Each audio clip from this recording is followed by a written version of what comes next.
Apollo.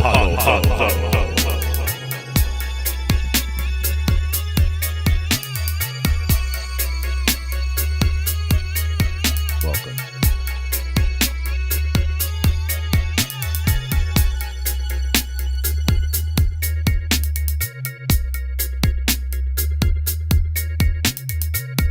All right. Situated over here.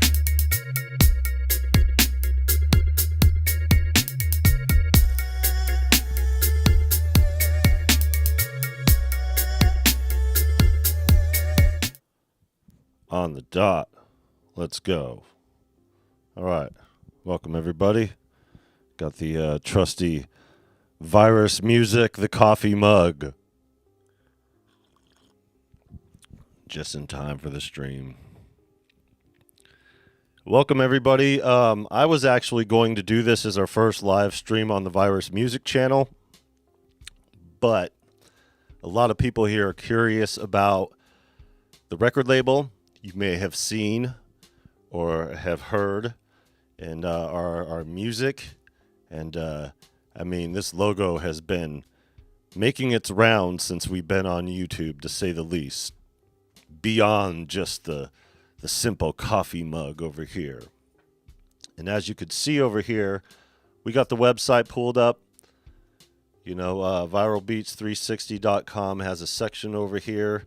It goes from our main page to our video page to the virus page, and then over here in the corner is this, on the other side, virus music page.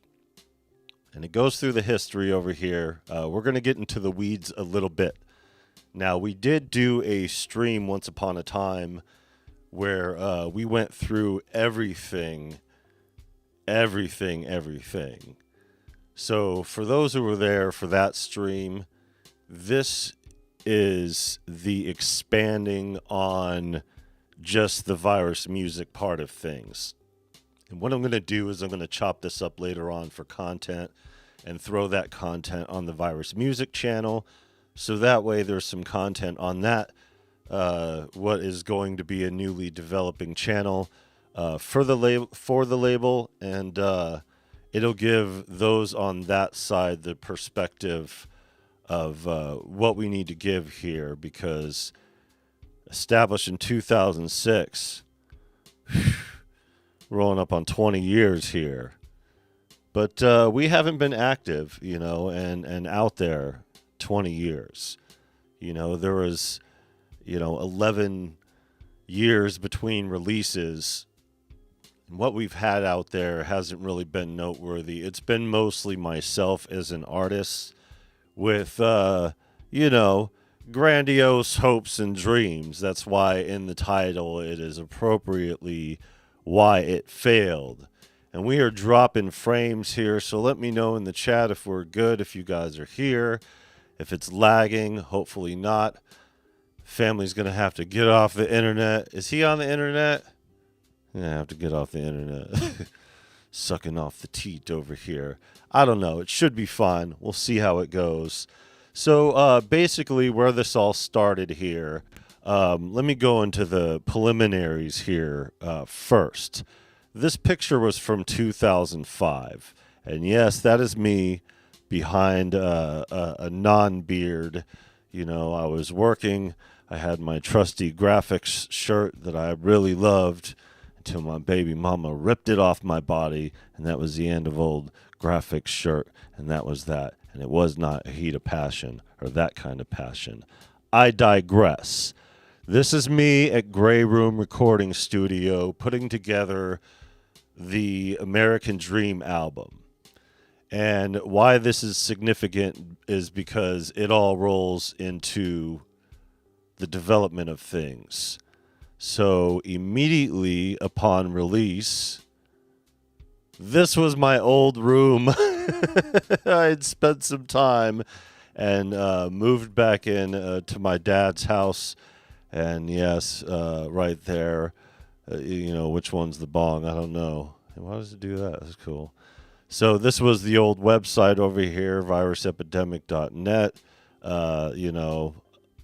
choices, And this really here is just going back. Yeah, you could see all my books over here. I still have a couple of these actually. And the old microphone. So we're going to get into some of these over here. I wanted to show you guys this because I found this picture. My logo here. See this thing printed on this hat over here? This is the file. I just found this right before the stream. It's just so crazy that I found this right before the stream. What I did was I tagged my name, as you could see here. I put it on I was just with a marker on a piece of paper, and then I scanned it on my dad's scanner, and it became digitally my handle over here, Virus. So I just did the signature there and did my little graffiti, and so here it is all these years later. The Virus tag logo and what became of it later. So let's go through. I got some old stuff. So this is the album here, the finished artwork, and we've been through discussion of some of this. This was released in 2005. So 2005 was an interesting time. Yeah, I got a lot of the older pictures here, but we're not going into the lore of myself over here. Renaissance. Since samurai. Welcome. Appreciate you guys coming through. We're getting into the weeds over here, just going from the beginning of it. Because there was a lot really going through, and I took some pictures as me, with my CD all proud and mighty there. One of the graphic artists from deathorjail.com did the artwork there. So that's dope. I was really appreciative of that. I paid him for it for sure. But yeah, it's dope artwork. Upon releasing this album in 2005, I always wanted to do a record label situation.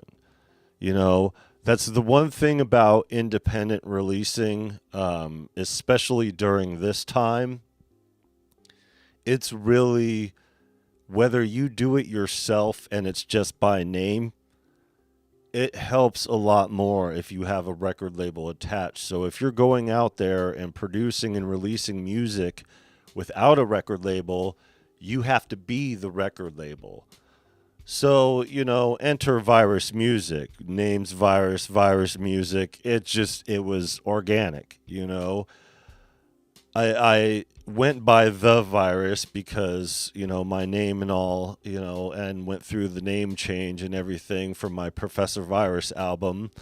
And, I just thought it was a bit condescending going by Professor, like I was in a position to teach anybody, even though that was kind of an album that was getting out there for more of a introduction to Hemisync and all that other stuff, binaural beats and so on and so forth.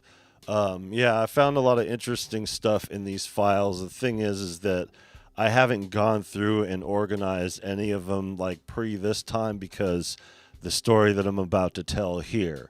So I just wanted to give you guys kind of a visual of what, my bad, of what things looked like at the time when we were getting started as a record label. And as a record label here, we didn't officially start until 2006. Now, what had happened was we went through and we had just released the album, and we had no label to put on it, but, just threw on it anyway. And just decided at that point we're going to make it official. We're going to go down. We're going to get a business license, so on and so forth. However, I had this idea for this shop.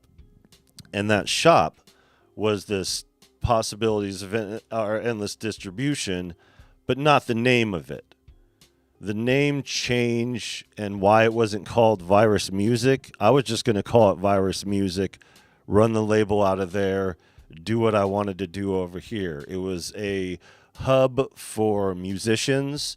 It was basically for the locals to get their music off, their merchandise. I knew that there was a big enough market out there locally to be able to have a place, having a shop to be able to perform at, do rap battles and stuff like that, which we did a few of them there. It was just not really in the era of video. YouTube was just getting started. So there were such things as viral moments at that point. As a matter of fact, we do have some video here of that time, and I'm just going to go into the weeds of it here. Let's dig through this convoluted mess of a thing and go through. Sorry, it's what are we on? We're going to go through the it's on here. I have it organized and all that. So I think I have it in here, actually. This is where the other pics are at. These are for the post stuff. Old songs. Yeah, we'll get to that. Okay, so we're going to have to go by the other one over here. So I've been in the middle of organizing these files, and that's the reason why we're going through these older ones over here. But there was a time period over here to where this place, was popping, and I got the pics and artwork from the store directly. This is the outside of it where it was all the way tucked in this plaza. It wasn't really tucked too much over here. We had the signage over here that stood out a bit. We were right next to a checks cashing place and an Islander grocery outlet that was actually built, and an ombudsman charter school in the corner over there. So what we did over here was we released the album and went through, and I built this place all by myself, really. I got some help with it from one of my friends later on down the line, but it was already primarily done. Those tiles or whatever, the laminate that's on there or whatever, or linoleum, they used to sell those at the Dollar Tree, 3 tiles for $1. So I just got a whole bunch of them that matched enough, because it was only 1,000 square feet or 1,200 square feet to be able to run. And what brought us to paid, which was my friend's name that he put on there, was the fact that we as a record label were just establishing at the same time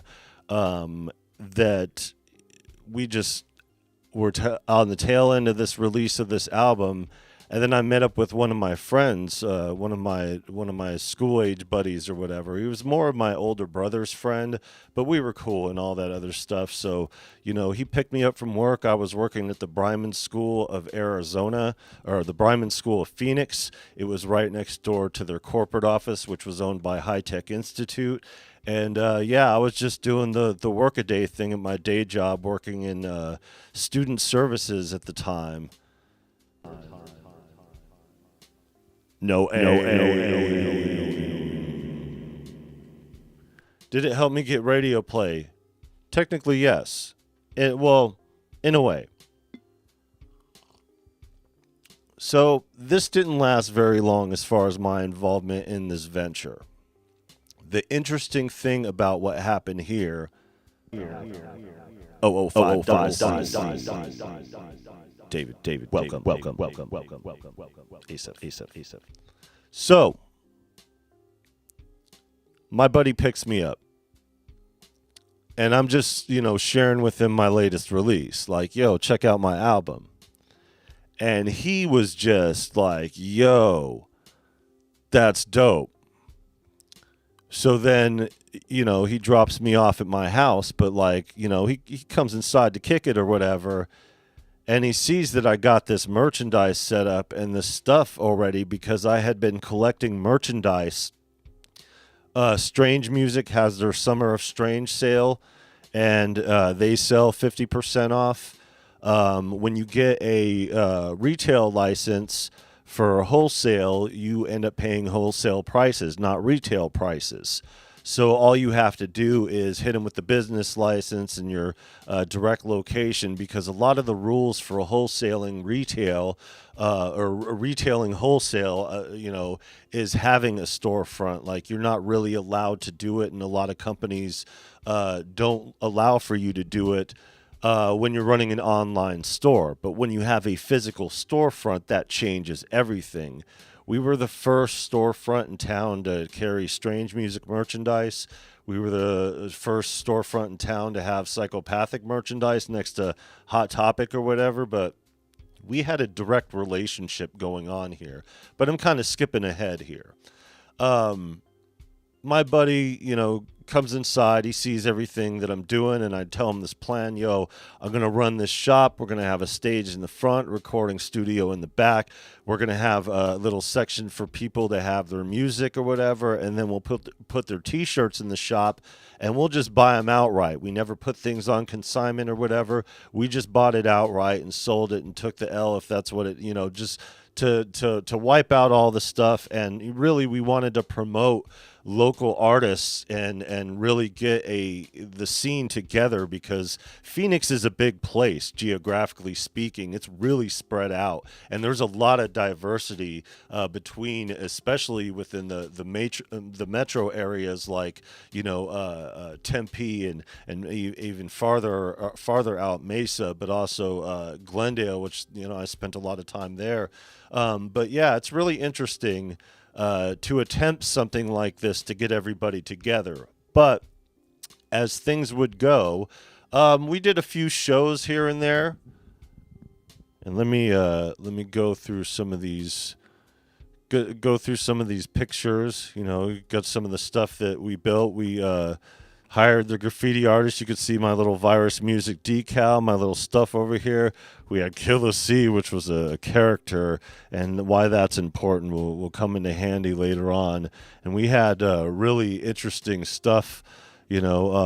This was a picture of our merchandise over here. It was what we used on our promo, and it was the stuff that we sold. This rhinestone stuff was popular at the time. The hustle shirts, the oversized T-shirts of the early 2000s, and you could see I also used it to peddle our own merchandise over here.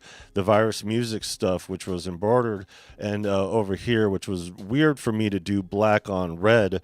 But it was interesting because it was something that everybody loved, getting going with it in the front of it as we were building it, getting through. This was it before we opened. But we did a few things out of here. Just building the back over here. These are the changing rooms, technically, and over here is the back where the recording studio area was, and this is when we were building it, so it's kind of an eyesore over here with all this crap, but we were getting it started. This was all during the building process and everything like that, so and I just used it, even though my buddy, he did merchandise on here, the paid merchandise, possibilities or endless distribution. He was set on the name. He really wanted to do it and do a clothing thing. So as we were talking about, implementing what I was doing, he told me right out the gate, he said, you know what? Because I was already a couple months away from implementing my plan and doing my shop and my idea. And he said, well, I just got out of this divorce with my wife, and I was, friends with his wife too. Like I had known them growing up or whatever. And he's like, yeah, we just got out of this divorce. So we split the house right down the middle. So I have this huge check to invest, and I was going to do my stuff over here, doing a clothes, but I don't know anything about the business. I don't know what to do. I just, want to hustle some shirts and, do what we can, and for sure, so that's when I learned, and I told him, I was like, if we do this, we're going to do it legit. We're going to go down to City Hall. We're going to get our licensure. We're going to do what we got to do. to get things popping or whatever, because I had spent 5 years in the education and post-secondary accelerated learning. You know, I was in the Bryman School to start, and then I went to Arizona Automotive Institute, and then I went back to the Bryman School working in a different department over there, and I went from that to building this shop and then launching the label at the same time. Now, as a label, I independently from this shop over here, I got my own licensure. So Virus Music has been officially established as a business, as a record label is what it was officially at the time, 2006. So 2006 kind of combining my efforts with the Virus Music thing and what my idea was with my friend's idea, it just didn't work out. And the reason why it didn't work out, for a lot of reasons, these things don't work out when you go in business with your friends, especially that don't know the business. You know, he was selling shirts that he brought in and then taking the money and pocketing it, you know what I mean? And just, it was not something that was doable. And from his perspective, he's like, well, this is mine. And it's like, no, we got to dictate all that for taxes, and you know, we have to deposit, you know. And we were making nightly deposits. We were doing really well, you know, with psychopathic merchandise. We had people that were driving all the way from Tucson late at night just to come through and you know, get $400 worth of merchandise, you know. And we did some things over in the I should put up my other drive in the, okay, here we go. We did some things in the shop over here. Let's see if I could, it's going to run off of a Windows Media file. So this kind of falls into line of where things, so we would be open from 10 to 10. It was a reasonable time to open business-wise. It was a more than reasonable time to close, especially in Arizona. It's hot in Phoenix. This was right on the Phoenix-Glendale border. So we were in Phoenix, technically, but right over 43rd Avenue, Glendale. You know, and it was hot. You know, it would get real hot, you know, early on. But we were good, you know, during the time that we ran over here. And I think I have it over here. Here's our first efforts over here. Here we go.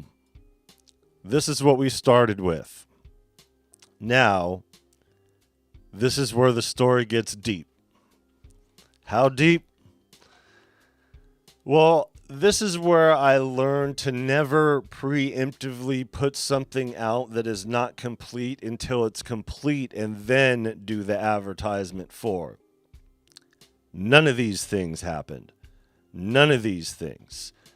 What had happened was this guy in the corner, Nuki, he was a someone that we were associated with in the in-between time. I met him through, I think it was MySpace or something like that. He was the first Virus Music artist to be in and do recording and get through everything, and he was recording his album in the back of the studio. I put my project on hold. Grim was a rapper that I had known for a while, and he actually had 2 beats that he made on the Korg Triton that were featured on the American Dream album, and he was also on one of the verses there. I had known him since the early 2000s, maybe earlier than that.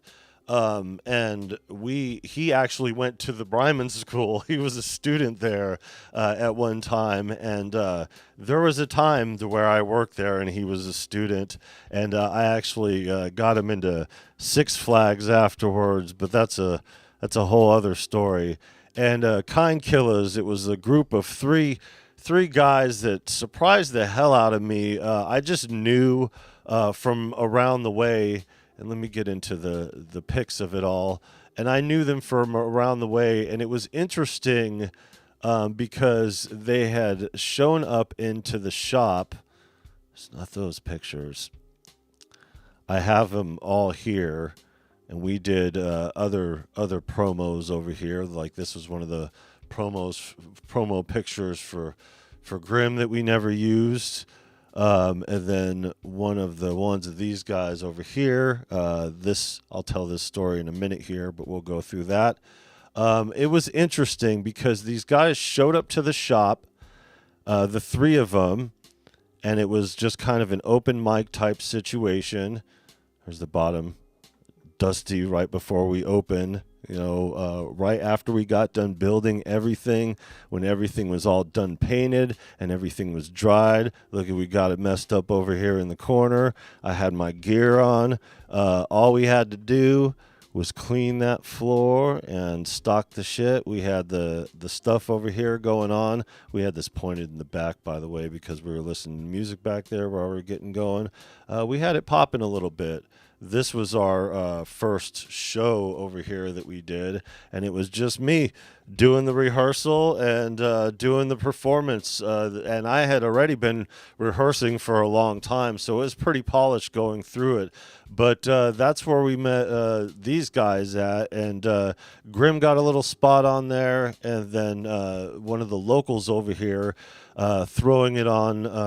Let's see, where the hell is that? I thought it was all down here, but maybe it's over here. Let me see. Let me see if I could find it. It's like story for another time stuff. Maybe it's this one? No, it's not that one. It's not that one.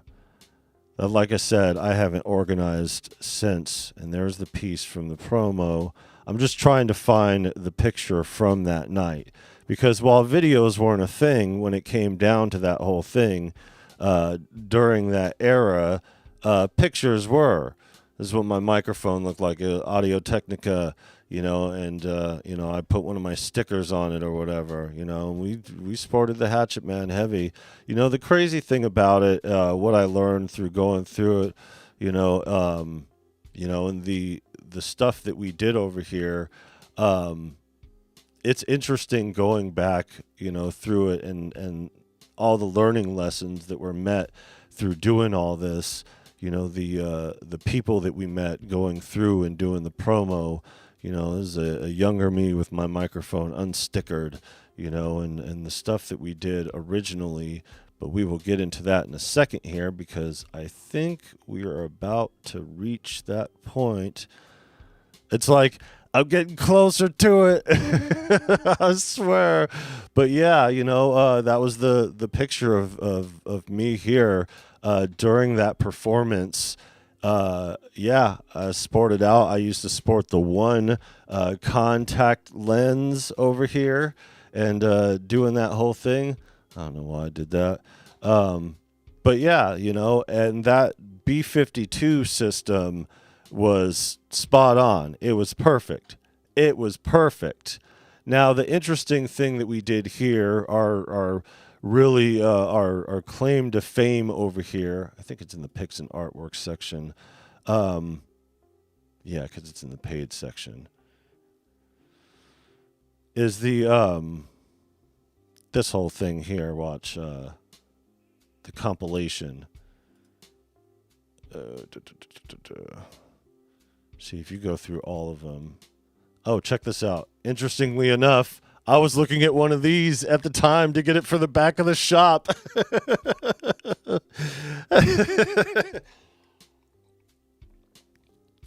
Such an interesting. What was the other one? The motif.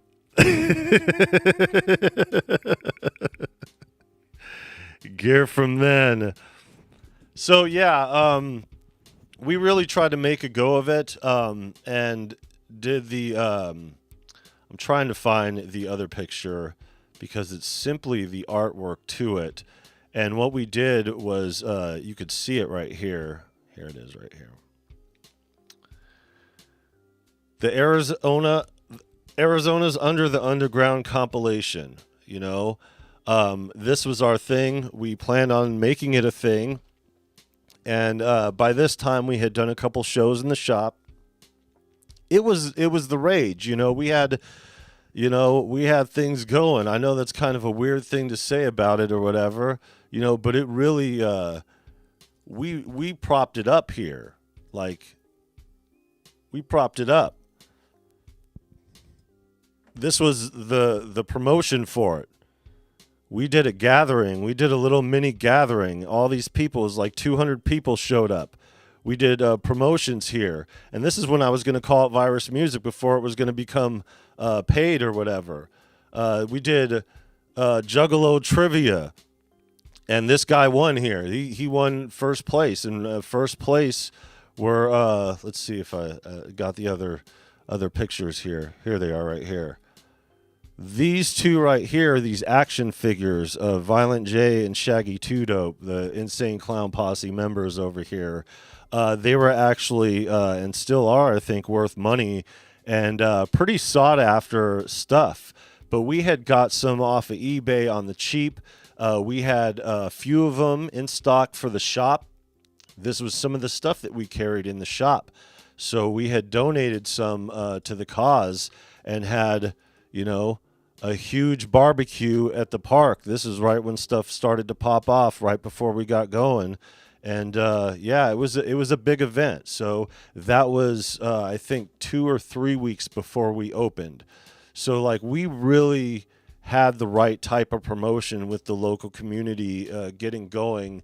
And the reason why the Juggalo stuff at the time going through it was because releasing The American Dream, going through that album, through the process of recording that, I had noticed that my audience and the people who enjoyed my music more were the Juggalo community actually liked it a lot more. And I was like, just kind of leaned into it because, you know, I had met Violent J when I was 15 years old at that concert, talking to him outside afterwards, you know, and was able to remind him about it later on, you know, when I went to go open up for Dark Lotus or whatever. But I had already had that history behind me with the community, and it was just a way that things were because the neighborhood just kind of it was real big during the time, you know. During that era, during the 2006 era, was the era of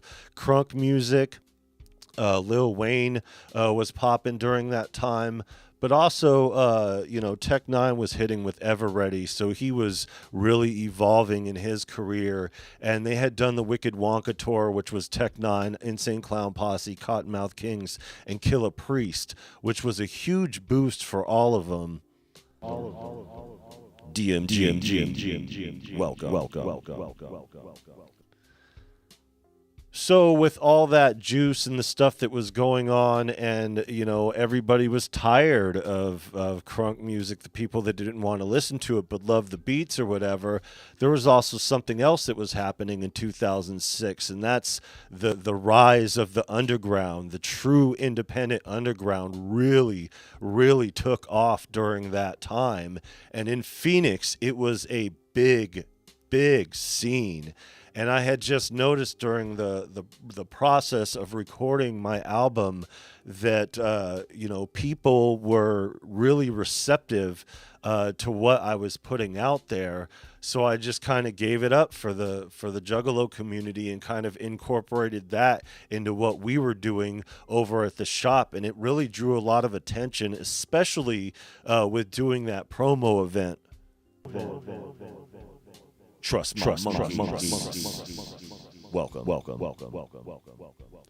So that's what leads us to here. The Arizona's Under the Underground compilation. We had got 10 artists specifically to donate one song apiece. And this whole thing was going to be my end and my separation from the shop. Because what I realized is that through running the shop, I didn't have time to run the record label. So even though I was running the record label more as a promotion company and doing promotional things, I needed to come out with a bang as a label and be like, this is us as a label. This is what we represent. And I didn't want to just represent the artists that were on the label. I wanted to represent the community of artists who are local, that are, you know, doing something similar, that are motivated enough to even go all the way with their music and put it out there the way that they need to to put it out there, and there were a few that threw down on here, and this is what the roster looked like. This is what the back of it looked like, and as you could see, the website's all there for the way that things were, and me being the person who organized it and put it all together to save you more at the room store.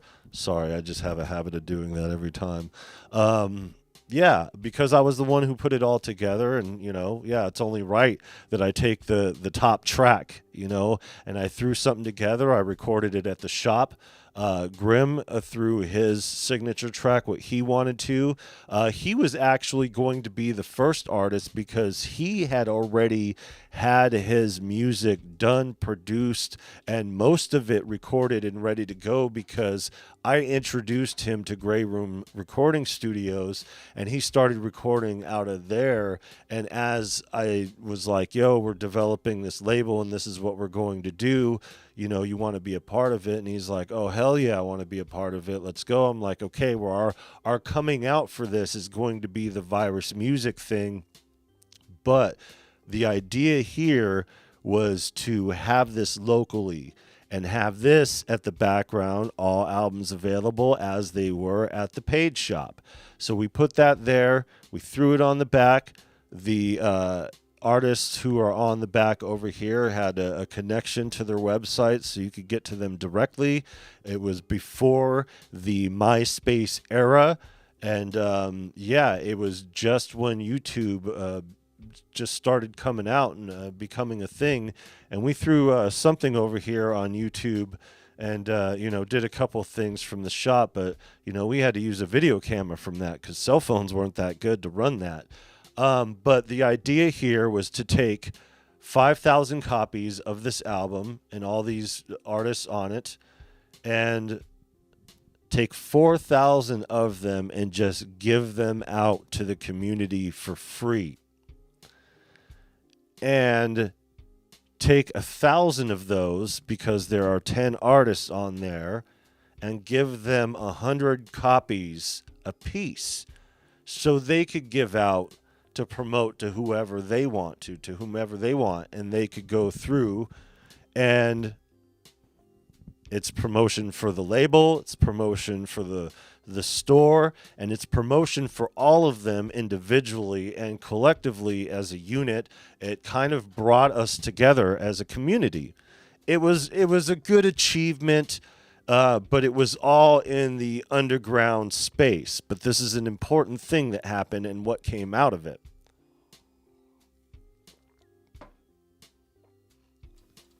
Reconsider music sketch. Welcome. And like I said, some of you guys already know the story from the Everything stream that we did. This is just getting into the weeds and the details of the Virus Music element, because we were running as an established record label with a tax ID, you know, with everything that we needed and everything that we were doing. It's just, this was our coming out project. And we decided, hey, what we're going to do, opening this shop and being the first shop in Phoenix, in Arizona, to run psychopathic merchandise and strange music merchandise, let's go to the Gathering of the Juggalos in 2006 and give away those 4,000 instead of doing it locally. Do it at the Gathering of the Juggalos, because at the Gathering of the Juggalos, it's so diverse. People come from around the world. They save up all year just to show up to this 3-4 day concert, massive concert. You know, the year that we went there in 2006, it was a rough year because it got flooded out. You know, a lot of you guys know the story. It was really rough. But the whole intention here was, during this time, I had realized that we weren't taking time and attention for the label. We were spending too much time focused in running the shop. There were some issues that we had with the employees there, you know, or with one of them. There were some issues and some conflict that I had with my business partner. And there was also a real big thing that happened here on the separation of things. So over here during this promotion, if you look at some of the names here on the artist list, you have the artists that are on the label come first. Me first, me. It's just how it's got to be when you're running it. You know, you get first pick, first track, all that. Grim was the first one that I wanted to put out. Nuki I was putting out there. Kind Killers, they were interesting because when they showed up at the shop, they were super polished and sounded really good, and they got the crowd going and had a lot of people in there, and I was like, yo, you guys got something here. And I actually put them on one of the promo albums here. So the number 5 track, Woodpile. Now, I'm not going to dig into who these people are. I will talk about it for a second here. Woodpile's an interesting one. Woodpile they were co-signed by Curtis Blow and signed by Sibo later on. And that's where we met King Trick of the original Mixmasters. And, you know, shout out to the Zulu Nation, you know. And we were actually doing a bit of business to where King Trick did some of his songs in the back of the studio over there as well. And we actually ventured off into Vegas. And when we went to Vegas, we had people that we had run into on the elevator that were like, had already heard of our shop popping off in Phoenix. So we knew that we were doing the right thing because we were already venturing outside our regular local buzz with what we had already accomplished within those couple month time period. But I had really realized with everything that I was doing and everywhere we were going, we went to the BET Awards in 2006. I think it was, and that was, you know, a whole event there, and we got, you know, merchandise from the Armory in San Diego and brought it back. Woodpile was with us throughout that whole event because they were traveling up to Santa Monica to sign their paperwork with CSAC officially. Because even though the internet was popping off and doing what it was doing during that time, you still had to physically go down there when it came down to things going the way that they were at the time. Just things were a lot different, you know. But they were an interesting bunch. You know, I got to learn about them. And more specifically, there were some questionable things that came about later. We'll get into that in a second. Track number 6 is Intrinsic. Now, Intrinsic's an interesting one because Intrinsic, his merchandise guy came to me, who was more than just a merchandise guy. He was like the promotion administrative guy who ran Intrinsic as a record label pretty much. And he had come into the shop with, you know, Intrinsic CDs and all this. And he had features with Funk Junkies, Capadonna from Wu-Tang, you know, Big B, who was a huge Suburban Noise artist at the time, and which was also fitting to, you know, the type of crowd that we were talking about here in this shop. And he had this really interesting album that he had made called Separated at Birth, and he was working with Emerge McVeigh and Akko Mac, who were in what is that? Bionic Jive. And Bionic Jive was a band that was the two guys that I just mentioned now, and Larry Love, who's Larry Aaliyah, who did all the guitar and production on that. And he actually is the one who runs it's kind of renowned studio. Now he runs it out of his place, and I think it's Mesa. And it's called Mind's Eye Recording Studios. And it's a dope thing. He's a talented musician for sure. And they had their stint in 2001. But more importantly, later on, they went on tour with, because they were signed by Interscope. And so they went on tour with D12. And that's when Intrinsic did some proof from D12's last verses before he got shot and all that happened with him. And yeah, it's just an amazing connection. So he had put together, Intrinsic did, his album called My Favorite Album. And My Favorite Album was a collection of Intrinsic's last three CDs. And so he had outfitted me with Emerge McVeigh's CDs, the Separated at Birth CDs, like everything, which was a huge boost for the store. So I was like, yeah, and then because we paid for it outright, and it was during like a freestyle competition. So it was like just an average Saturday there or something like that. And it was popping off. There was a lot of people there. I think we were doing a barbecue in the parking lot. It was a nice little spot. And, he was just like, whoa, man, that's crazy. And he went back and told Intrinsic, and Intrinsic had come down there, and we had talked together and collaborated on a few things and did some shows. So that's where I met him, and that's where all this that's where the importance, because this will come full circle later on.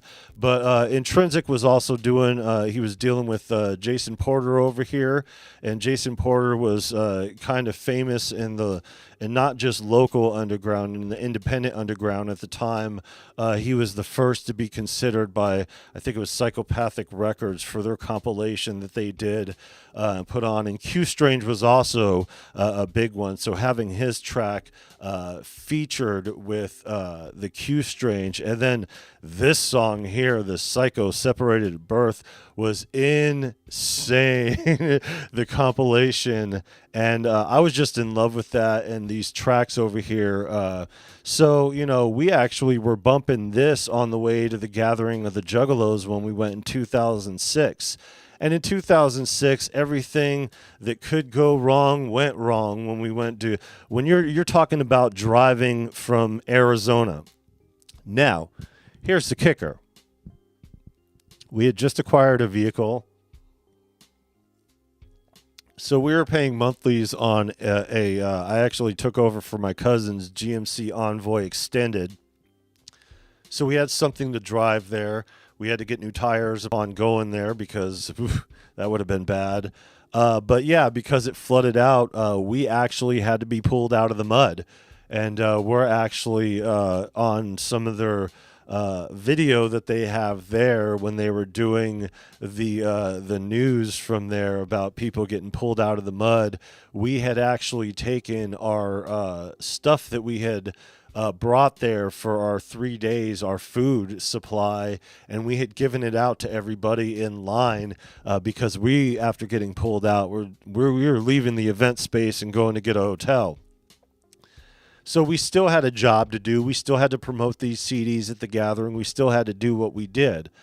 But little that we knew about things, one of these guys, this guy over here, he was around in the Gathering of the Juggalos, talking mess about us, and just, it was really weird why, especially because we brought him there. He was on the top of this album. We had just recorded his whole space or whatever. But this was the thing about it. The money that it took to produce these albums was half of a deal that I had made to sell my portion of the Possibilities or Endless distribution, because I was a joint partnership on that. That way I could take that money and use that for Virus Music upon returning home. Well, because this fool did what he did, that whole thing fell apart. It was a huge lesson in putting all my eggs in one basket and promoting and recording for an artist without having things on paper ahead of time. It was also a lesson in doing a joint venture, non-LLC, because doing that, it put me on the hook for some things business-wise after severing ties. Now, this guy was lucky that we even drove back with him. After everything was all said and done, we accomplished what we did. We got some of these CDs reached the stage, but we had a lot of people in the community bumping this because these artists, myself included, were all known in the underground already. So to them, they're like, free CD with all my not all my favorite. There were a couple unknowns on there, but for the most part, they were happy with it. And I think that year it was like 8,000 or something like that. So not a bad turnout for the Gathering of the Juggalos during that time. Not as big as, later on down the road, but upon returning home and dealing with the drama from all this, it kind of put the hiatus on everything and left possibilities or endless distribution, and left a couple grand laying on the table that would have meant my survival at the time. And I had to go move back in with my dad. Like, it was crazy. I had to go back to Pops' house, and I didn't know what to do or where to go at that point, and was just like, okay, here we go. Let's, try to make things work. Had to press the reset button on everything and went back into the workforce.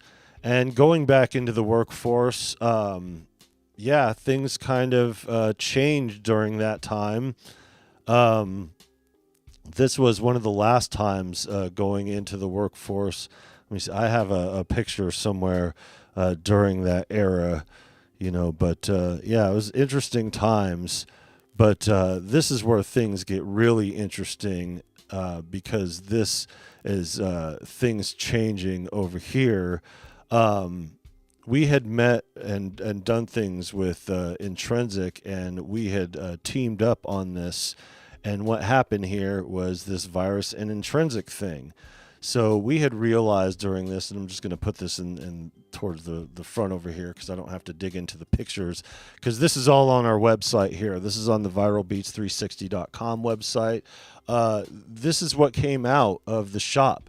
So even though I lost my money, I got half of it at least to produce the Virus Under the Underground compilation, but it really, and the other half that I got, the reason why it wasn't complete loss, because it was expensive to travel to Ohio from Arizona for 3 days, especially needing everything that we needed. So, there goes the other half. But I also was running up on getting financing for Virus music. So it wasn't just selling my half of the shop. It was getting $20,000 for an operating budget for Virus music, which would have been a huge start. It would have been a great boost. It would have been awesome to have, but c'est la vie, it really made me realize about, one, having business ventures with people that personally, especially not knowing the business.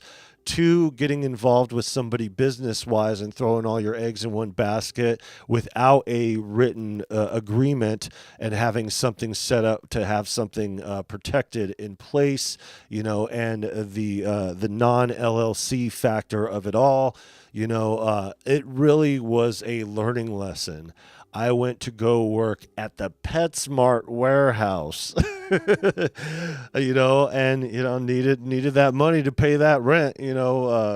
I gave it another go with my baby mama in an apartment, and it was time to go to work immediately. And that's what not first, but like it really accelerated killing my back as far as that job goes. But during that time is when Intrinsic and myself got together. We had performed together a couple of shows that we had not had done together but separate, and had realized, my performance was top tier, his performance was top tier, neither one of us had proper hype men, so it was just a natural move to get together. And then we were just like, let's just work on these songs together. So I put out this single, or how singles used to be, basically like an EP.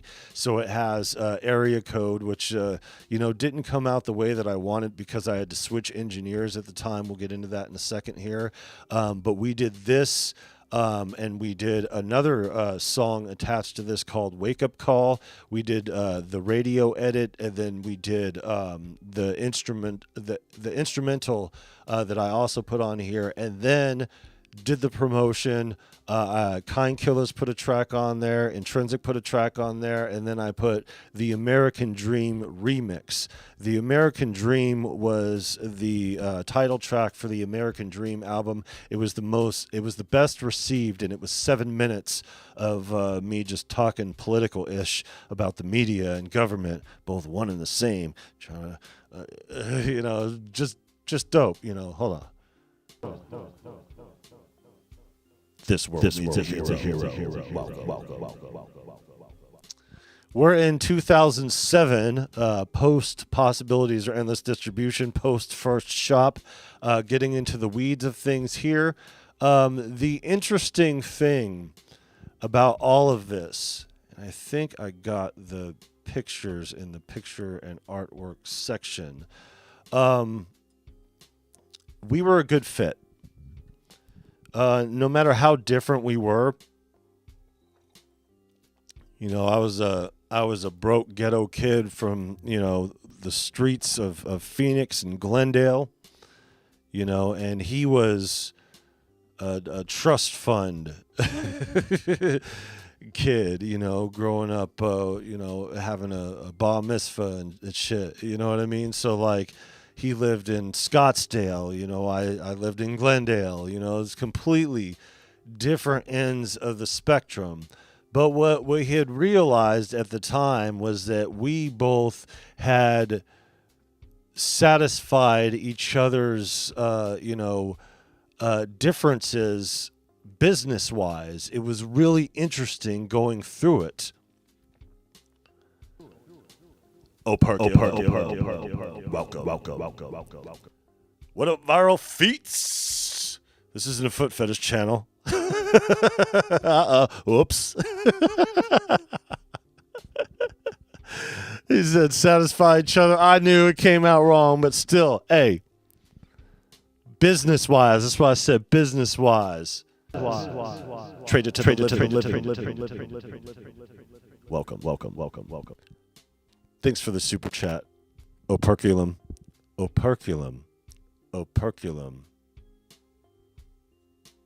Well, I forgot how other people have pronounced it. Ocuperlum. Ocuperlum's one of them. And I don't know. I forget. Operculum is the proper pronunciation, guys. Welcome, my friend. So, interestingly enough, we did some things here. This was something that we did independently here. There goes me and Grim. This is around the time that I got my virus tattoo. This is Carly Hustle and the radio personality, a bunch of radio heads. And, we went on. He was a part of this whole thing, too. We'll show you in a sec. Dylan Kane. Okay, hold on. Let me get into it. I'm skipping ahead here. I'm skipping ahead too much. I'm trying to find the very specific one that we started at because we are right here where we need to be with the one element because, that's why we're getting into this over here. But before we get to this, there were significant things that happened in between, and I have the pictures to prove it. It's just the time period of it all. It was really trying to find a very specific thing over here. Never mind that. This was in front of the tech show. Okay, so anyways, one of the things that we did here, the promotion here, the Funk Junkies show, this was the first one that we really did together. And see, flip the name around, Intrinsic and Virus. The reason why I flipped the name around over here is because he was booked on this show, and this is where we met Daniel Jordan's crazy ass, here's the inside insert to the American Dream. We were going to do a song. This is when I actually learned my lesson on putting things out here and saying something that's going to release before it's released. Some of these things never came out, and Wake Up Call never did. It was just the one thing as a on the single, that's the only place you could find it. going through it. So we had collaborated with Hospice Clothing, this guy right here, and he actually did our shirts for free coming out. It kind of screwed up on him, but still we appreciated the free promotion at the time. But yeah, we'll get into that in a second. So we did the Funk Junkie show together. We realized that we were a good fit performance-wise as well. It wasn't just that we both had our shit together business-wise and understood the music and everything like that. I didn't have no Capadonna features or, features with any other renowned artists, let alone Proof from D12, but he had the money to throw down on those artists, and that's really how things go. Oh, damn, I saw the Funk Junkie so many times when I lived in Arizona. Yeah, I saw him a whole bunch of times before opening up for him and meeting him in person. They were the local hit band for a number of years for a while, and non hip hop related. But yeah, they had their fun. The Funk Junkies did it. So we did a couple things here, and Intrinsic and myself decided, that's what I was going to go over here. What we decided over here was that we were going to, let me see, do things together and perform. And let's see, these are the other ones. I'm trying to find the early ones because there's a bunch of flyers from later on down the road. That's why we're doing this live instead of in content form over here, because there is a very specific spot where they are all at. And yeah, I don't know. Maybe it's in the pics side of things. So let's see. Let's do open a new tab. Nope, that's not it. That is something else entirely. Okay. Skipping ahead. That is not here from now. Maybe. So we got set. I got old. See, that's what I was saying about all this stuff in here. Like I got sets and stuff like that. Okay, let's look over here, because it is somewhere over here going through it all. Because one thing that's a huge important, I don't want to just gloss over this, because it is kind of was the glue that binds this story together. And when you have the glue that binds the story, here's the era. There's me in my apartment there in 2007. It was just little old me there. This was the first show that Intrinsic and myself, the one that we did before, this was the post shop, and over here we did it secondary. And that's when we made the agreement that we were going to start performing together. But the most important thing, it's coming right up. It's coming right up soon. Oh, here's that one. Oh, no, that's not it. That's not it. That's close. Where's that Funk Junkies one? I just saw it right here. There's one of them. How about this, Traitor to the Living? Oh, here's that Kind Killers one of these three guys. This was the moment I put them on stage and, like, they killed it. And I was like, yo, it's dope. So Intrinsic and myself shared promotion. This went on one side. And then we did, on the other side, we did the promotion to the thing. And the stuff that we were doing. And one more thing I want to show you guys here. And it is the main one. It's somewhere here, folks. I'll get in early. So many damn pictures. Oh, well. But like I said, it's the story that glues this whole thing together, and I guess we'll just have to talk about it. Let me see if my old-ass eyes could find anything here, because this is right during the era of that time, and a lot of these are snaps from videos that I try to use later on down the road. So Intrinsic was promoting My Favorite album. I was promoting the American Dream. We had done the collaborative space over there. We had just realized through the show that we were going to start performing together. This was the first real event that we did at Paid. So this was before severing ties from pay. This is the, McNasty was living in Oklahoma during that time, but it was a nice event. We had a lot of people there, so it was very, very dope. Like I said, we had, the respect of the community. We had, the support, of people who were around there just looking to have a good time, and our shop was really popping for a second there, and almost. Oh yeah, this came out during that time.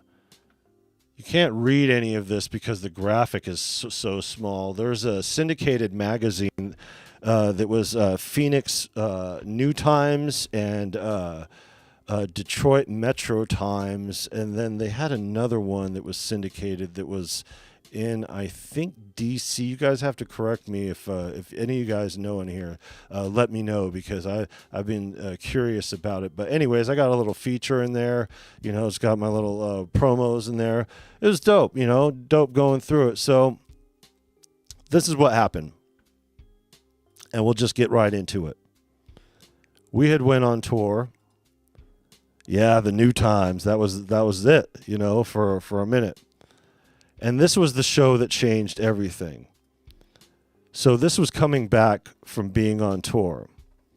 Now let me back up just a little bit before we get to this show. Let me back up.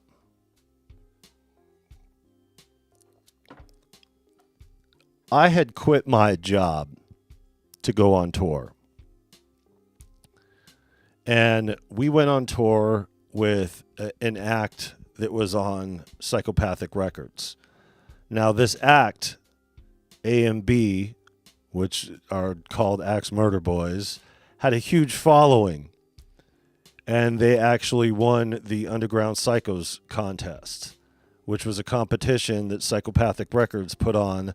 And we actually entered in that competition, not Intrinsic and myself, but I did with the American Dream stuff because it was a part of our group. And the long and short of it was that Intrinsic had helped along with the promotion and hooked them up with the flyer guys. So they did these joint flyers to be able to promote from the gathering during that year. So they won because they promoted more, and they didn't forget Intrinsic for that. So when Intrinsic and I started really talking or whatever, he was opening up for a show that was at the Marquee, and they were backstage and they were a part of that show, and then they had presented him with this tour. Now, I was faced with this whole thing. I tried to make it work with my baby mama. It wasn't going to work. It lasted 3 weeks. She was out the door. That's when that graphic shirt got ripped the hell up. I told you we'd double back to that. And, so that was that.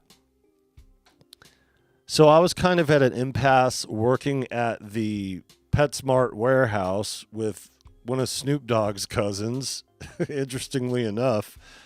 And I had no reason to, because my baby mama had split with my kid. So, it was just me in this fucking 2-bedroom apartment by myself with no furniture, really, and just trying to figure out what I was going to do with my life. And then it was, presented with this ability to go on tour. So I left my job, I left my apartment, I went on tour.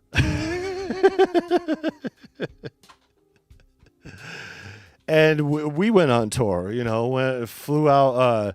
We had a little preliminary, show in New Mexico.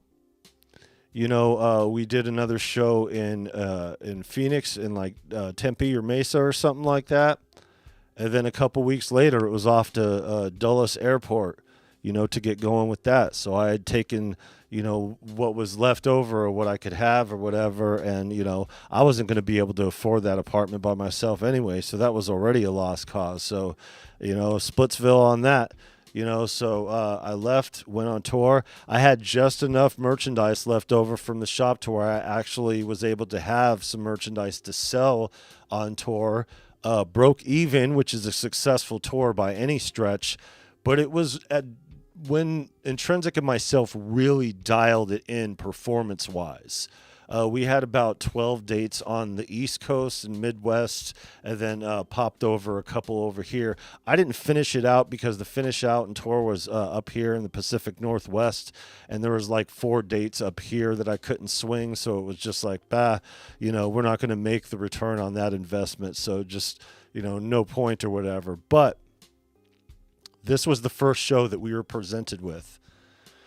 And it had been because of the relationship that Intrinsic had with the Marquee Theater. And this was a gutsy album for Tech Nine, the Misery Loves Company, and it was like the first Collabos album that he put out, out of Strange Music.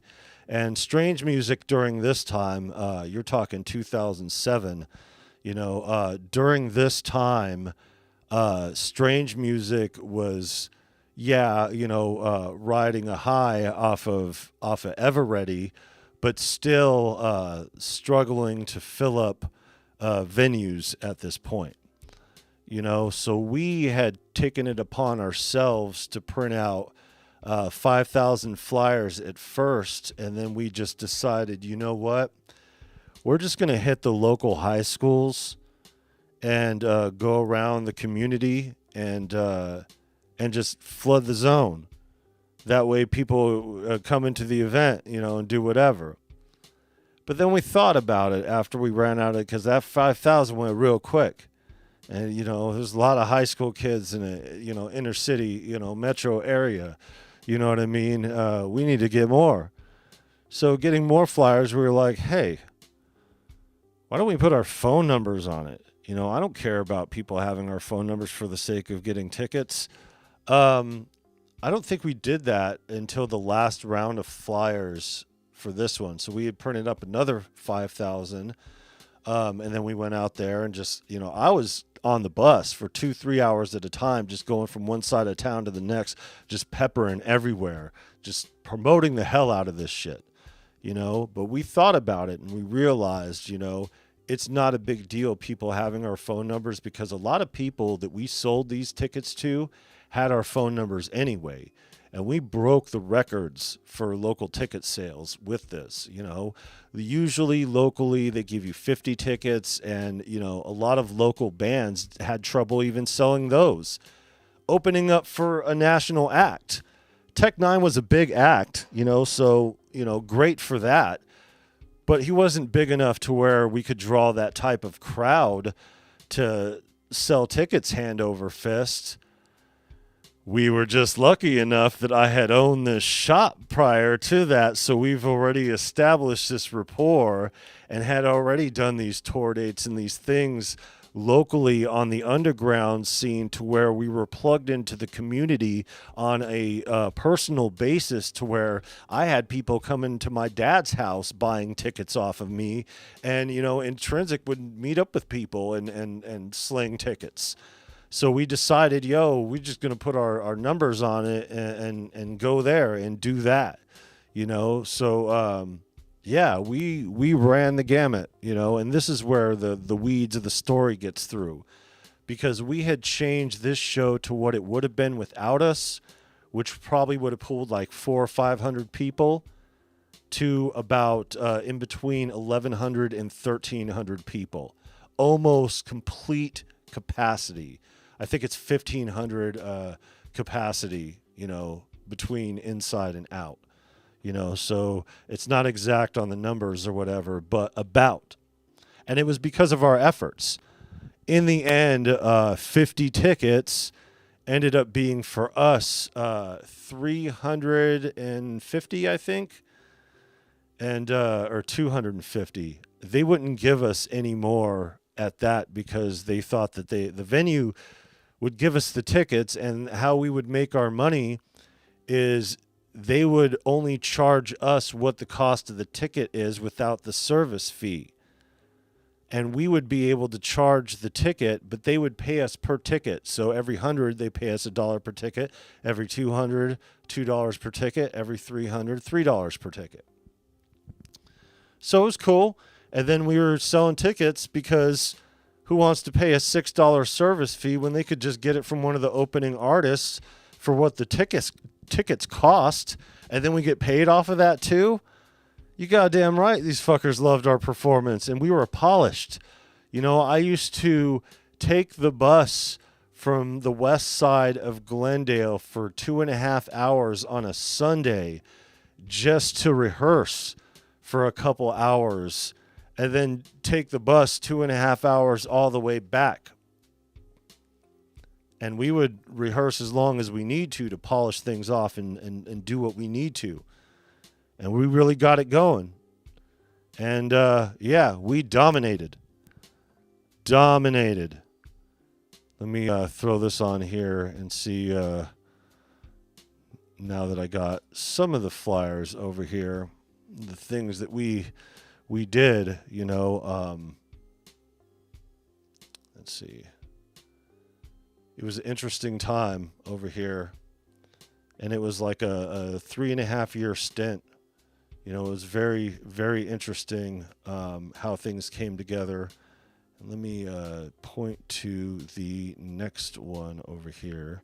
And again, this is why we're doing this shit live, because yeah, we kind of have to. Okay, so let me get out of the paid stuff, because that's one thing. So here's one of the next ones. This was the next one. This was a ballsy move on our behalf. Oh, some of you guys know this story. I've told it on Symptoms of Reality. This show. This was the very next show that we did at the Marquee. Used to go to the Nile. Oh, right. You know, that traces back to my earlier days. I performed at the Nile a few times, but I've seen some people there. You know, when we get into the story of the first venue or whatever, that conversation I had with Frankie Bones was mostly about his performance at the Nile, where he headlined there. That was interesting. The Nile. So this was our very second show that we did together as a team at the Marquee. And we had only put his phone number on here for this one at this time. We had changed it to where we did both after the fact. I carried my weight without the phone number. But this was an interesting show. Wu-Tang Clan was 5 hours behind schedule because they got held up in Las Vegas. Not because something happened, but because they wanted to stay and hang out for a minute. They weren't ready to leave. So because of that, they didn't make it to sound check. It was a radio promoted event. It was at a time to where Wu-Tang wasn't really like polished and coming together as far as shows go and stuff like that. So it wasn't really an offshoot, but it kind of was. If you guys remember, January 4th, 2008, where was Wu-Tang Clan at in January 4th?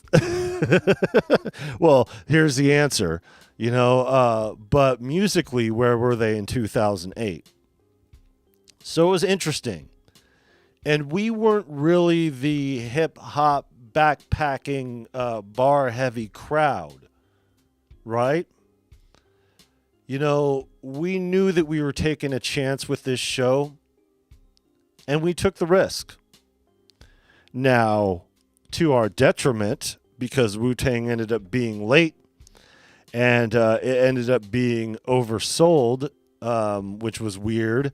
The tickets were 3 times the amount as a regular show, obviously, because they got to get paid, but it was the same event space as the Tech 9 show, you know, and yeah, they had overfilled, and because of the you know, stink that they made on the radio promoting all that stuff, and, you know, Power 98, I think was what they were at the time, showed up at the event space, and then after letting everybody in, the most stringent security I've ever seen in this place,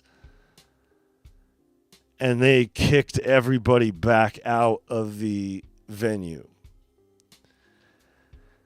Now, I think during that time we had helped book the other openers that were going through, but we were the final opener.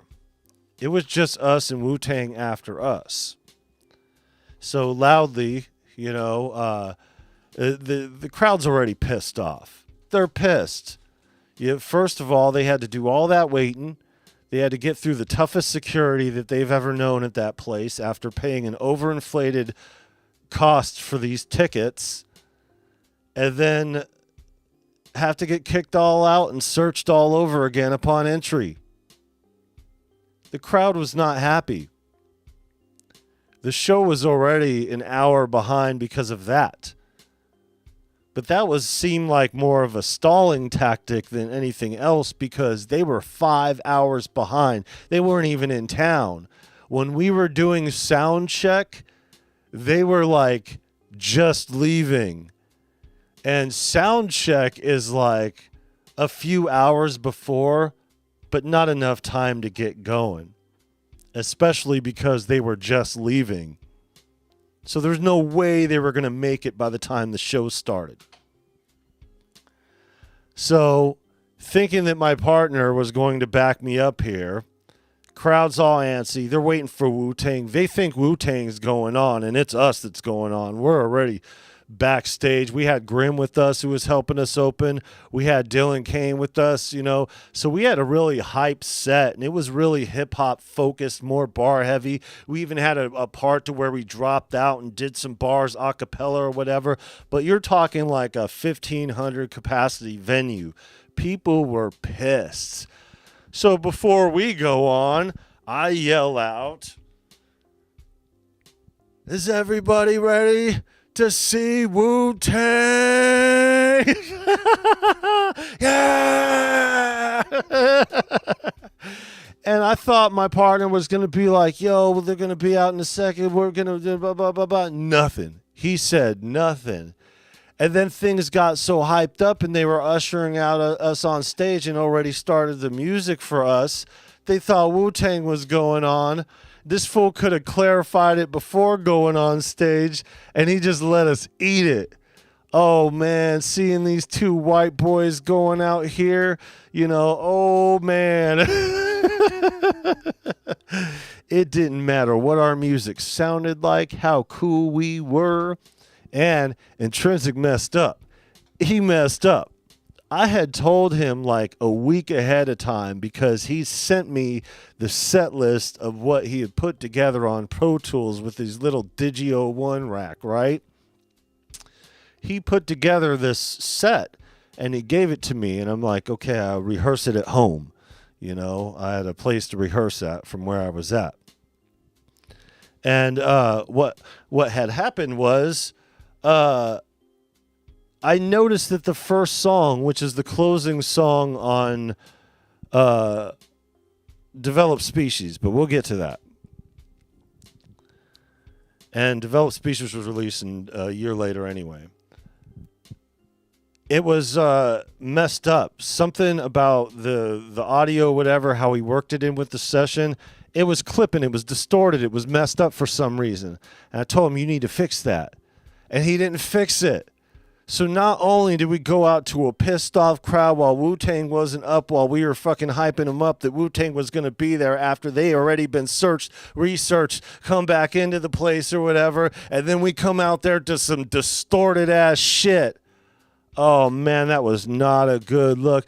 But the crazy part was the crowd didn't even realize that it was distorted because they were so pissed off seeing us and not Wu-Tang jump out of there. They didn't give a fuck what that music stepped out like. You know what I mean? Like, it really ruined things, and we got a good, the Arizona Republic did a story on us, and I told this story before. They did an article on us and really congratulated us. And it actually, the way that we conducted ourselves professionally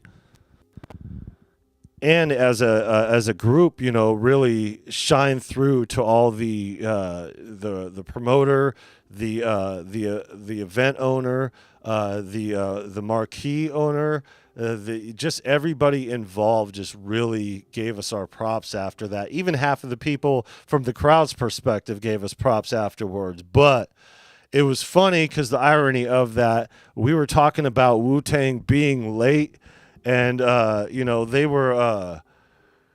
were talking about that episode of The Simpsons where she has a fantasy about being on stage in a saxophone or whatever, and it's all and they're all boo. It's like, why would people come to our concert just to boo? We were just talking about that scene backstage. Yo, we're gonna come out to a bunch of boos. Like, we willed that shit to happen. It wasn't just them being late. It was our shitty attitude. My boy not messing up on the opening track and him not picking it back up and letting it go or whatever. But we took that L, and guess what? From that moment on, we got complete credibility and carte blanche to book all the openers for any hip-hop show or any independent underground show from that point, whether or not we wanted to perform on the stage, because if we decided, hey, the crowd's not for us, we don't want to take the likes of a Wu-Tang Clan. And we made this decision with Ice Cube. We chose Andre Nickatina over Ice Cube and performed in front of about 300 more people than Ice Cube did, because Andre Nickatina had a better following and better promoters involved with the show than having radio at an overinflated cost of ticket sales. Now, looking back with the connection to things or whatever, it would have been a lot different, but still, I don't regret the decision. But yeah, so there goes the story of that. So from that point of being able to book all the local acts, that not only gave us the ability to act as an intermediary between those who are dealing with the marquee, that also made us responsible for everything. So if a band came through and shortchanged their tickets, that had to come out of our pocket. But we associated with the right people and booked the right acts, so we never had to deal with that, fortunately for us. And we eventually worked it all up to where we got to do our own stuff at the show, and that's where this whole thing comes in. And this was our promo together, back when I was living a bit larger or whatever, taking a train track in the morning. You see these shoes? Look at my kicks over here. Check out these Phoenix lugs, yo. Look at that. The Phoenix bird right on there. Oh, shit. Yeah, we had put on our little dickies over here. We got these embroidered intrinsics or whatever. So basically what had happened with Virus Music during this time was the Intrinsic era. And I even have a line on one of our signature tracks that we did called Do It Again, and saying that I should have changed my name to Intrinsic and call this record label Virus Music instead of Intrinsic, because Intrinsic was the name of his label or whatever. So, it was interesting the way that we did things coming through, but it really put us in a position to run the gamut on not only shows that we performed at, but shows that we otherwise decided, this other local over here will be better suited for it. I'm looking for the promo over here. Maybe it is over here. I think it's over here. There's just so much that we did during this era, and these are the oldest stuff, like the old Virus Epidemic. This is my 2004 steez. Virusmusic.net 2004, before we became a legit record label. Yeah, we did it up. We did it up. The best we could, graphically speaking. We didn't do graphics during that time. But yeah, we did some pretty interesting shows. This one was my favorite over here. This was 2009 Psychology 101, right after I shaved my head. You could see my bald dome right over there. But yeah, there's my peoples right there, in the corner. And yeah, we really filled up those event spaces. Like every show this was the after party. This was right after the Wu-Tang show, we did the Cottonmouth Kings after party, which ironically enough, one of the last ones that we did an in-store with them right beforehand. We sold tickets to that show too, even though we didn't perform at that one. Let's see, this one right here. Surprisingly enough, this E40 Tech 9 ended up turning into the Paul Wall Tech 9 show, which was an interesting show. I'm just trying to find the other one. So we did a lot of, independents. We did this one over here, February. That was that same year we did, because we were still doing this graphic over here. Eventually we upgraded our graphics and did, what we did, because that's how you do, going through it. I think these edits are from a very specific performance. Yeah, this was Andre Nicotina, I think. Yeah, you can tell. We really threw it down like this. DL. Welcome. Well, so far in the story, we learned to get an LLC rather than do a joint venture. We learned to get it in writing before you invest into an artist. We learned to not shout out the name of a band that's running 5 hours late, because it might be problematic. Yeah. Oh, here's backstage of the, this was our set. This is our crew. Look at my virus tattoo. It was just a little baby, but that was it. Me, Grim, Intrinsic, and Dylan Kane. Let's see, where's looking for that other flyer. Looking for the other flyer, man. There's just so many damn flyers to go through. We did these smaller shows. This was this was early in that. That was that summer. Sacrificial Lambs tour. This was an interesting one. This was right before we did, what is that? I don't know. We did some, it was it was right before the Hatchet Attacks, Dark Lotus. So, and I should have, during that time talked to Royce. That would have been a dope experience, but, shit was going down, This is one of my favorite performance picks. This was the sets, I think, or the clubhouse. This was the clubhouse, and it was filled to capacity. This was the Blaze show. Here, let me show you what show this is. This is why the underground reigned supreme. We had national acts that would go on the stage that was just a 400 capacity event space, and they wouldn't be able to pull it. But guess who did? This guy right here. This guy, Blaze, your dead homie, wears a clock like Flavor Flav. He's like the underground, you know what I mean? Like, he's still out here doing music. But we did the show with him in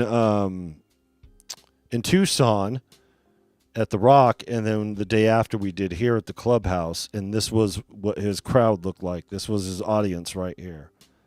So, yeah, people may be sneezing on artists like that and be like, oh, well, Esham, regardless on how people respect or don't respect Esham or whatever, Esham could still pull a crowd that, some other acts can't, and he's still got a catalog of, over 20 deep now, in the game, and he's still out here making music. You know what I mean? Fucking say about that. You know what I mean? So I think we're caught up on that era. Okay, we did a couple shows with this group over here, Unusual Content in Albuquerque, New Mexico. We were going to do another one. Head PE is also another one we opened up for. These are from the other one. I'm looking for the promo from the record release in Developed Species, because that's where we are at in the story. It's an interesting time period. But basically what I had done is I had taken all of the joint venture to Virus Music and threw it into the efforts of Intrinsic, because why not? Because why not? We were running the gamut on everything. That was before that Esham show. And this right here, 420 party, and we had booked these acts on here too. We were doing our thing, you know. But we also got the Tucson, so we got a couple of shows. Oh, here's another college time thing that we did with that same graphic over here. It's crazy I would get that with the double chin. This was actually a promotion for that Tech 9 show. So it's interesting going through it. You know, it's a bit of nostalgia for me, you know, going through some of these things. Was it the Fire and Ice tour? This was the first one. This was the official promo, but it only had these over here. So we wanted to put the pictures on it and turn that into... Where the hell is it? Let's see if I could find it first. I mean, it's on the website, so let's go to the website. Let's go to the website here. What do we got? What do we got for the things here? It would be on the virus side of things. Yeah, be on the virus side of things, maybe. Yeah, Funk Junkies show. I could tell you this was that Wu-Tang show right here. This was actually lifted from the Arizona Republic. That was the Bone show. This was Twisted. This was from the one that we were talking about. This is Andre Nicotina. This is Strictly Strange, 2009. This was Cottonmouth King some other time. This was at my friend Rosie's house when I was 18 years old and rehearsing in the back of the studio. Let's see. Okay, here we go. Here are the flyers. Since I can't seem to find the other ones, I don't want to dig into a new folder and start digging into those. There's the first A and B thing right here, and this is how we did it for the tour. That was the first one. There's that Wu-Tang show. Two at the Blaze one, the Andre Nicotina mini gathering, and then where the hell is that damn one at? Here it is right here, April 18th and 20th. So it was interesting times over here. We just ran the gamut. And this is where the heart of the story gets into. We were the shit. Nobody could fuck with us. And I don't mean that in an egocentric way. I'm saying nobody could fuck with us. They want to get through the Marquee Theater and do a show, they'd have to go through us. You know, the owner had created a nice little filter between he and the artist to where he never had to deal with a bootleg artist ever again. And if we had to deal with a bootleg artist who didn't come through on their shit, we'd eat that cost and take care of it and then make money off the back end anyway. So we just take it off of our back end money and it wouldn't be a problem, you know, and that never became an issue because we did good business and we did good business with good people. And those good people were very humbled and excited to perform on a big stage, you know, because to the local underground, that's a big stage. If you're doing the same type of stage going through it than an artist like Tech 9. Yeah, see, I got these separate. These are Andre Nicotina. Yo, we had this thing where we did a song called Crack Rock. Yo, we did these little Smarty Sweet Tarts in the baggies or whatever. It's about slinging Ziploc bags full of raps, man. And it was produced by Larry Love. Very, very dope. What would I do different now? And to answer your question, I'm doing okay. We're doing relatively okay over here. You know, kind of long-winded this stream is, but we're getting through it. You know, it's pretty interesting. So yeah.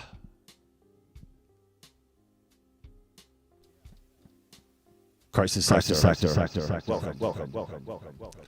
What I would do differently is not give all my time and attention into somebody else's space. So things were cruising along. We were doing our shows. You know, my father had revealed to me upon coming back home from this tour, he said, hey, you know, if you decide that you want to go to school, you could stay here while you're getting your degree. Welcome to, by the way. And I said, well, I never thought about that before. I'm over here like in my mid-20s. You know what I mean? My son was already, getting older, past the toddler stage and all that. I was kind of at a misdirection, lost for words. When I came back from tour, I did some house sitting. I took some mushrooms, tried to find myself and figure it out. Tech Nine just played the fairgrounds here last month. Yeah, dope. Yeah. Be interesting. What did I learn from a business aspect is also a loaded question. I would say the biggest takeaway from all this is to not give everything that I had musically to somebody else's dream. But I didn't. We didn't, in all fairness. So, going through the history of everything, virus music-wise, fast forward to Developed Species, this was right the time that I was going to school for audio production technologies. And I ran it up, got full Pell Grants, did everything, and actually developed this CD right here, this album, while I was in class. This was the single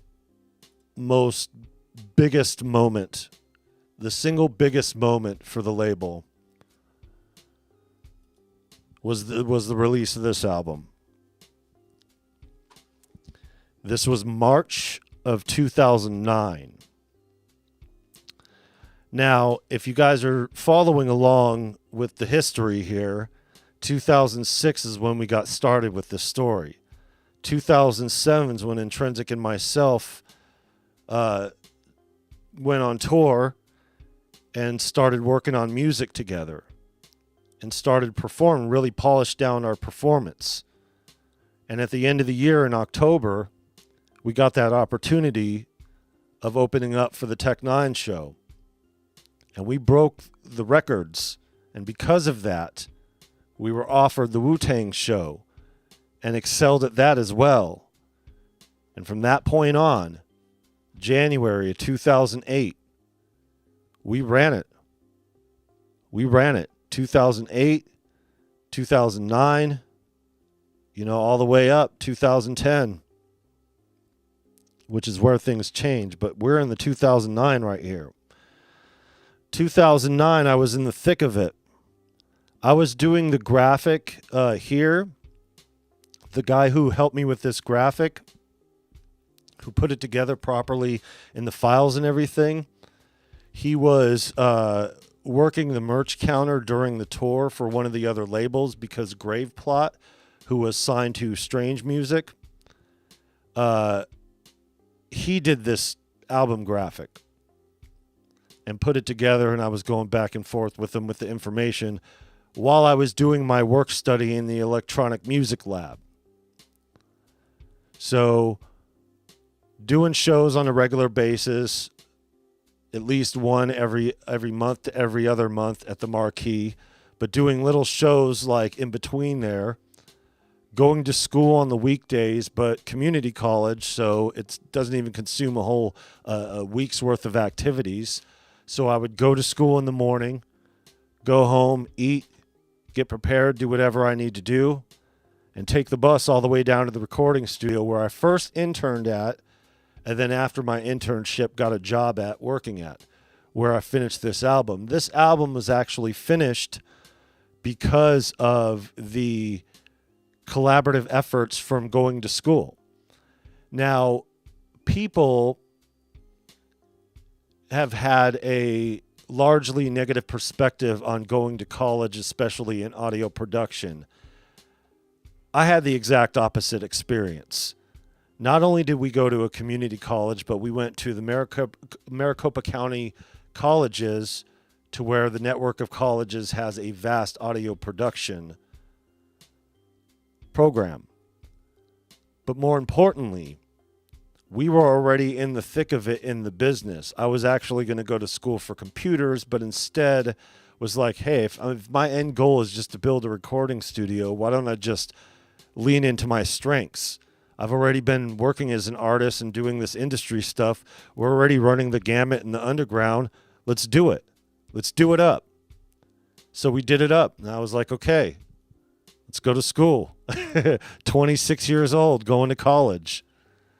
You know, but if you look on these names here and the people here, the beats, yeah, we got them from Rocket Productions. You know, I outsourced the beats. There's a lesson that I learned here, business-wise, DL, about leasing beats, because I didn't have time to produce during this time. You know, I had leased the beats, and working at the studio, we had traded our computer for studio time, and we had unlimited studio time. So we got to do real instrumentation on top of the beats that we leased, such as electronic guitar, bass, and all that. We got some female vocalists. I really produced the hell out of this album. I didn't make any of the beats except for the opener. The introduction was a movie score that was done by one of the students at Glendale Community College. 3 of the tracks here had, several of the tracks had features on them, but 3 of those artists were other students at the college that I went to. So it was a great benefit to utilize and have the relationships that I had made at school and bring them to the studio. As a matter of fact, the entry into the studio is a crazy story. Now, what happened here was Grey Room Recording Studio was getting ready to close. It was before the owner passed away, but they weren't doing so well. And the lead engineer that was pretty much the glue who was holding that place together was offered a job at a different recording studio, the one that we actually just, started to work at. And we had a... I went to GCC for a couple of years. I bet you did.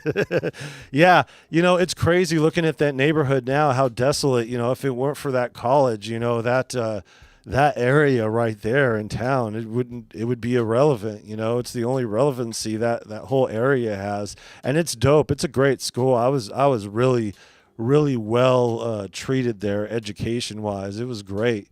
But going through this, with the features on here and the people, we had the plans to meet at Grey Room. I had an 8-hour block, or I think it was a 4-hour block. It was a 4-hour block that was booked. It was a good session, but I wanted to get all these features that we had been working on done at the same time in the same session. The people that were with me were professionals, and we did the damn thing. So, this album is on all streaming platforms. You could listen to it, and I have all the original session files. I'm actually going Valley West Mall. Yeah, that's where my dad's house used to be by. Valley West Mall, right by the cornfields in Montgomery Wards. Yeah, that's Pops' old neighborhood and shit in Glendale. So it was a dope session. What had happened was the engineer called me and was like, I'm not working at this place. I'm working on this place. The day of the session, just a couple hours beforehand. So I had called everybody and let them know and text everybody and given them the correct address, and we met at the other place. And we had a massive session, to where we threw down these songs, and this picture was taken at my dad's house. And this is when I got I think it was 1,000 copies I got pressed of this. I'd printed a few thousand copies of this, but this was the first 1,000, I think. You could see the name and the address. Doesn't matter. Who gives a shit? That address in the house is sold. Doesn't matter. But yeah. So this was a pivotal turning point. Intrinsic and myself did a couple songs for this. Look at the amount of bonus tracks on it. It was like everything else that we've been doing. a promotion for things moving forward and going through as a label. We were really getting established at this point. And at this point, able to do the record release party at the Marquee as a headliner. And that group, Kind Killers, kind of disbanded, and it became this other group, Masonic Minds. And I had recorded some of their stuff. Intrinsic recorded some of their stuff. And they released their album too. So it was like a double album release. But the most important thing is that we headlined. So headlined the Marquee, and what we pushed out, it was like 1,100 people. Now, this is what I will put out there. Let's see if I could do, because this is going to get the copyright claim. I don't care. Let's see if I could find it on the thing. I got to do another one over here that's not the desktop, because I have a session over here. You know, why don't I just look it up on the internet? Let's just go check the interwebs. I don't need this OBS. I work the video game section of Montgomery Wards I stole from the Montgomery Wards said video game section. That's where I used to steal. I stole the Murder Squad tape from there. What else did I get from there? I got some shit. I got some albums from there. I got RBX, the RBX Files album. I think I got from there. Yeah, we used to steal CDs from the Montgomery Wards and run into the cornfields right by our place. Let's see.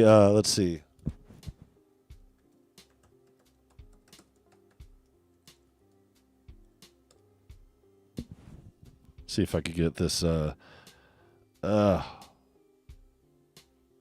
This is the promo for Underground Hustlin', and we're not going to get into the weeds of it over here, but this is all from the thing, and I'm going to get copyright claim on it, but who cares? Hustlin'! For those of you who don't know, it's a... I'll just do mine and see. So this, all the video from this was taken from that event, the Marquee event, Developed Species release party.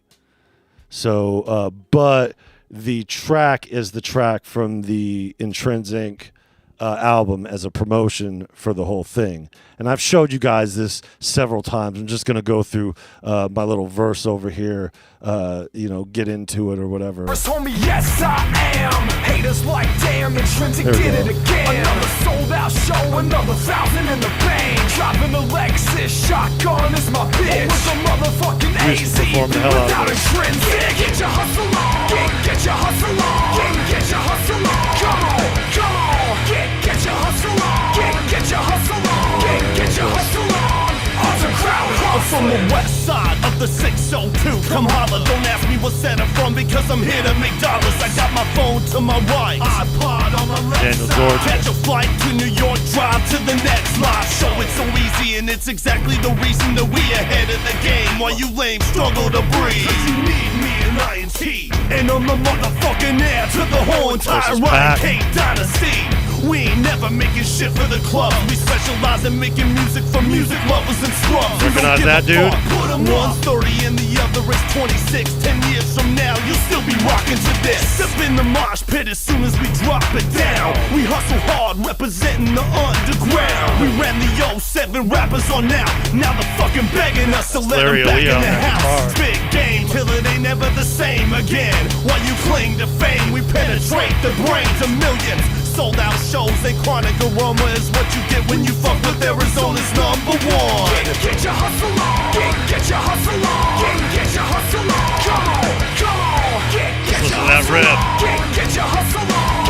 Get your hustle on. Underground hustling. There it goes.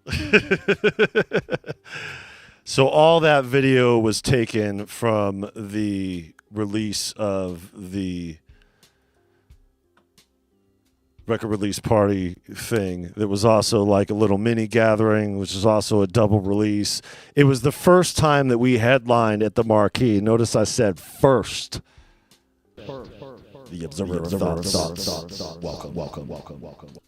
And the reason why that guitar is heavy and hard is because Larry Love, Larry Aaliyah ain't no joke on that, and Intrinsic he records over at Mind's Eye, and that's all the stuff that comes together. But there's a couple noteworthy things on here to keep in mind here. Similar drum cadence to song One Blood by The Game. So that the drums came from the motif, and I think it was Intrinsic playing the drums on a drum trigger. I'm not 100% sure. So, like, even though they sound digital, which is true because they were processed digitally, they were performed on a drum kit, which is why it sounds like that on top of his stuff. So, basically, this is what happened here. So I'm riding a high, right? Things are going okay. A little baby mama drama, stuff in my personal life. Who cares? It's all good, Ain't tripping on none of that. But if you look on here, minus the MySpace stuff, because we all thought that would last forever. And I just put it on the little promo in here because that's social media, Everybody thought that was going to be the thing. Completely dated this album. But if you look here, over here in the corner, there's Intrinsic Records. The reason why is that Intrinsic, he developed a replication company, and basically what he did was took his intermediary as, getting his own CDs pressed, and decided to offer it up as a service available. Basically, we've perfected the art of being middlemen when it came down to it. We took the ticket sale element and applied it to every other thing that we did business-wise.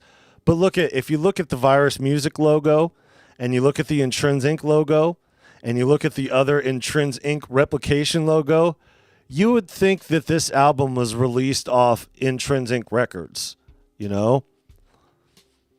Who played the guitar tracks? They were awesome. That was Larry Love. That was Larry Aaliyah himself. He's a pretty accomplished guitarist, when it comes down to it. Intrinsic wasn't involved in the production of this album at all. Nothing to do with it. And the only reason why the label is represented on there is because, like I said, I had put my Virus Music basket into the Intrinsic Records basket. There's also, something that I learned not to do. But I thought this time it would be a different thing. I thought it would be a different story this time because you're talking people in the business who've been doing nothing but this. We went on tour together. We knew each other personally. Like, it was something that was real tangible. So, I didn't think that things would turn out the way that they did between the two of us, but we never do. We never see the forest through the trees and all this bullshit. But I promoted him so heavy with what I was doing. I didn't need to. He didn't earn it. He didn't involve himself. He didn't get any credit on it as far as like the album goes. He doesn't get paid from any of it. It was all of our efforts and everything that we were doing. Now keep this in mind, because this is where things kind of change. This is where things really, really change. Let's go over here. And, we got a couple difference as far as the shops go. And I should really plug in my other drive to show you guys the other shops, but we'll get out of this. Oops. And that was that. Back into this. So, as I said, during this time, take care, Trader to the Living. Good to see you here. We started working at the recording studio. We started working in the recording studio. We started running sound on the weekends over here at the G Spot. This was it right here. And It's because the guy's name, it kind of was a double entendre and all that other stuff. But I helped build this venue. And I helped build this venue while I was going to school, while we were performing on a regular basis, fresh off an album release, doing everything that we've done. That's the label beforehand. Or not beforehand, during that time. My bad. I'm going to be all sniffly over here. Okay. So you could see in here, this space over here, it wasn't owned by us, but it was just another hat to put on the head. It was just another job to have on a regular basis that helped us get through live sound engineering. But it wasn't just that. I helped build the place. You know what I mean? I was acting promoter, and we did a huge show that year for New Year's. And with that, completely lost. The G-Spot had to close down as a venue after that. And it was crazy how things happened. It was really quick. It was a New Year's show. There was a show a couple weeks prior to that the fire marshal and police had gone in there, a tip of some sort or whatever, and had talked to the owner. Because mind you, at this point, we had been doing everything that we've been doing business-wise to have these things included in the services that we have available to offer our clients, the people that we associated with. We don't have to sign you as a record label, as an artist. We don't have to sign you to do business together, because we do have access to resources coming through and getting your music going. So there's a way to do business with the label, and we became more of an all access to do business on a multimedia music side of things. So it wasn't as much as signing artists, but at this time we had worked with a few artists through the studio, and you see the pictures of them right on here. That first one was Judgmental. This was his grandfather. He went by G-Balls, and he would come out there in that outfit and do some singing along with it. These guys were trying to get put down. It wasn't a thing at a time. It was really, problematic, going through it. But all those pictures were actually not these ones, but the ones with the lights and everything were taken from the time period of the New Year's show. So we had these lights up and doing everything. This was the New Year's show. This was the New Year's show. It was right, getting things established, and it was going to be the breakout thing for the venue. It was going to be real helpful for the venue. For us, we were just acting promoter, but we lost our ass on that show. George. Welcome. So it's a huge story. The cops got an anonymous tip. The Phoenix Police Department received an anonymous tip that we were selling drugs out of the venue. And on New Year's Eve, they broke the whole thing up. We had the fourth act was on stage. The place was already packed. It was lined up down the block. And, it was already pre-sold out. I mean, the capacity wasn't that much on it, but it was already pre-sold out. We had the Fun family coming through. It was going to be an adventure. It was going to be an event. Getting ready to do some shows on that, on top of the fact that I was running live sound. We've done a few successful raves, that picture over there being one of them. But as a label, I put all my people on the record label because we had a couple signed deals and a couple potential signed deals that we were working with people. And they were going to hit the stage. And that was the beauty about Virus Music. We had so much to offer at the time, running it from start to finish. From the audio production, to the studio recording, to the post-production, to the promotion, to the performance, to everything running through as far as getting the merchandise taken care of and doing everything that you need to do. We really ran the gamut on the services we had available. So it came all crashing down to the New Year's show. That was the last time that Virus Music acted as a promoter during that time. And I actually had to sell my wireless microphone just to get the headliner home. Yeah, it was a pretty crazy event. You know, it lives on notoriously. I got a couple people that saved them from spending some time in jail, being the audio engineer of it all. So, you know, it kind of changed things, and it changed things immediately. Because during this time, we had done some business with the recording studio that we were working at over here as a promoter, and they were kind of screwing the pooch on things. The guy there was getting ready to leave anyway, and we weren't going to take over that place. So we started at Paramix Recording Studio. Very interesting recording studio. Now, this was really interesting here. Let me go through the flyers over here because this reflects a very significant turning point. And, oh, here was that one. There were the old business cards here. That was right after the genetic mutation came out. You know, Intrinsic became such a web of artists here, you know, going through it. Bunch of white boys and the local underground. But this was it here. Let's see if this one's bigger. Nope, it's smaller actually.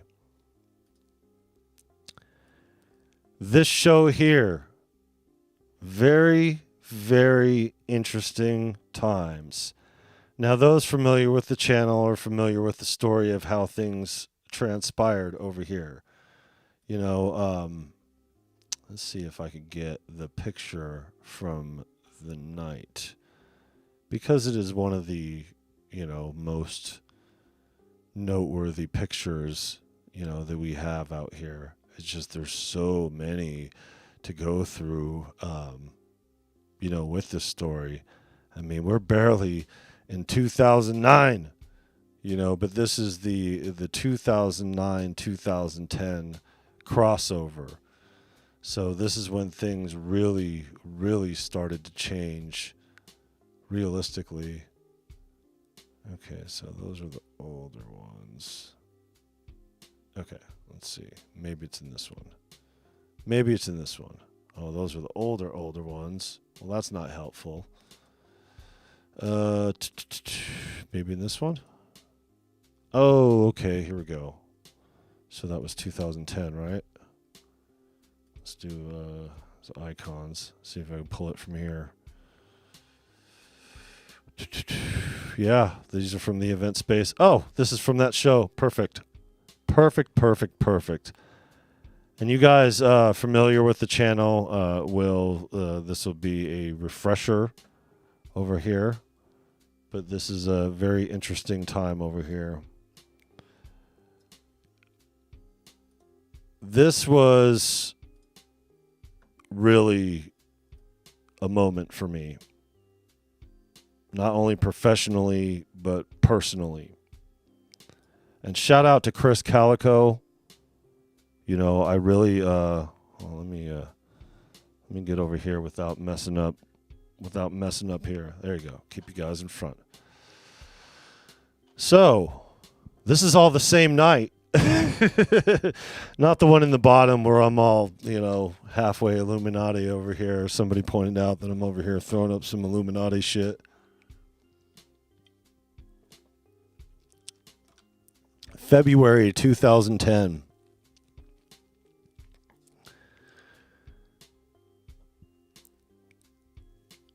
My biggest takeaway as a label owner doing this music thing is personal life drama and all that other stuff. This was the biggest lesson. It was one of the biggest moments. And God, my eyes were pinned. I was actually skinnier then than I am now, during that time. And I'm floating around 200 right quick. So I've told this story before. The night before, or the day before, I had an interesting conflict. Yeah, I appreciate you, man. My son's mother and I have been back and forth, obviously, from the stories already, you could tell. But this was something different. This was the end of the end of the end type deal, but it was something further than that. It was really an interesting moment because, I panicked at the last minute. I was on antidepressants at the time. I was really trying to make it through my personal relationship situation and dealing with the emotion of that, because it wasn't just my baby mama. It is the fact that we got this kid together and she's in charge of everything, so what she says goes regardless, especially in a state like Arizona. So in one of my lack of better judgment moments, I took a bunch of antidepressants, that I shouldn't have, and down it with a bottle of NyQuil. I did a song about it, and touched base on this event, but this was the night before. This is the night before Chris Calico. Chris Calico, for those who don't know, is Tech Nine's right-hand man and always has been. Right now, he is currently not signed to Strange Music. He doesn't even perform with Tech anymore. He wants to venture off and do his own thing, kind of like what he tried to do at this point. This was after Genius, his second album, came out. Great album, by the way. And it was at the Chasers, which was, ironically enough, right next door to Intrinsic's condo at the time. But the night before, the day before, I had spent in the hospital with my son's mother trying to get me committed on suicide watch.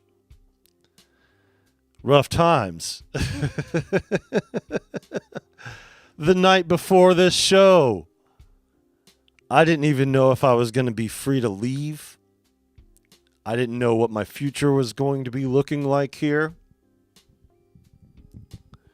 But I performed flawlessly the following night.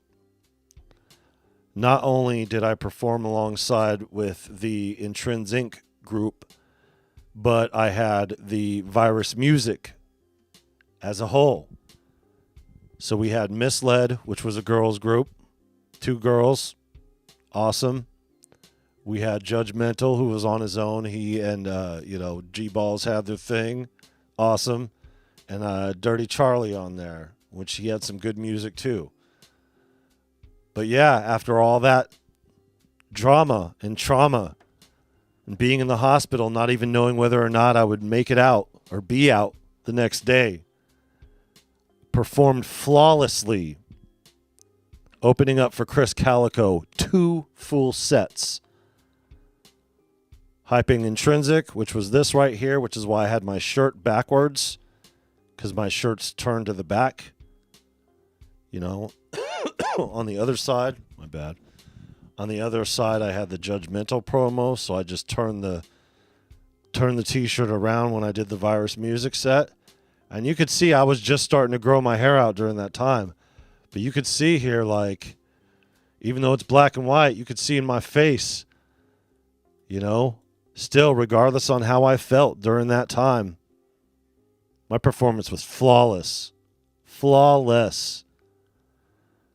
So after the show, Calico and we had been talking a few times before because, we had done all these shows showing up, opening up for Strange Music, even South by Southwest. We opened up before the Tech Nine Paul Wall thing happened in Arizona. We did the South by Southwest thing. So, after the show, Calico's like, yo, is there anything to do around this time? And I showed him Showed him pictures because I had just done taking all these pictures of this pyramid studio. And it was dope. You know, it was dope. You know, the whole thing. Let's see if I could get on this thing over here where the see the axe, gray room, live picture, G spot. Oh yeah. Yeah, we got all the G spot pictures over here of the whole thing being built. But it's not about the venues here. It's about the label and what we've learned moving forward with all this. The gray room stuff. Let's see if 2011. No, it'd be before then. It'd be the 2009 stuff. Yeah, whole bunch of other stuff. But yeah, I definitely need to go through and painstakingly organize all these going through it.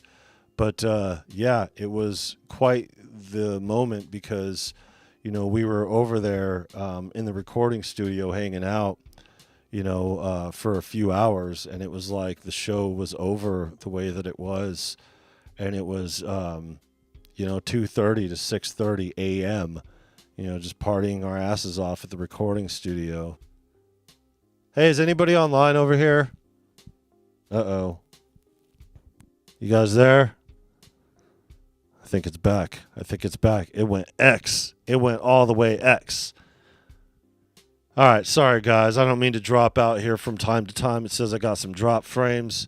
You know, I just want to make sure that I get it all through without dropping it. So immediately after, because of what we did here and because of, you know, the owner of Pyramix all of a sudden became privy to strange music.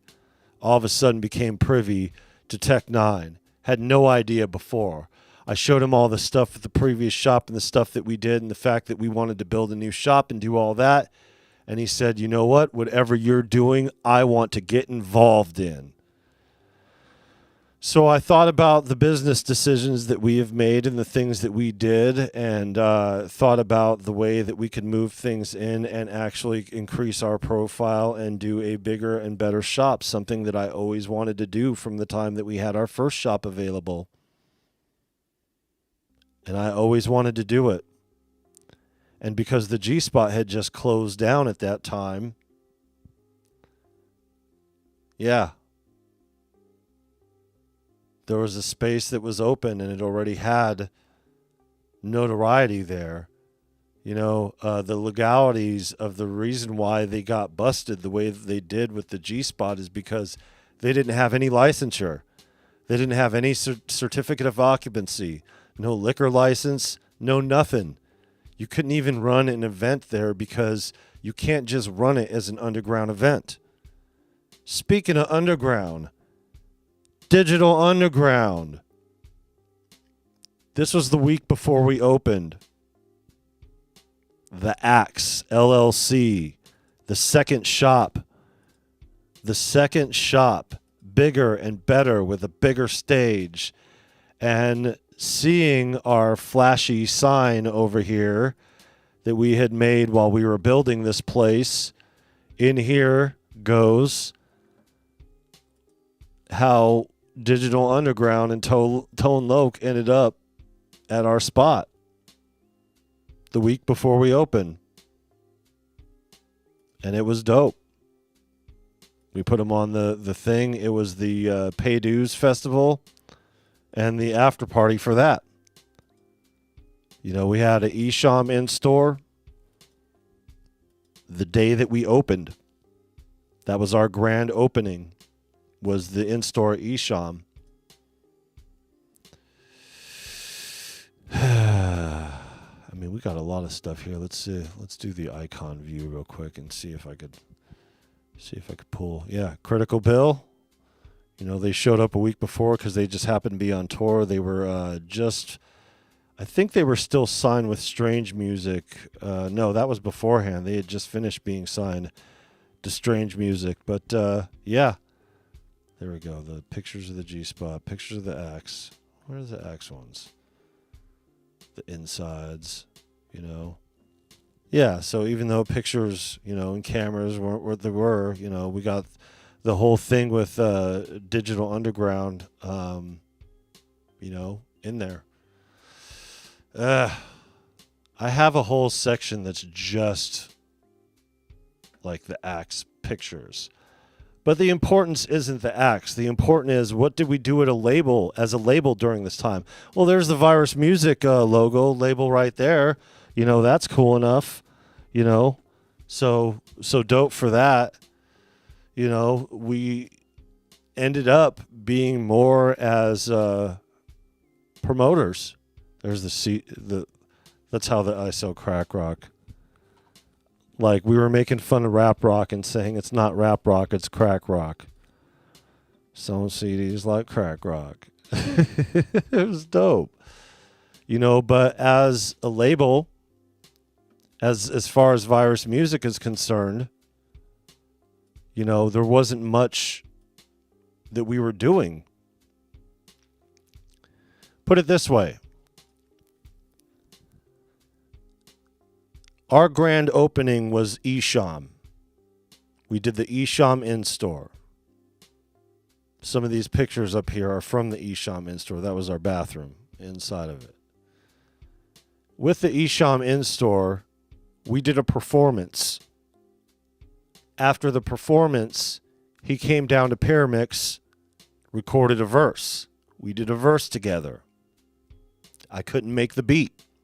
I outsourced the beat to somebody else. We were still doing regular events and, you know, regular performances, but as a label, what were we doing really? So the intention here was to run the shop the same way that we did before, but only this time successfully. We take the lumps from, you know, the history of it all and make sure that people are aware about how to do it right. Licensure. So we fought for the certificate of occupancy and tried to get it going. And it was through that process that we realized that the building was condemned and needed to be torn down. But everything I put in as a label, all of our resources as a label went into the acts. Everything. We ran a couple of successful shows, but we weren't even allowed to do that. We weren't even allowed to fill it up because we didn't have a certificate of occupancy. But we could hold an event space and run it as a retail store in the meantime, temporarily. That was allowed. So we ran as a retail store, did underground shows as a venue, but never really officially legitimized. We had Digital Underground and Tone Loc in there the week before. We had the Esham in-store. We had a Boondocks in-store. We had a couple underground shows. We had a couple underground raves. You know, we did it until we couldn't do it. On the other side of that wall over there, it was painted with the Intrinsic logo. Why? I don't know. Just doing, like I said, combining all of my efforts within the label, but things were kind of falling apart with the two of us because I noticed that it was kind of separating and detaching from all that. You know, and I didn't realize at that point what was going on. But during that time, we had to close the shop down before we even got open after spending 3.5 months building the place. And that was on the owners of the record label, or not the record label, but the building owners, because they should have never leased us that building to begin with. But they did, illegally. They didn't get, it was up to them to do the certificate of occupancy and all that, but they never did it. So we had a case on our hand that we could have got our money back, but, you know, having a falling out with Paramix and all that other stuff. Now, keep in mind during this time, this is 2010. This is after running 3.5-year time period of doing back-to-back shows, going on tour, you know, 2,500 plus people in Denver, doing all this stuff. It was all supposed to culminate into this event space doing all this. For some reason, Intrinsic had no part of it. I didn't really know why going through it. I found out why later. But yeah, we found out that the building was not up to code. And I walked away from all of it. Move this over here. And this information, you know, it's like an autobiography or whatever, like a short version. You know, it really just puts into perspective some of the things here. But as a label, what did we have going? Well, our contract had been fulfilled with one of the artists, and he did not renew. So we had one artist left on the label that was less on the label. The girl group that was there split in half, and it was only the one trying to figure out what she was going to do solo. And I agreed to work with her on her solo joint, and everything was fine. It was all good. We had another group that tried to get in on it, but then didn't show up on the studio session, slacked off, and that was it. One time is done. You don't show up for your session, you know, that you pay for or whatever, and that's it. You know, you're done. You know, I don't mess with stuff like that.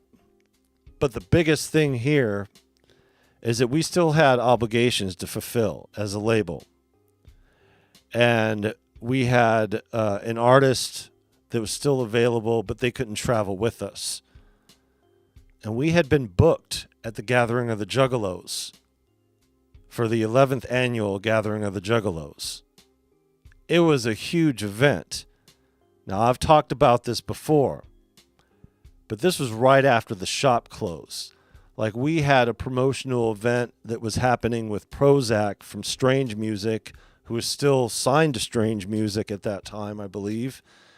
And yeah, we had to cancel it before we fulfilled that contract. So we put in our deposit. We let them keep the deposit, and we didn't fight for it at all, and just, you know, let them know. But yeah, my business partner didn't want to fight for the shop, so I had nothing to move forward for with the label. But we still had the budget carved out with Virus Music to go to the Gathering of the Juggalos. And going to the Gathering of the Juggalos in 2010 was insane. It was such an insane experience. Now, one thing is that while we were gone, we were supposed to be closed. But one of the guys that we were associated with business-wise had broke into the spot, hijacked the electrical from next door, and ran an underground show illegally. And because he did that, he left the doors open and unlocked, and the place was robbed while we were gone. Not only that, my chief of security, who had been otherwise reliable up to that point, ripped me off for, I think it was like $300 at the time. And just, it's crazy. And I kind of took this lesson the first time going to the Gathering of the Juggalos with the first 2006 time period about what happens when you leave town, because I had left town to go to Vegas. I had left town to go to San Diego and everything like that. Like, I already had learned what happens to your business if you don't have proper people managing. I had to fire one of my people from California, you know, running my first shop, you know, because he didn't show up for work and just thought, oh, well, I'm just going to slack now. And it was a whole thing. So I already knew that a lot of stuff could happen once you skip town, because they start looking at you like, oh, well, the owner's skipping town. Well, you know, now it's time to act a fool. And act a fool they did. And it's not like they ruined the business, because the business was already ruined because of the building owners. But we had the ability to get some get back on that. Like, we had met with some attorneys. All we needed was the $5,000 retainer to put down. But we had a slam dunk case. You know what I mean? And the owner from Pyramix didn't want to kick in on it. But more importantly than everything else that was going on, we not only had to fulfill our obligation as a record label showing up to the Gathering of the Juggalos, but my dad was just diagnosed with cancer. Now, this didn't really happen officially until after we came back, but it was all happening at the same time. And universally speaking, I understood that's the reason why the shop closed down and I had to separate from it. I had to take care of my father. And if there's any takeaway, the long and short of what happened to us as a record label, it's that. The shop closed. I had put everything I had into the shop. I had problematic business partners who were stealing from me. And then my dad was dying. And he only lasted 2 years. Not even that. Because we're talking about the end of summer is when all this happened. He passed away in December of 2012. We didn't get that long together after he was diagnosed. But he was in the hospital that was right next to the shop. The shop was on the east side in McDowell Road, right next to Good Sam Hospital, Good Samaritan Hospital, where I was born. The place that I was living at the time was overlooking the hospital, so I was real close by. Interesting time. So not only did we have our shop broken into, but the safe, unbeknownst to them, had our ticket money in it. I didn't want to leave the safe there, but I left it in care of our retail manager, who at the time was developing a problem with drugs. Right at the time to where all this fuckery was going on. And the reason why he was developing a project, and I know, he had addictive personality and all that other stuff, so it was going to happen that way anyway. But the trigger effect was the stuff that was happening at the shop. He was sober. Everything was all good. He was on a breathalyzer, couldn't even drink, but he started smoking cigarettes and then smoking weed and then taking pills again and, all that other stuff. And, he passed away too in 2011, the following year after all that. He didn't last, more than a year after all that, my retail manager.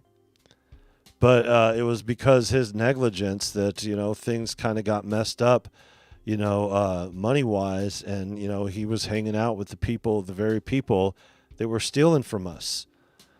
So went to the gathering of the Juggalos, watched Tila Tequila get pelted, watched Method Man from backstage get nailed with a full beer can. I told this story a few times on stream.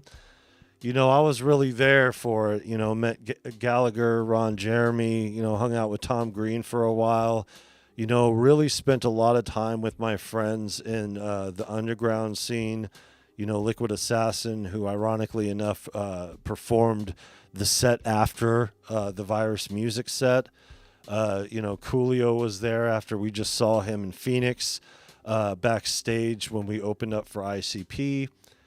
Brother Lynch was there. Tech Nine had a monumental performance. It was a really interesting time. There were a lot of people there.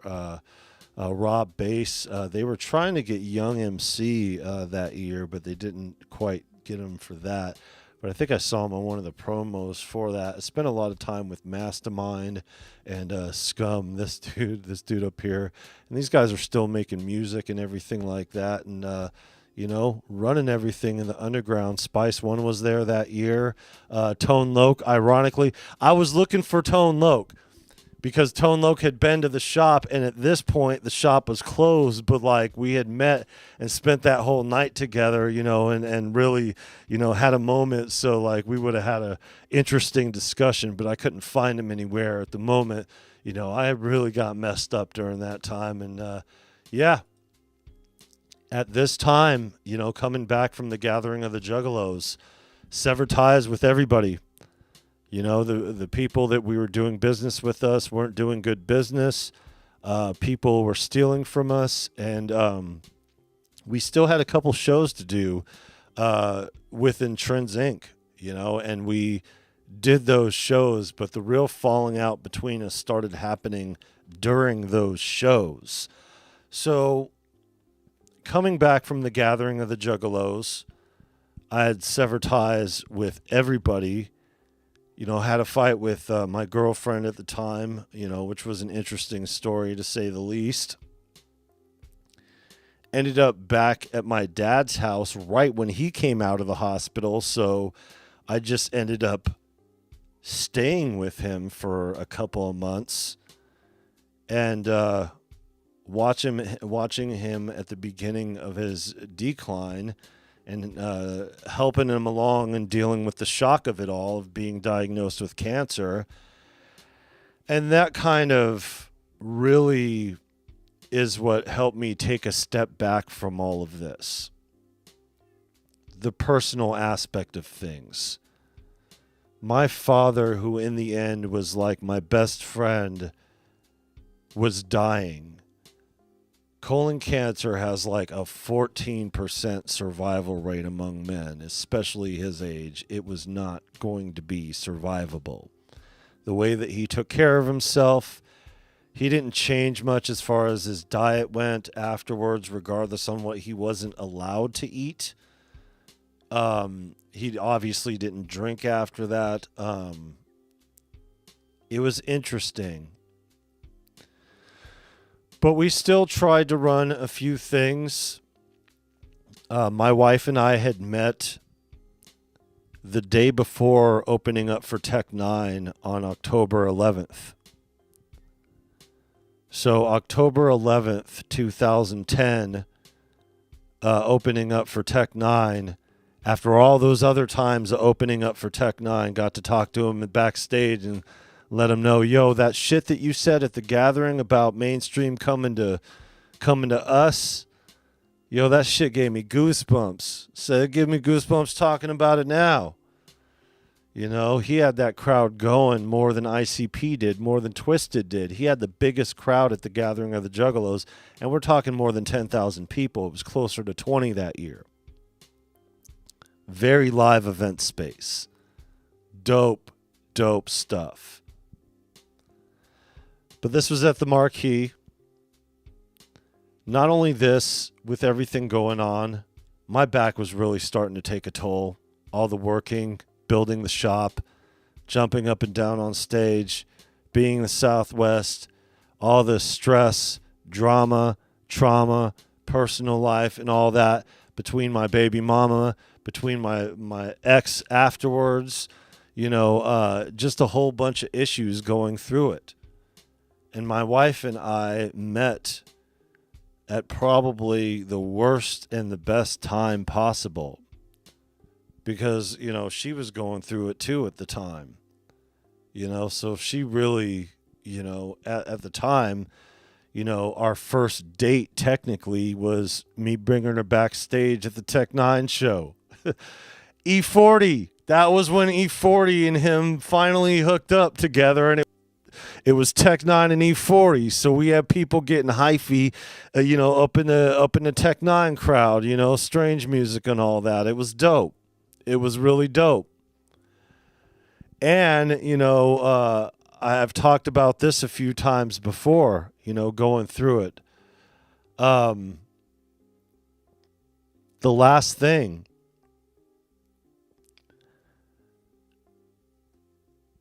Chris Calico coming through that time at Pyramix. It was when Periscope just became a thing. So he streamed on Periscope, right? And, it was choppy or whatever, but he was showing Tech and Travis and them, yo, check out this studio, the inside of it's dope, It's a dope spot, Got a whole bunch of, just craziness going on with it, And partied there, it was an impactful moment. The Pyramix thing was an impactful moment, hanging out there that night, for all of us, it was fun. It's a good bit of fun. So at this time, the stuff over here with the I'll go back into that later. See, I have so much going through. Probes. Welcome. So, remember the guy who did my developed species artwork, and I said, yo, that was the guy who worked, doing merchandise for the label that we were on tour with. Well, that guy was now working for Strange Music, and he was doing their merchandise. And he called me, and he said, yo, I saw that you guys doing the show, and he already knew that we were doing the show anyway. He's like, are you coming up here for sound check? Bet. Of course I'm coming up here for sound check. Yo, can you get the alcohol order for the tour bus? I cannot leave. So I don't even know where to go because I'm not even familiar with the area. But I can't even go because I'm locked into this. But like, these guys are dry, and like, I don't know any other time or know anybody to be able to ask this. I know it's a huge fear. I said, don't even worry about it. I got you. Just give me the list. Let me know what's good. Gave me the list. I got everything. It wasn't as bad as, I thought it would be. A couple $100, it wasn't that bad. It was just for the guys on the bus. It wasn't for the whole crew or anything like that.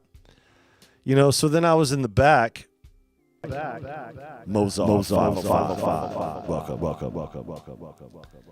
I was in the back of the bus giving him the alcohol, right? And Chris Calico hears me because my voice is distinctive. And he's like, yo, Virus, we've been talking about that pyramid spot the whole tour. We're on the hump. We're past the hump. We're over the hump. So meaning that they only had like a dozen or so dates left and the tour was over, I think they had like just under 20 to do, or just over 12. Not very many. So they wanted to come through. Well, I had severed ties with my business partners. I was so pissed off that they let these thieves into our business and do whatever. And then I was telling him about what was going on with my pops and everything. And he still wanted to let these thieves be a part of our business and do whatever. And he still didn't want to kick down to get our stuff going to where we could win this court case or even fight it. And I told him beforehand, I put everything we had in Virus Music into the acts, into the business. If the acts fails, Virus Music ceases to exist. Virus Music is no more if the acts fails. And the only reason why it failed is because he didn't know what he was doing business-wise. He wanted to party more than he wanted to, do what he needed to do, work-wise and get through, and not realizing that, this is a business. I had to wrangle them together to where we had to do weekly meetings. And I'm like, it's not good enough to do weekly meetings. We need daily meetings now. So, doing daily meetings, it was hard to get these guys on board, to get them a part of this whole thing. But that's what happens when you get people that don't see your vision and don't understand how to run things business-wise ahead of time, because the whole thing could have been resolved. But I was over it. Pops was dying. I was on the outs with Intrinsic because he hadn't been a part of this whole thing. For some reason, he was MIA when it came to developing the shop. When I had Isham in the studio with me and he was telling me about his experience, because Intrinsic had run the Underground Hustlin'. The Underground Hustlin' song was derived from the compilation series that we had developed together when we were on our way to performing in Denver, and we were on our way back, and then we solidified everything and what it was going to be for that. I actually put together the first 2 volumes, but he actually hit the ground running and is still doing it to this very day. Like, every artist has pretty much, I'm surprised EA Ski hasn't hosted Underground Hustlin'. You know what I mean? Name an independent underground hip hop artist, or, chances are they've done it. Maybe not hip hop artists, but, yeah, I mean, there's been so many. It's just been such a successful series or whatever. But after everything, his his whole steez became that. And everything that he dedicated his time to became underground hustling. And I don't knock that. I get it. It was lucrative. It did what it did. But us as a label, Virus Music wise, our label mates have dropped off. We hadn't worked on any music when it came to the Virus element.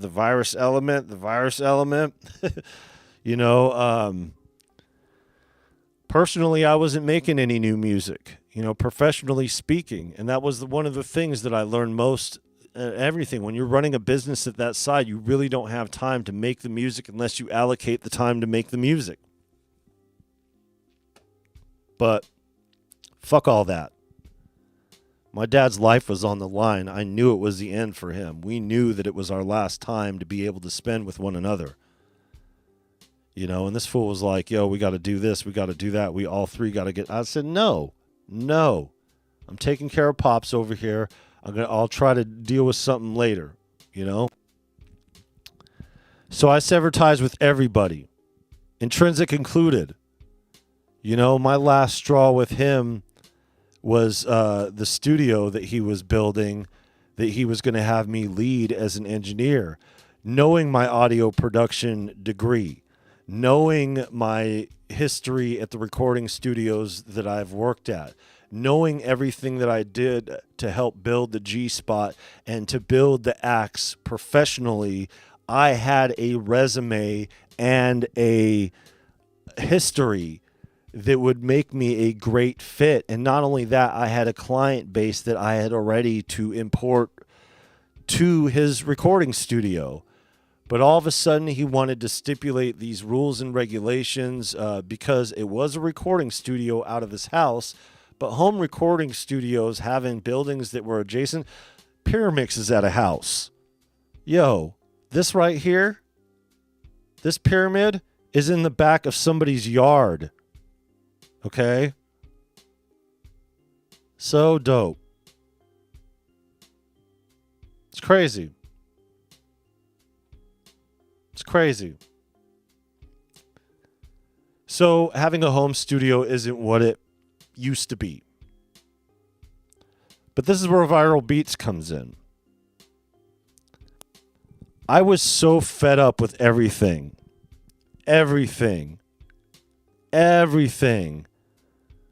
From paid and establishing Virus Music as a label. All of this.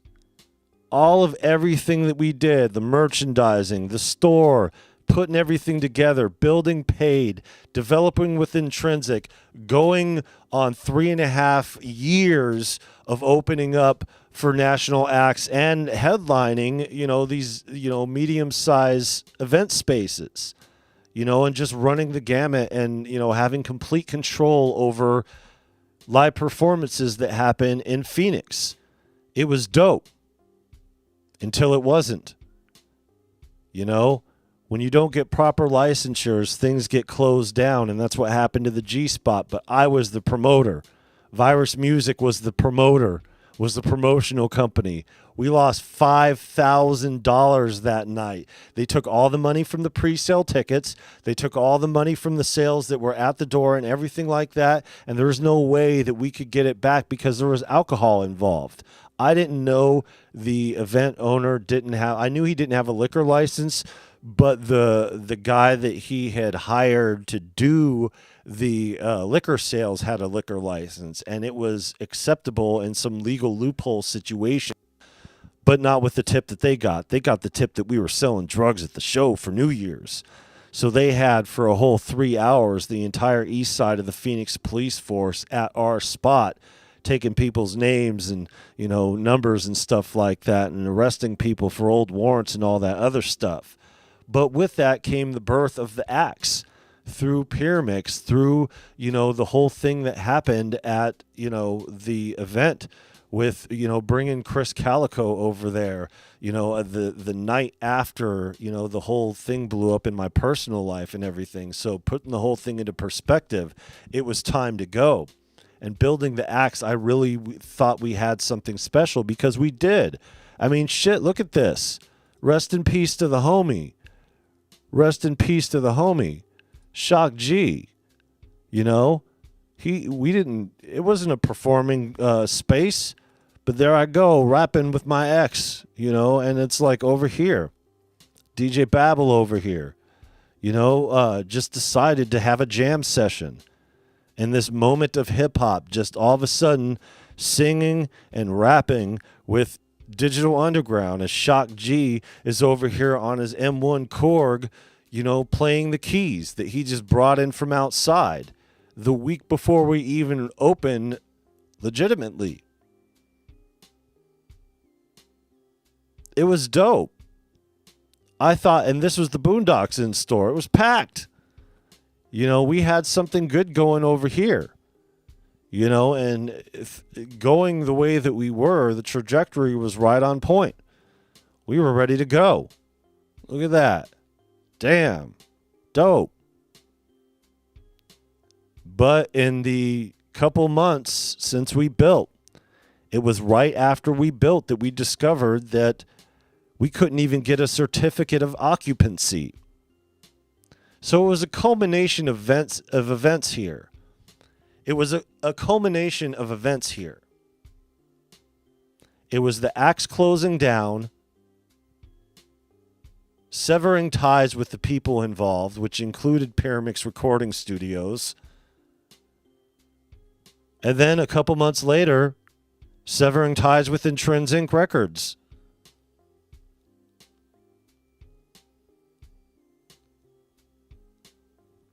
Dissolved all the partnerships. Started running a home studio. Rest in peace, Shock G, for sure. Now, this is when Viral Beats was established. Unofficially. Because we were still in Arizona during this time. But we established, and Viral Beats became the home recording studio that we operated out of. We used the label and did what we did. But all that running the gamut and all those performances and all that publicity and exposure and all that other stuff, that was gone at this point. It was just my wife and her two girls in a house together. And place after place that we went, I just started working on Genetic Mutation. All the music that we didn't get to do. Over time, I started working on songs immediately. Putting stuff together. But before that, we left Arizona. But this is what happened with us. This is the important shift as well.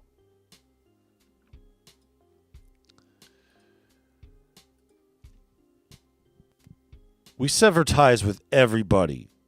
Everybody.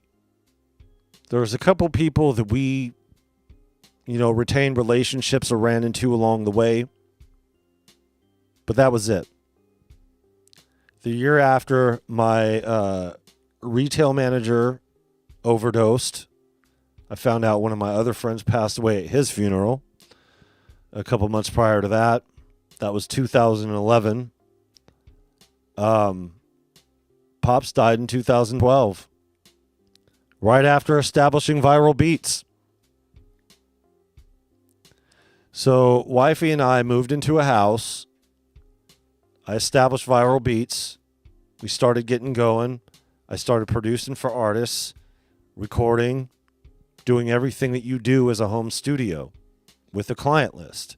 Everything that I wanted to do at Intrinsic Studio that, all of a sudden became problematic because all of a sudden, and what had happened between the two of us was the fact that he had listened to a lot of the drama and a lot of the bullshit that was in his ear about me that was just people hating on me for whatever reason, saying that I was doing stuff that I wasn't just to cover up their own fuckery. And it got back to me when I severed ties with him. And it was sudden. It was all of a sudden. But yeah, I bailed out on our last couple shows together and just started anew with Viral Beats. And I really thought that, I wasn't going to do, I was going to do the Genetic Mutation album, but, I was kind of new at that point with what we were going to do as a production company, as Viral Beats as a production company. For the first time being, what we were doing was selling beats and studio time. That was it. Making a living off of it. And Virus Music as a label, the only interest I had in signing anybody was myself doing my own thing and just one other artist that we had met. And, during this time and going through this time, spent a couple years on this artist's album. Did everything. Did the whole album. Front to back. All the production, the graphics, everything. And it just started on a feature track that was like, yo, feature on this other track, yo. And we weren't doing an album together. It just came to a point to where I was producing and working on his whole album. So we were going to do a double release situation, but he never paid me. I had attempted to get things going contractually to where it would work out, but I did the foolish thing and just figured that I would run it up until the end, which I did, deprioritizing my own self as an artist to work on his stuff. And he never paid me for it. He had the money several times over, but made excuses not to pay me, even when I reduced his bill. And I spent a lot of time and effort working on that project. And it will never be released. Because I have all the music, and I have all the means to make it, but it was stopped in its tracks. Pops passed away right after establishing in 2012. Finished his album right around 2012. We were going to be wrapping up Genetic Mutation in 2012.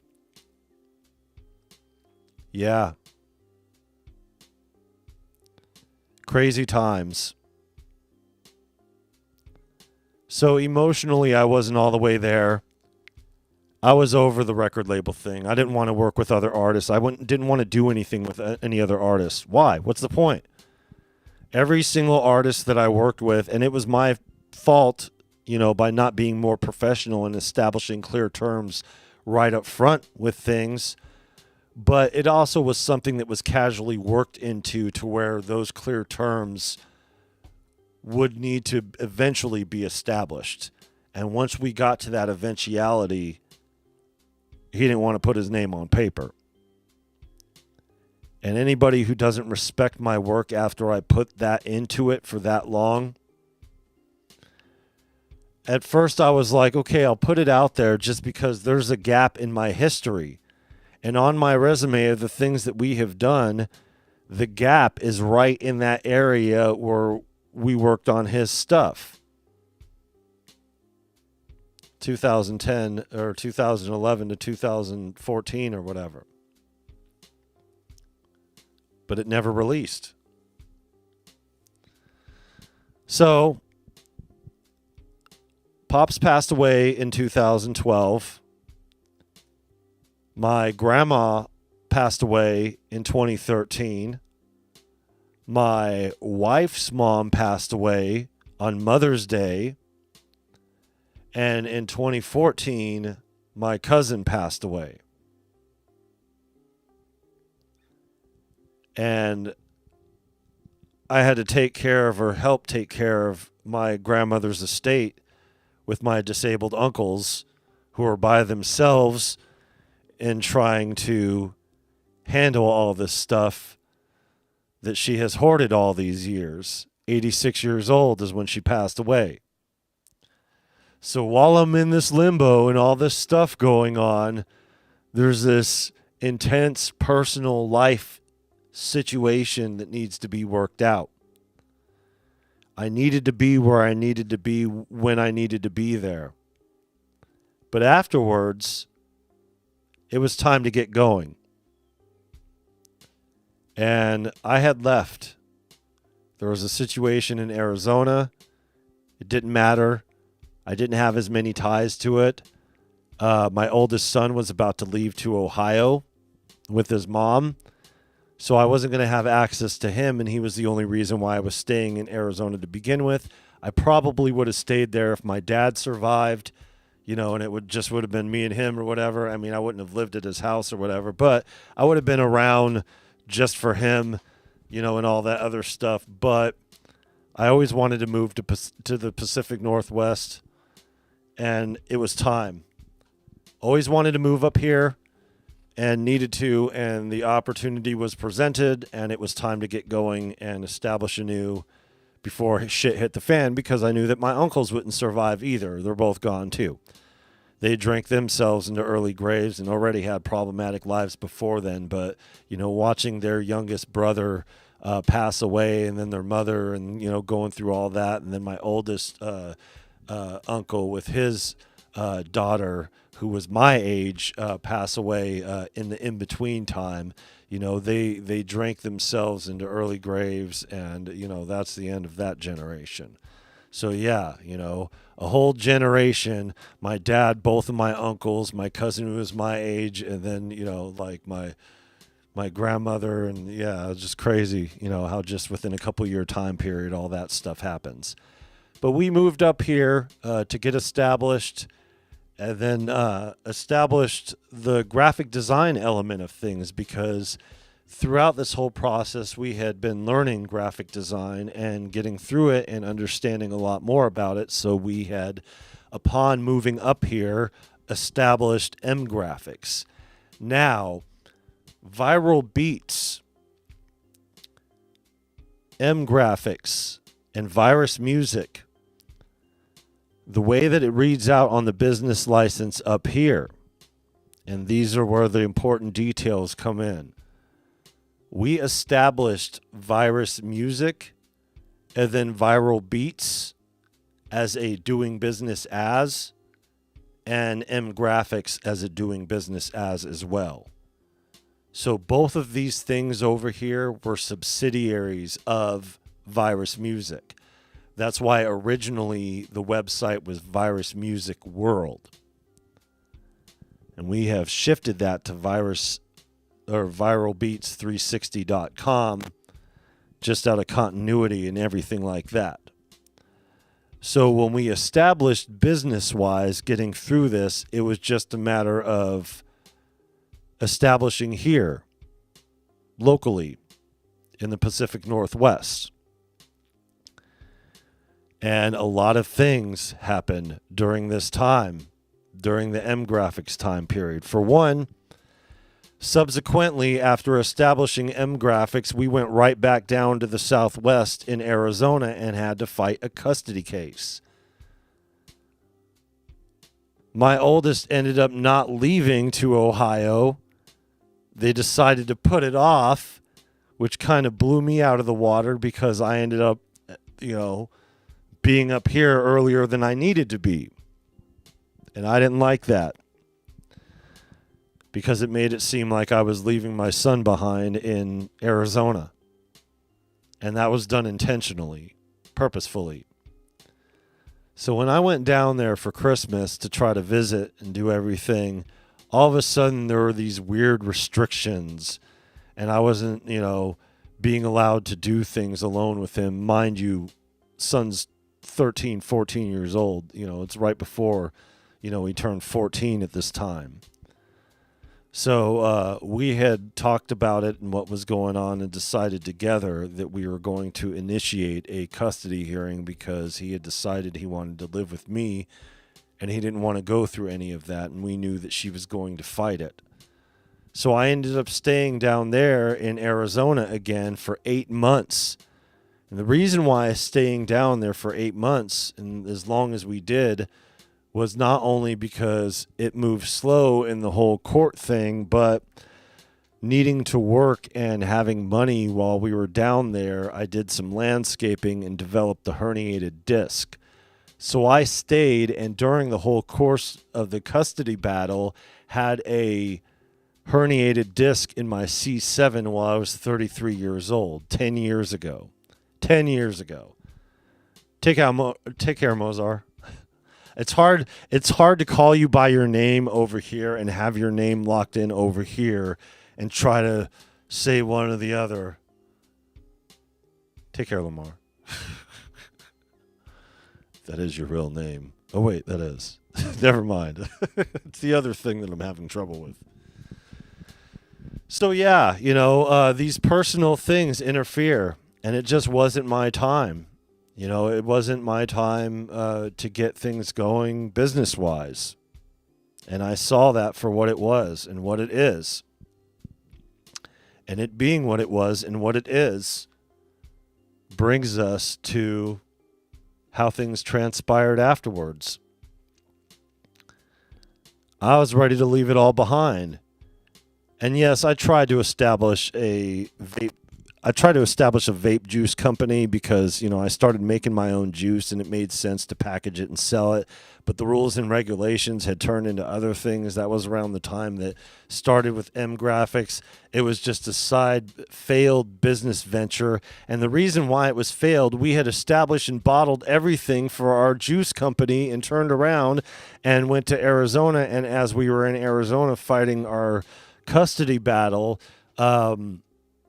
they changed the regulations to where it needed to be a $100,000 investment to be able to sell vape juice publicly. So I wasn't able to do that, and that failed with that.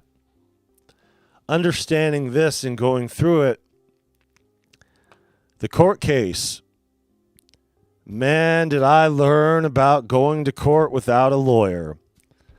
I figured because my mom's did it, because I've heard other people do it, that I could do a custody case without an attorney. I knew how to do all the paperwork. I filled it all out myself. There was a separate section for people that didn't have attorneys to fill it out. I thought there was nothing wrong with it, but I had no idea at that time that that is the least that happens to you if you show up in a courtroom without an attorney. You lose automatically. Half of my evidence got tossed out. A lot of the stuff that my son said was not considered.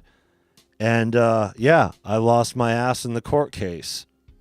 And because of that, I had to pay child support from that point on. Didn't get nailed on the back child support because I proved I had the receipts that had been taking care of them all those years.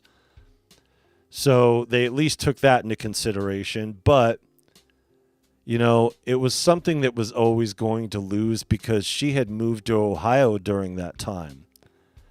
And because of that, now, instead of the case being what it was, the case had maneuvered to a court case to where somebody out of state was filing a court case about somebody against somebody else who was also not in state anymore. So two people that are out of state, one shows up without an attorney. So that was it. Lost.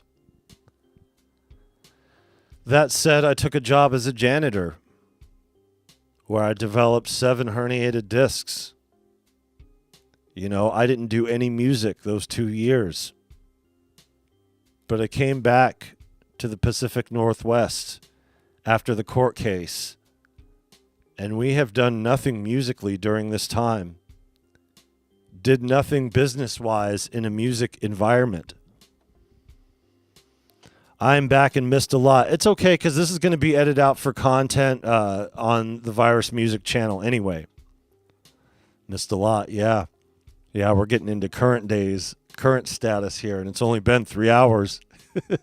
Go figure that one. So, yeah. Technically, we're not a label. Technically, we were not a graphic design company. Technically, we weren't all these things, just in name only.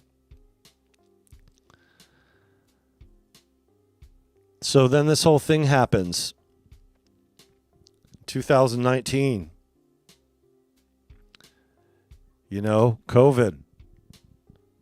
happened just a little bit afterwards. But most importantly, Wifey and I became homeless.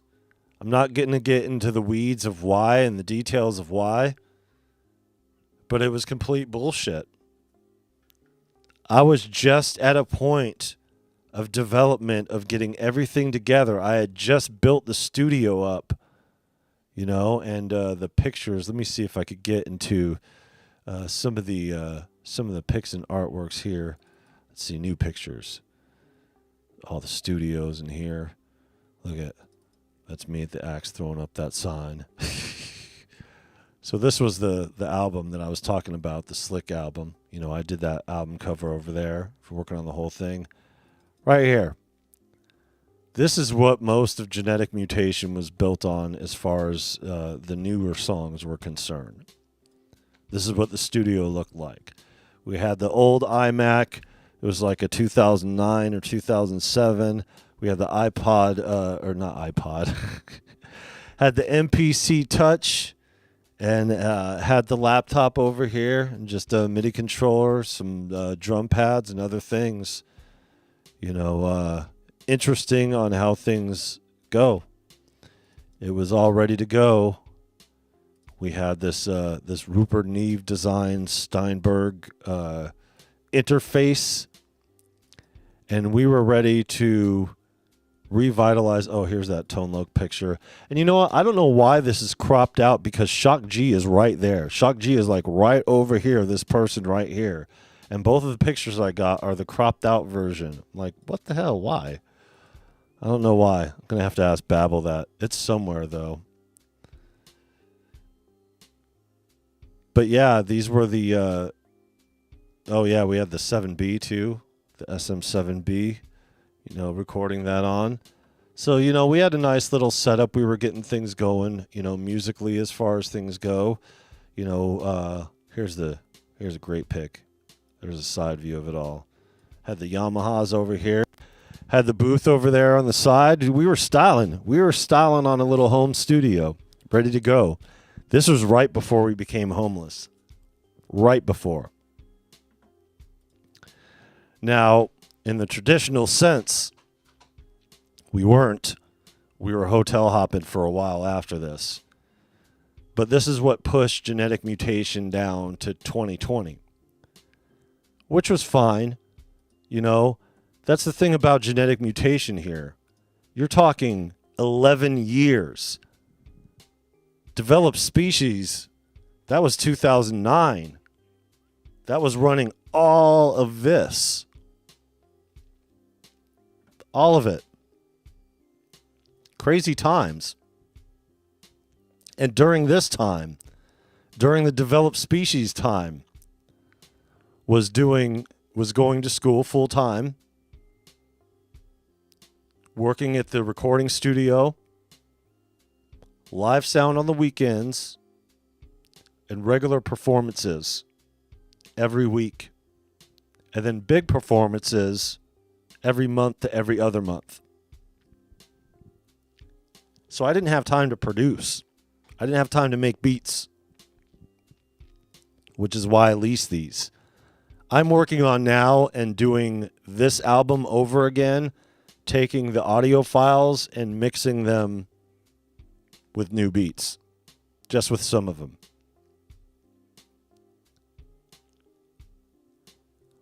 So the trajectory of all this, you guys could pretty much infer where things are going now, as if you guys couldn't beforehand.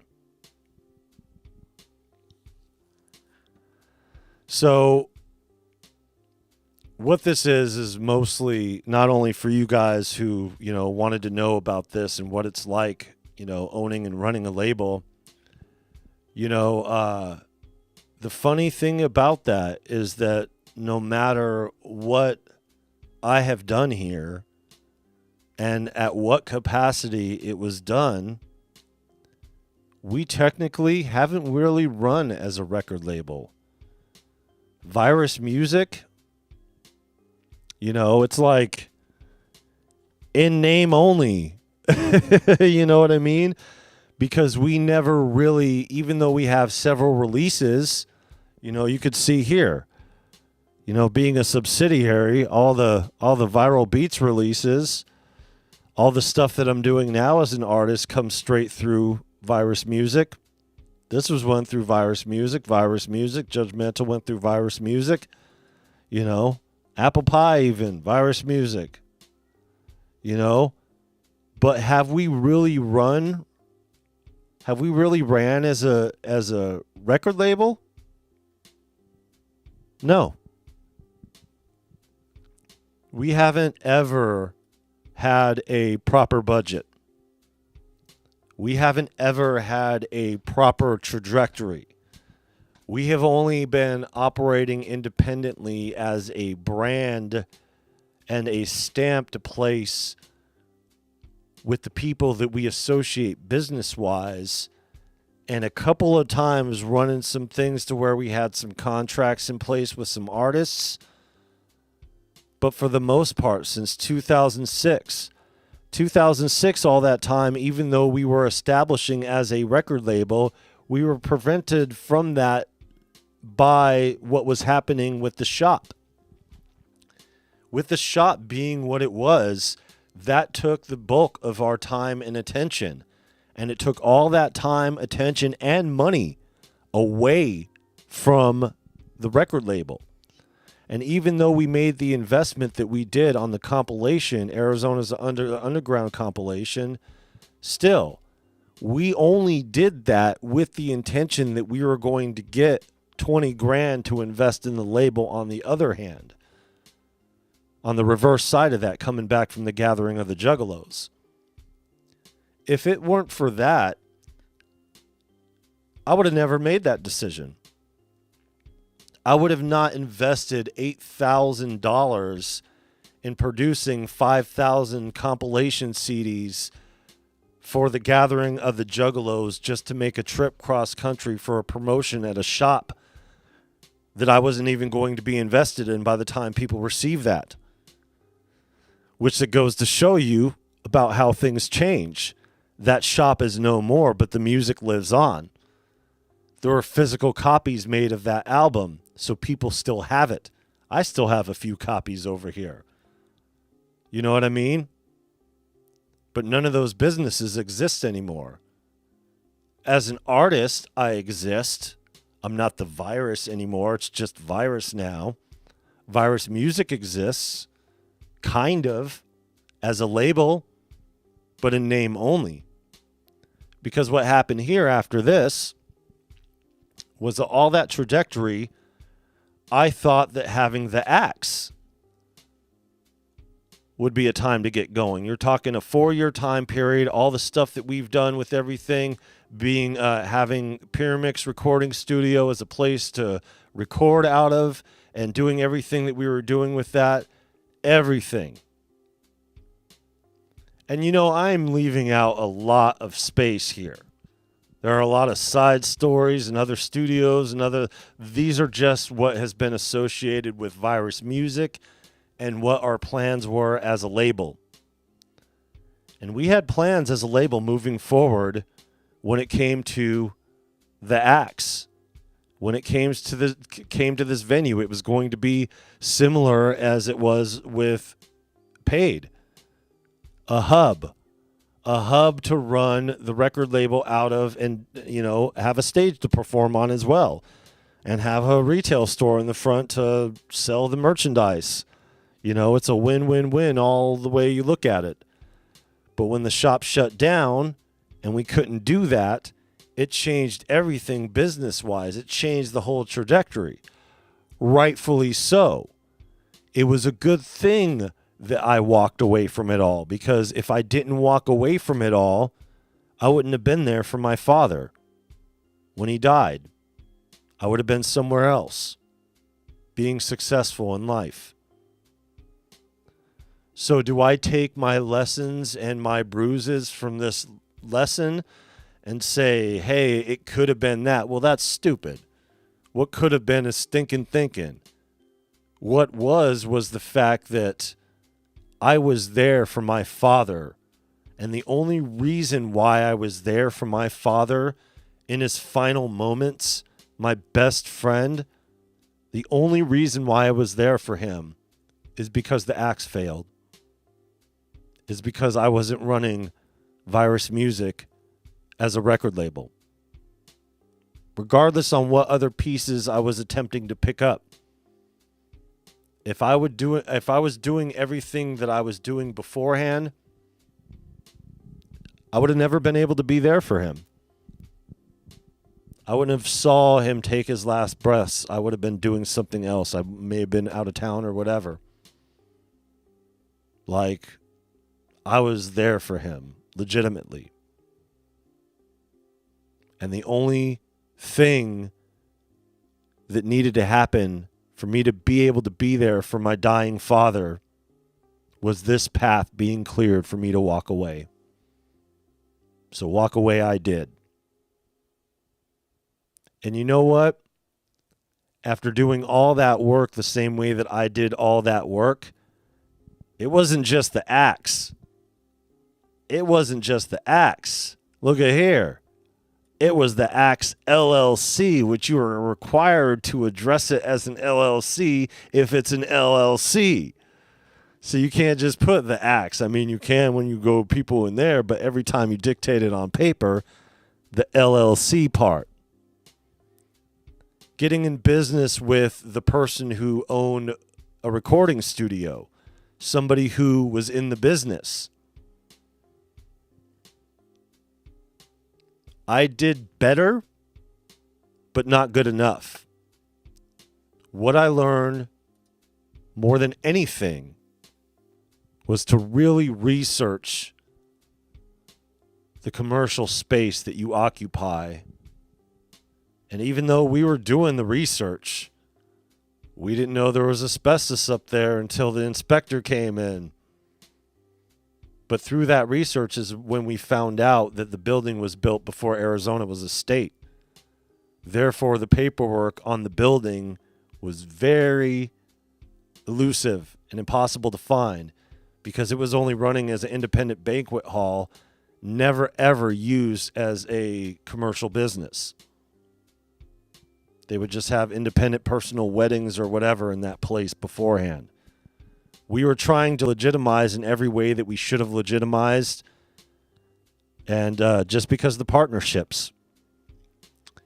And that's another thing about partnerships. It really made me realize that no matter what the situation is, no matter how established you are in a relationship with somebody business-wise, you still might get screwed. Protect yourself. Protect your businesses. I did not protect my business the way that I should have.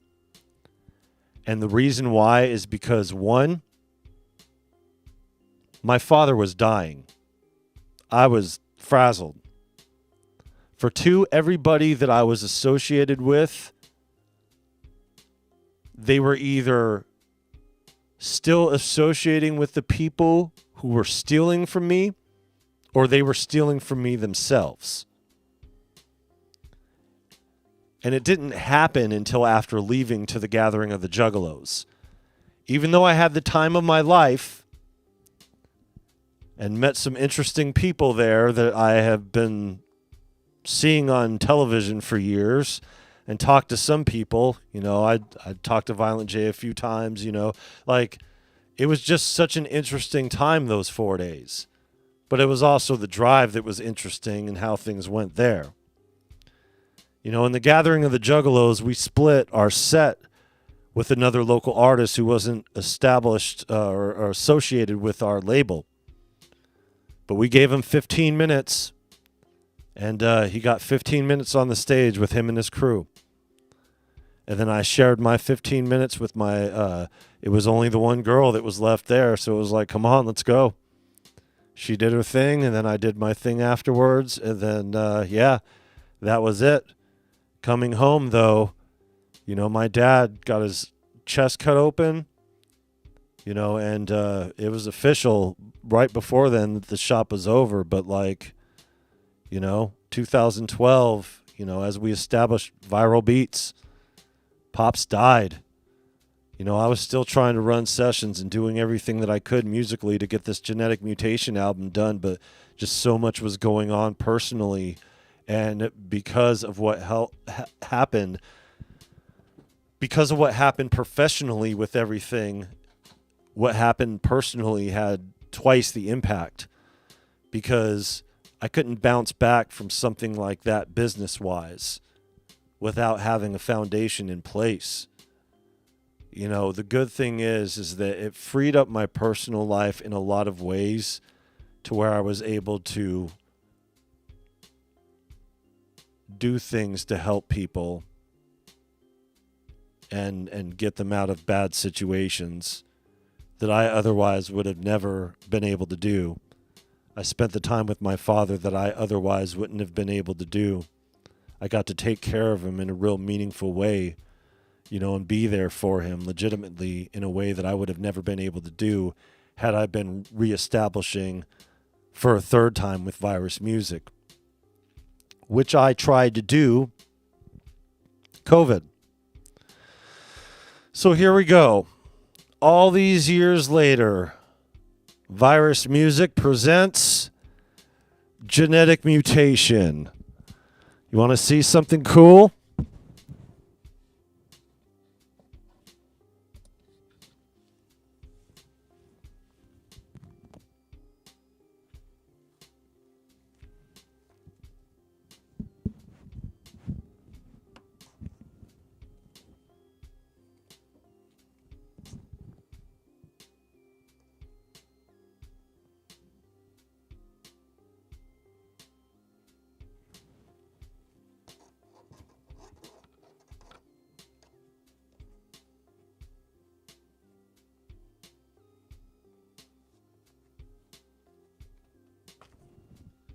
Got the Virus Music banner. Got a brand new one going on. I say brand new. I'm talking 2020 brand new. That's when we got it made. We got a Viral Beats one. A smaller Viral Beats one. That's in worse shape. And an M Graphics one. And we were going to really establish and do this over here. And get going with it. But then the shit hit the fan, and COVID hit. So Genetic Mutation, 11 years worth of material from the time that released Developed Species to 2020. All that accumulated music. The best music that I ever made in my entire life. And it gets tucked with the rest of the COVID albums. Not only that, because Virus Music hasn't been running all these years during the 10-year hiatus or whatever you want to call it, we didn't have an established presence anyway, so nobody's going to be checking for it. So even though Genetic Mutation is on all streaming platforms, it's 5 years old now. Nobody cares. And what's worse off with it is that because of COVID, not understanding during the time when I was doing the final mix down and everything, that my hearing was off. It was muffled. I had no idea. We got COVID right afterwards.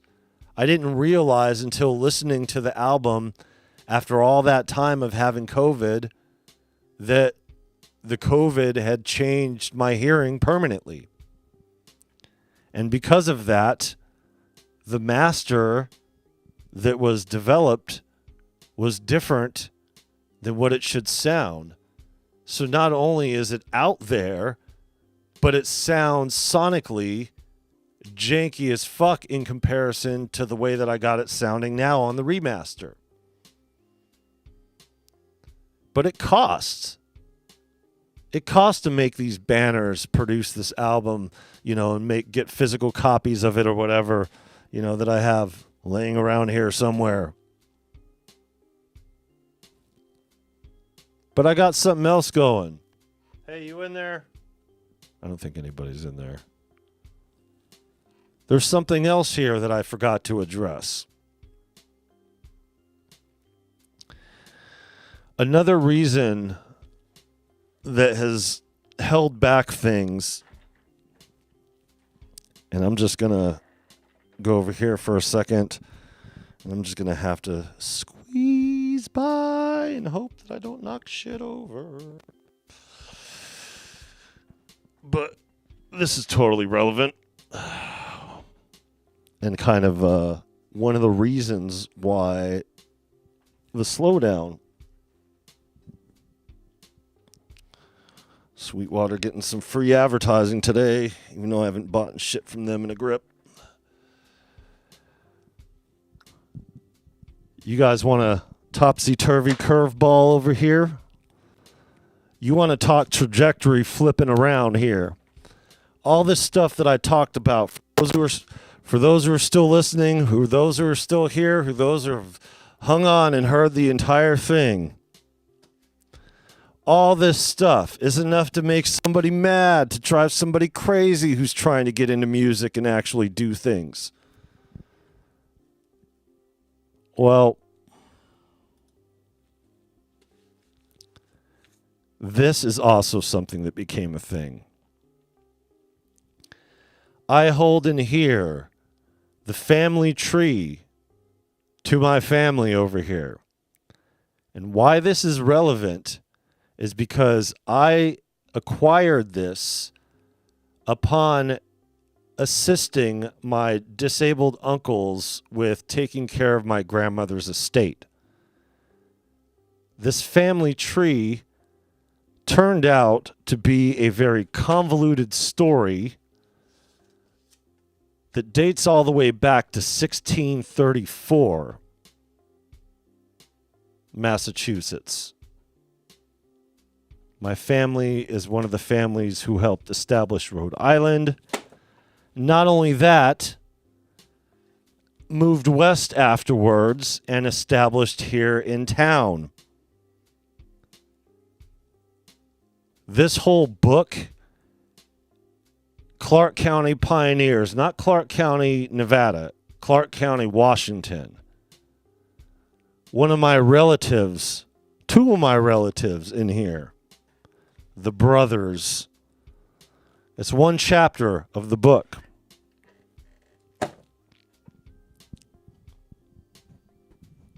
You want a trajectory flip?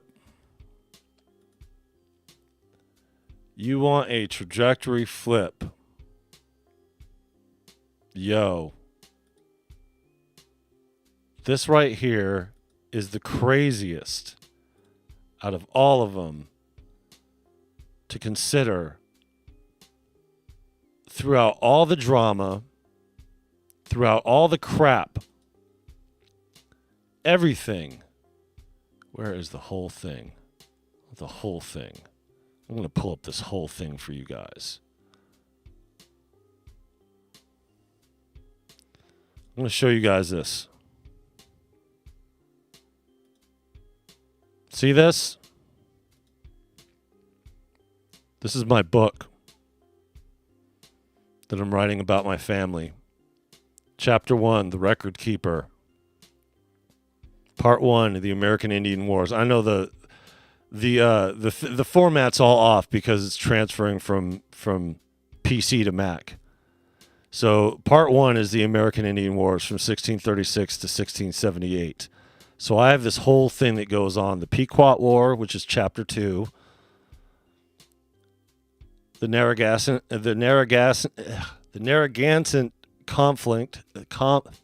conflict, my bad, which is chapter 3. Narragansetts. God, I'm usually easier to say that, but I've been talking this whole time. So, chapter 4, Kieft's War, or Keft or whatever. And then part 2 is where the book gets started on my actual family. The blacksmith, which is my 9th generation great-grandfather who showed up here in 1634. And with Anne Hutchinson, by the way. So, like, there's a whole connection with that. Some notes for that chapter. Chapter 7, Passengers, which goes through the passengers of the Griffin that arrived here in 1634. Also, there was the section of them from 1633. Maxon's Point, which is Throg's Point now, and Throg's Neck in the Bronx, New York. So, like, right here, this peninsula right here, for 2 years, it was called Maxon's Point, which is my family's surname. Chapter 8, the massacre that happened, when my 9th generation great-grandfather got killed, him and his oldest. The Reverend, which is his one of the surviving kids, start with him. And then, this is one of the older versions. I still have a whole bunch of other stuff. And Maxon Road, which is actually the book that I just showed up there with all the Clark County stuff, is where it goes over here. So as you can see, this isn't double spaced or anything like that. Like, this is all, what's this one? This is the part of the Maxon Road chapter or whatever. So in the Hamilton's Legacy, this is the chapter in the middle of the two brothers or whatever. So the point being with this is that this book here is something that I've been working on since. Let's see, get the pictures. I just had this goddamn thing. I don't know where. Book photos? Is that where it all is? I have a whole thing. Is this it? Screenshot? Nope. So I have all these records over here that have pieces to the puzzle that I've been acquiring all these years of relationships, like Clark County's first treasurer. This is actually on their website currently now, that has my relative over here and his whole history over here in town. He built the first jail and all that. Let's see if I can find the... I thought I had that damn thing over here, but apparently I don't. Oh, here it is right here. There's the book. There's the cover of the book. And it was actually during developing this book cover that that I started considering running a graphic design company. So that is one of the things here. During the course of all this, my grandmother passed away in 2014, and upon that, that family tree has led me to this awesome discovery of our family that dates back to 1634. So this is my book that I'm currently writing. I've spent since then, 10, 11 years working on it. I need to start sitting down and gathering up. I already have all the information gathered up, and I have half of the book written, but I still have to write the other half of the book, and I still have to gather up all this information. It's going to read like a text history book, because it is reflective of the entire family history in all locations or whatever. This right here is the monument that was put up for Seventh-day Baptist Church. It is the church that my family was involved in establishing. I know it sounds weird now because it's something that still exists. You could see the graphic from the atonement trials from the Anne Hutchinson, and then the Pequot War over here, and then the King Charles Charter, which is all relevant, and then the ship over here in the background is the Griffin, and the ship that they all landed here on. But yeah, that is my family history, and the book about my family history, which is something that has completely caught me off guard, and being the most important thing that I could possibly do with my life.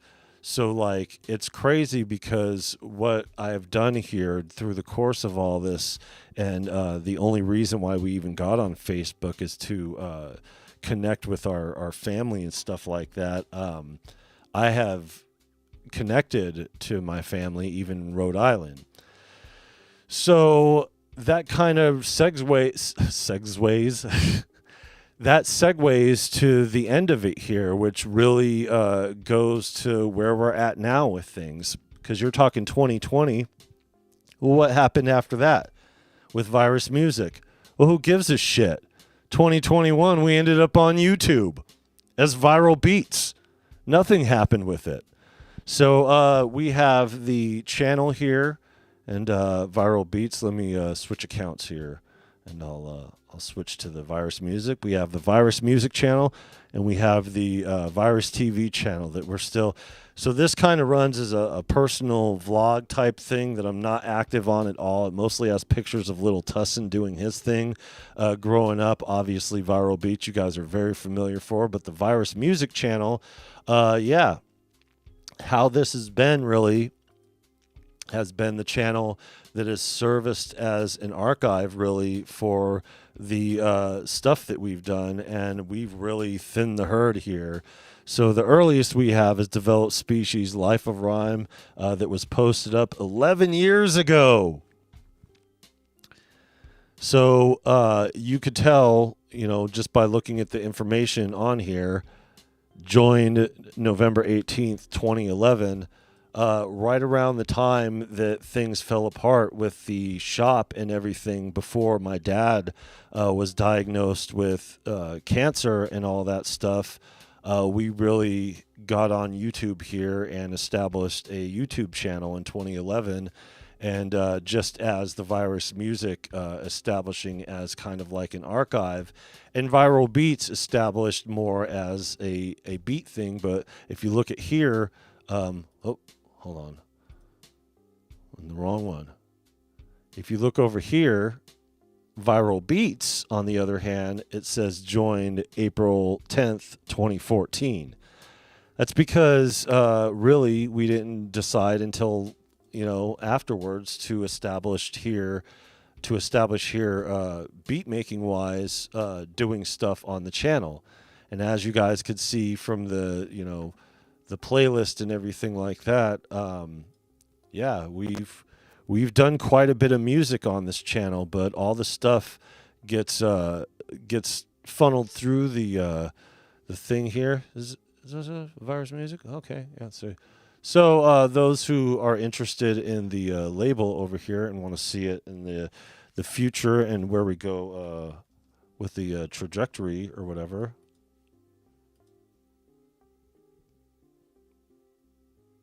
Oh, what the hell? It says viralbeats.com. Hold on, because this takes us right to the thing. I was like, oh, it takes us right to the thing. Hold on. Let me go, and this is it right here. Virus Music channel. Okay, my bad. Here's the Virus Music YouTube channel. Come on, OBS. Bam. So yeah, we just reached 54 subscribers. You know, as I said, we were kind of more doing it as a thing to archive our stuff over here. And but moving forward, we're going to be a lot more active on it. You could tell I got this T-Sketch track on here. I got like all this stuff like Apple Pie 3 years ago. Like, we're putting stuff up here as it comes. And we were going to do this here live stream on there, but I figured you guys wanted to see it too, and I'm going to clip it up for content and put it on there eventually, and we'll see how it goes. But we're definitely going to be more active with it moving forward. But as far as everything goes here, we've been on YouTube ever since then. You know, just doing the YouTube thing, producing the albums, and doing everything that we've been doing with things musically. I've made it clear before when it comes down to this that I had no idea that we would be running the gamut and moving forward as an artist and running through all I wanted to do. You know, to be honest with you, after working on that guy's album and doing all that, you know, I wanted to be done with it and produce into the sunset. I had no idea that we were going to come back out here as an artist and run the gamut all over again. But coming back out here as an artist and running all over again means that we have to reestablish the record label. Right now, we are sitting ducks, so we are a label in name and history only. But in a legal sense, we have to reestablish with new addresses and lack of subsidiary and all that other stuff. The thing that I've learned mostly through all this about establishing a record label is that there's a lot that goes into it. And you're not really trained on how to do it and do it correctly. And going through it is all a learning thing. But if you don't have a proper budget established from the beginning of your record label, it's not even worth starting. Now, it's good that I've had all this, virus promotion or this virus music promotion. Look at Virus Music, the sheet. Not only did I have that other thing, with I had Virus Music, the sheet. Virus Music, the coffee mug. I'm styling over here. And yes, it's a branding thing. So that way in the future, it'll become easier to say, hey, this is what we're going to do with things. And it's easier to see because you guys already have the familiar look. So when I have my music that blows up and does whatever, you go, oh, Virus Music. I recognize that label as a legitimate label. I recognize that label as a label that produces decent music. So every time you see this Virus Music logo, that means Joanne. But seriously, when it comes down to this, there's a right and wrong way to run a record label. And without a proper budget, without an operating budget, you really can't go anywhere as a label. And my mistake that I've made was utilizing our operational budget for marketing and other promotional things. And while those things were valuable to do and they needed to happen, they also were things that took away from the actual producing of the music. If you don't know and obligate the artists that you sign to your label to do the right thing, they're not going to do the right thing.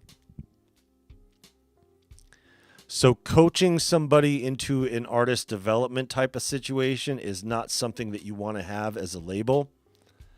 Judgmental, even though I'd worked heavy on his album, he got overzealous in the end, and because of the promotional opportunities of doing shows, he sped up the very last end of his album, and I couldn't talk him out of it. And when he was finishing up doing what he was doing with the album, our contract was about to be up. And I'm like, you sure you want to go this way? He wanted to renew. I wouldn't renew with him because he did things against my wishes that prevented him from being able to sell albums, prevented him from being able to move forward, preventing him from being able to expand and grow. And like so many out there, once his album was released and the juice was over, he's just sitting on his ass at home with a bunch of CDs that he didn't sell and not placing himself in a position to do music to sell those. See, because music is timeless if you're making timeless music. So it's always going to be good. And this is where we come in here with the artistry thing. Now that I understand what the purpose is for myself as an artist moving forward, and I'm running the gamut on everything, I know what needs to be done. I will not, as a label, invest in any other artist until myself as an artist is taken care of. I have put myself as an artist on the back burner for the sake of boosting the profile of my record label, all for it to blow up in front of my face for whatever reason, for various reasons. A lot. But life shit. I wouldn't have been able to be there for my wife and her kids. I wouldn't have been able to see my dad and and be there for my father at the end of his life. I still think about that to this very day. And I'm not being hyperbolic here. To this very day. Even before talking about it now. You know, for those who have lost somebody close, especially somebody really close, like a parental figure, or somebody that you have a real tight relationship with and just really connected with, nobody ever tells you the honest truth about the fact that it sticks with you. It doesn't get better with time. It gets worse. Now, how you manage it gets a little better, and you manage it a little better, but it becomes more prevalent of a factor as time goes by. And a lot of people take that for the lessons that they need to learn from the person that was past and all that, and good for them. But it's just one of those things. If I wasn't there during those moments to see my father off, to take care of my grandmother's estate, to do these things, to be there for my wife even,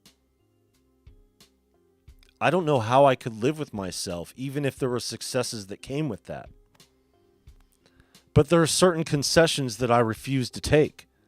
Low-hanging fruit is all over the place. Even here, I could be doing zeitgeist type shit, you know, and changing things for the sake of boosting the profile. But we're changing things, but it's not for the sake of boosting the profile. It's for the sake of boosting our business. The record label thing still needs to happen because I'm not done as an artist. And whether I give anything to anybody else out of the record label, out of the Virus Music thing, at the very least, I need to share with the world everything that I've worked on that hasn't been released. I have 3 decades of unreleased material that just didn't fit in to the cohesive piece of the album or whatever. You know, even that Esham track that hasn't been released. You know, I have stuff that I've been sitting on musically, waiting for the right time to put it out. It's the right time to put it out.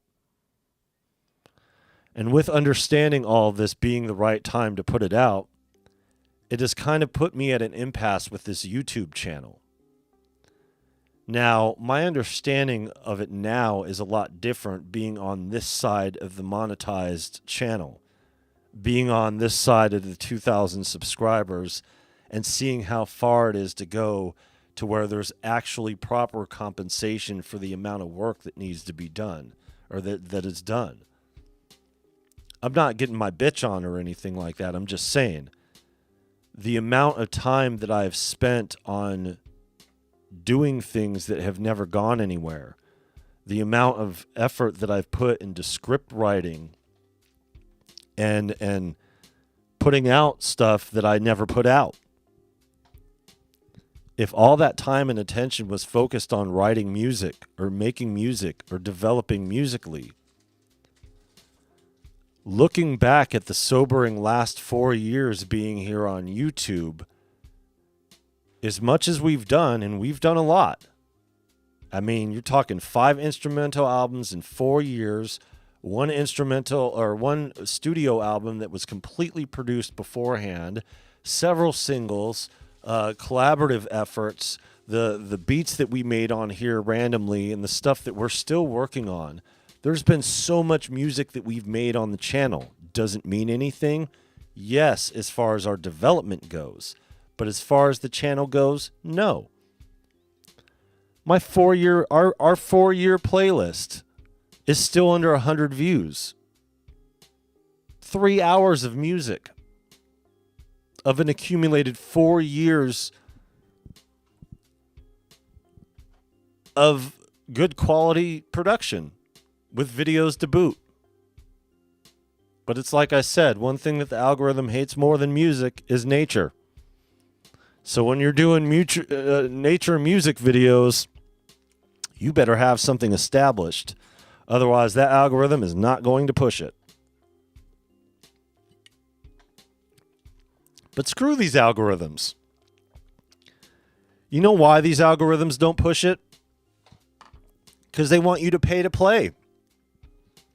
They have a tab to where you could promote your videos and run a campaign. You pay them $100, $200, and they'll put it in the algorithm that'll produce subscribers, that'll produce views, whatever you want. And you could micro it to very specific detail to make it work. And that's what they want. They want you to do that. Here, let me show you. Like to hear about it? Here it go. Oh, I'm on the Virus Music channel. Let me switch accounts to the Viral Beats channel over here. Let me go to videos over here. Let me go to manage videos over here. Let me go to this one over here. Let's see. Is it that one or is it that one? Let's see. There's a thing on here.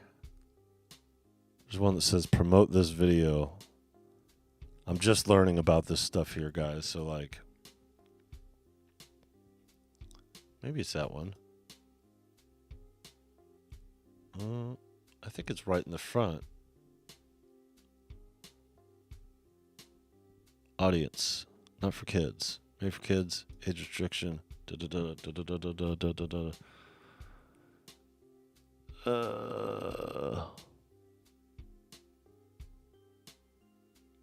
I was just in it the other day.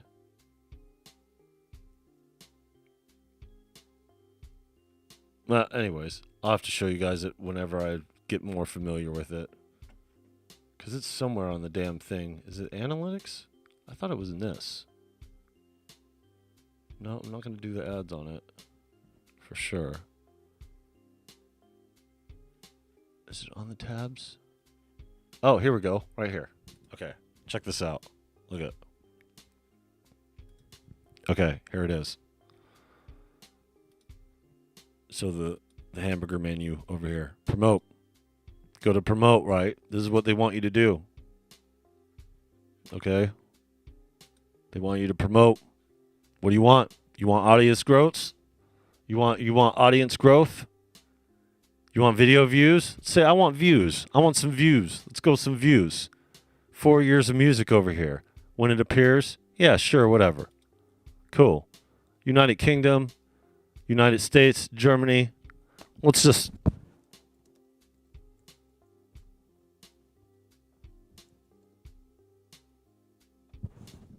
What else? Brazil, you think? You think Brazil would be a good one? Mexico. Mexico, right? And then we'll do Brazil, too. Right? Next. Look at total budget here. Look at this. This is why the algorithm suppresses your video. Because you're not paying for your videos to not be suppressed. You could throw in $10. And it tells you here, if you got a budget of at least 100, it does better. But even with this, look at the views, estimated views. They're only rough estimates or whatever, but you could really, go to town here. Let's see what $2,000 will get you. Oh, can you not go? Can you not go above? Should be a valid number. Okay, so just let me. Yep, 2,000. Look at that. Estimated performance. Estimated impressions. You see that?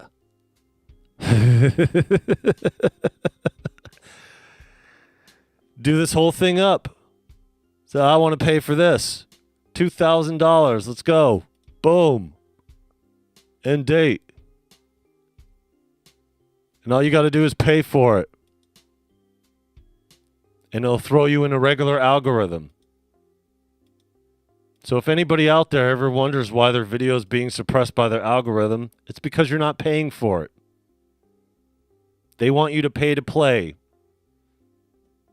And if you're really serious about promoting your channel like that in your video, you got some money set aside for the marketing and you'd have no problem doing it. Ain't no problem. You know, hey, you know, maybe I'll get more subscribers to help out, you know, whatever, you know. But this is the point that I'm making with this shit. The point that I'm making is that this isn't a place for music. YouTube isn't. It's not a place for musicians. It's not a place to establish musically. And even the twins said it today. You know, you could put your music on here all you want. I'm not going to get anything digitally. It's not tangible physically. I'm not going to get it. You know, there's a lot of people that are like that out here. But most importantly, if you're trying to establish on this platform, you need to play by their rules. And if you're trying to do your own thing and not do zeitgeist type material, and you're not going to take the low-hanging fruit and be like, okay, I'm not going to talk about this today. I'm not going to do this today. I'm not going to react to this. I'm not going to be a reactionary channel and all this other stuff. Okay.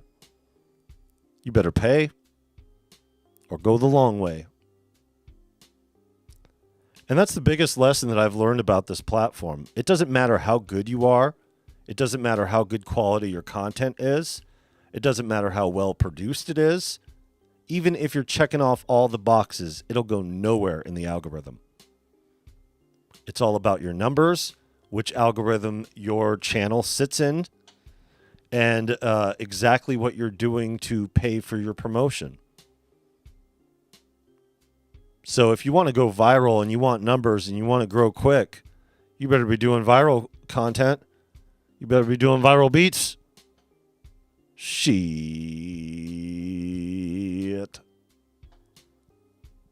If you're not doing zeitgeist type material and you're trying to grow, then you need to pay for the promo.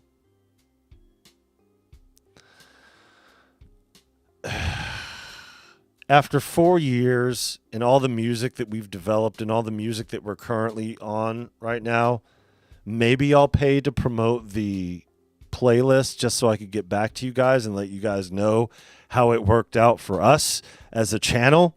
But other than that, you know, you can't operate all this stuff and then try to dictate everything on a YouTube channel. You could do it, but you have to have things established. And I don't want to go out there again with things being half established and just be reactionary to it. I want to be proactive with everything and do things the right way. And what I've realized about becoming an artist again and going out there and running the gamut and understanding that I'm ready to go out there and do it. I really understand not only where I need to go here, but where we want to go from this. Don't encourage anybody who likes. Yeah, see, and that's the thing. Every once in a while, I'll do like and subscribe or whatever. I'll mention it in passing, but yeah, y'all know where the buttons are. You know what? The less I promote the like and subscribe thing, the more people like and subscribe. So, okay. I don't expect anything from it. To me, it's more just an archive. Yeah. And that's how I felt about it at first. But then being a high output individual and doing everything that we've been doing, I just figured that, hey, you know, if I give more to this platform, the platform will reward me. That is not the truth. The more you give to this platform, it will keep you at bay to program you. And one of the things that I really wanted to talk about here, and I was actually going to do a separate video on it, is the difficulty in deprogramming, even for me. Because I really don't play ball. I'm a disruptor. My bad. Sorry, I'm getting all build up and shit. I'm a disruptor. And with being a disruptor, there are some things that are said that companies do not like. But I don't care. Because I'm not going to shortchange my honesty for the sake of making a company that's not invested in me to feel better about themselves just so they could potentially invest in me in the future. Fuck them. It's not about that. You know, and if I'm going to be out here really making it and really producing, I need to focus my attentions on producing that music. And one of the most sobering moments that I've experienced throughout this entire journey as a record label is looking back at the 4 years of being on this platform and doing everything that we've been doing and understanding the way that it's been, but seeing what you guys don't see. All the work that I produce that doesn't go out there, that never goes anywhere, that I'm sitting here dictating for hours and hours, days, weeks, months even, years even. Looking back at the amount of time and investment that I've put into this platform, if I would have put that time and effort into the music and the record label, I would have all the content I need right now. We currently already have all the content we need. There's so much content, there's not even enough time to do it all. I keep telling you guys about the stuff that I'm working on that never goes out there. You want to know why? Because something else pops up. But one thing, even though being a disruptor and doing everything that we've been doing, kind of the anti-establishment, kind of going against the grain content creation, it still amazes me just how difficult it is to deprogram from doing this. Even though the focus has been primarily centered on the music when it comes to Viral Beats as a channel, still, we have done things and do things for the sake of boosting our profile in the algorithm, like hitting things the day that they come out. For example, Lunacy Audio just released another expansion, right? And it's only like $15 or something like that if you already have everything to complete your bundle. And I would be jumping on it and trying to, gather up and doing whatever. But I'm still having to deprogram from all of that. I wanted to do it with the Excite Audio thing or whatever. And the algorithm tucked it. And I was like, oh, yeah, that's why. I'm not even supposed to be doing this kind of crap. I have incorrectly positioned my content or our content for the sake of doing things to hit the zeitgeist, when all that time and attention, if I would have spent on making the music, even though it wouldn't have done anything during that time, could do a lot more after the fact. So here's what we're going to do. We have this business plan.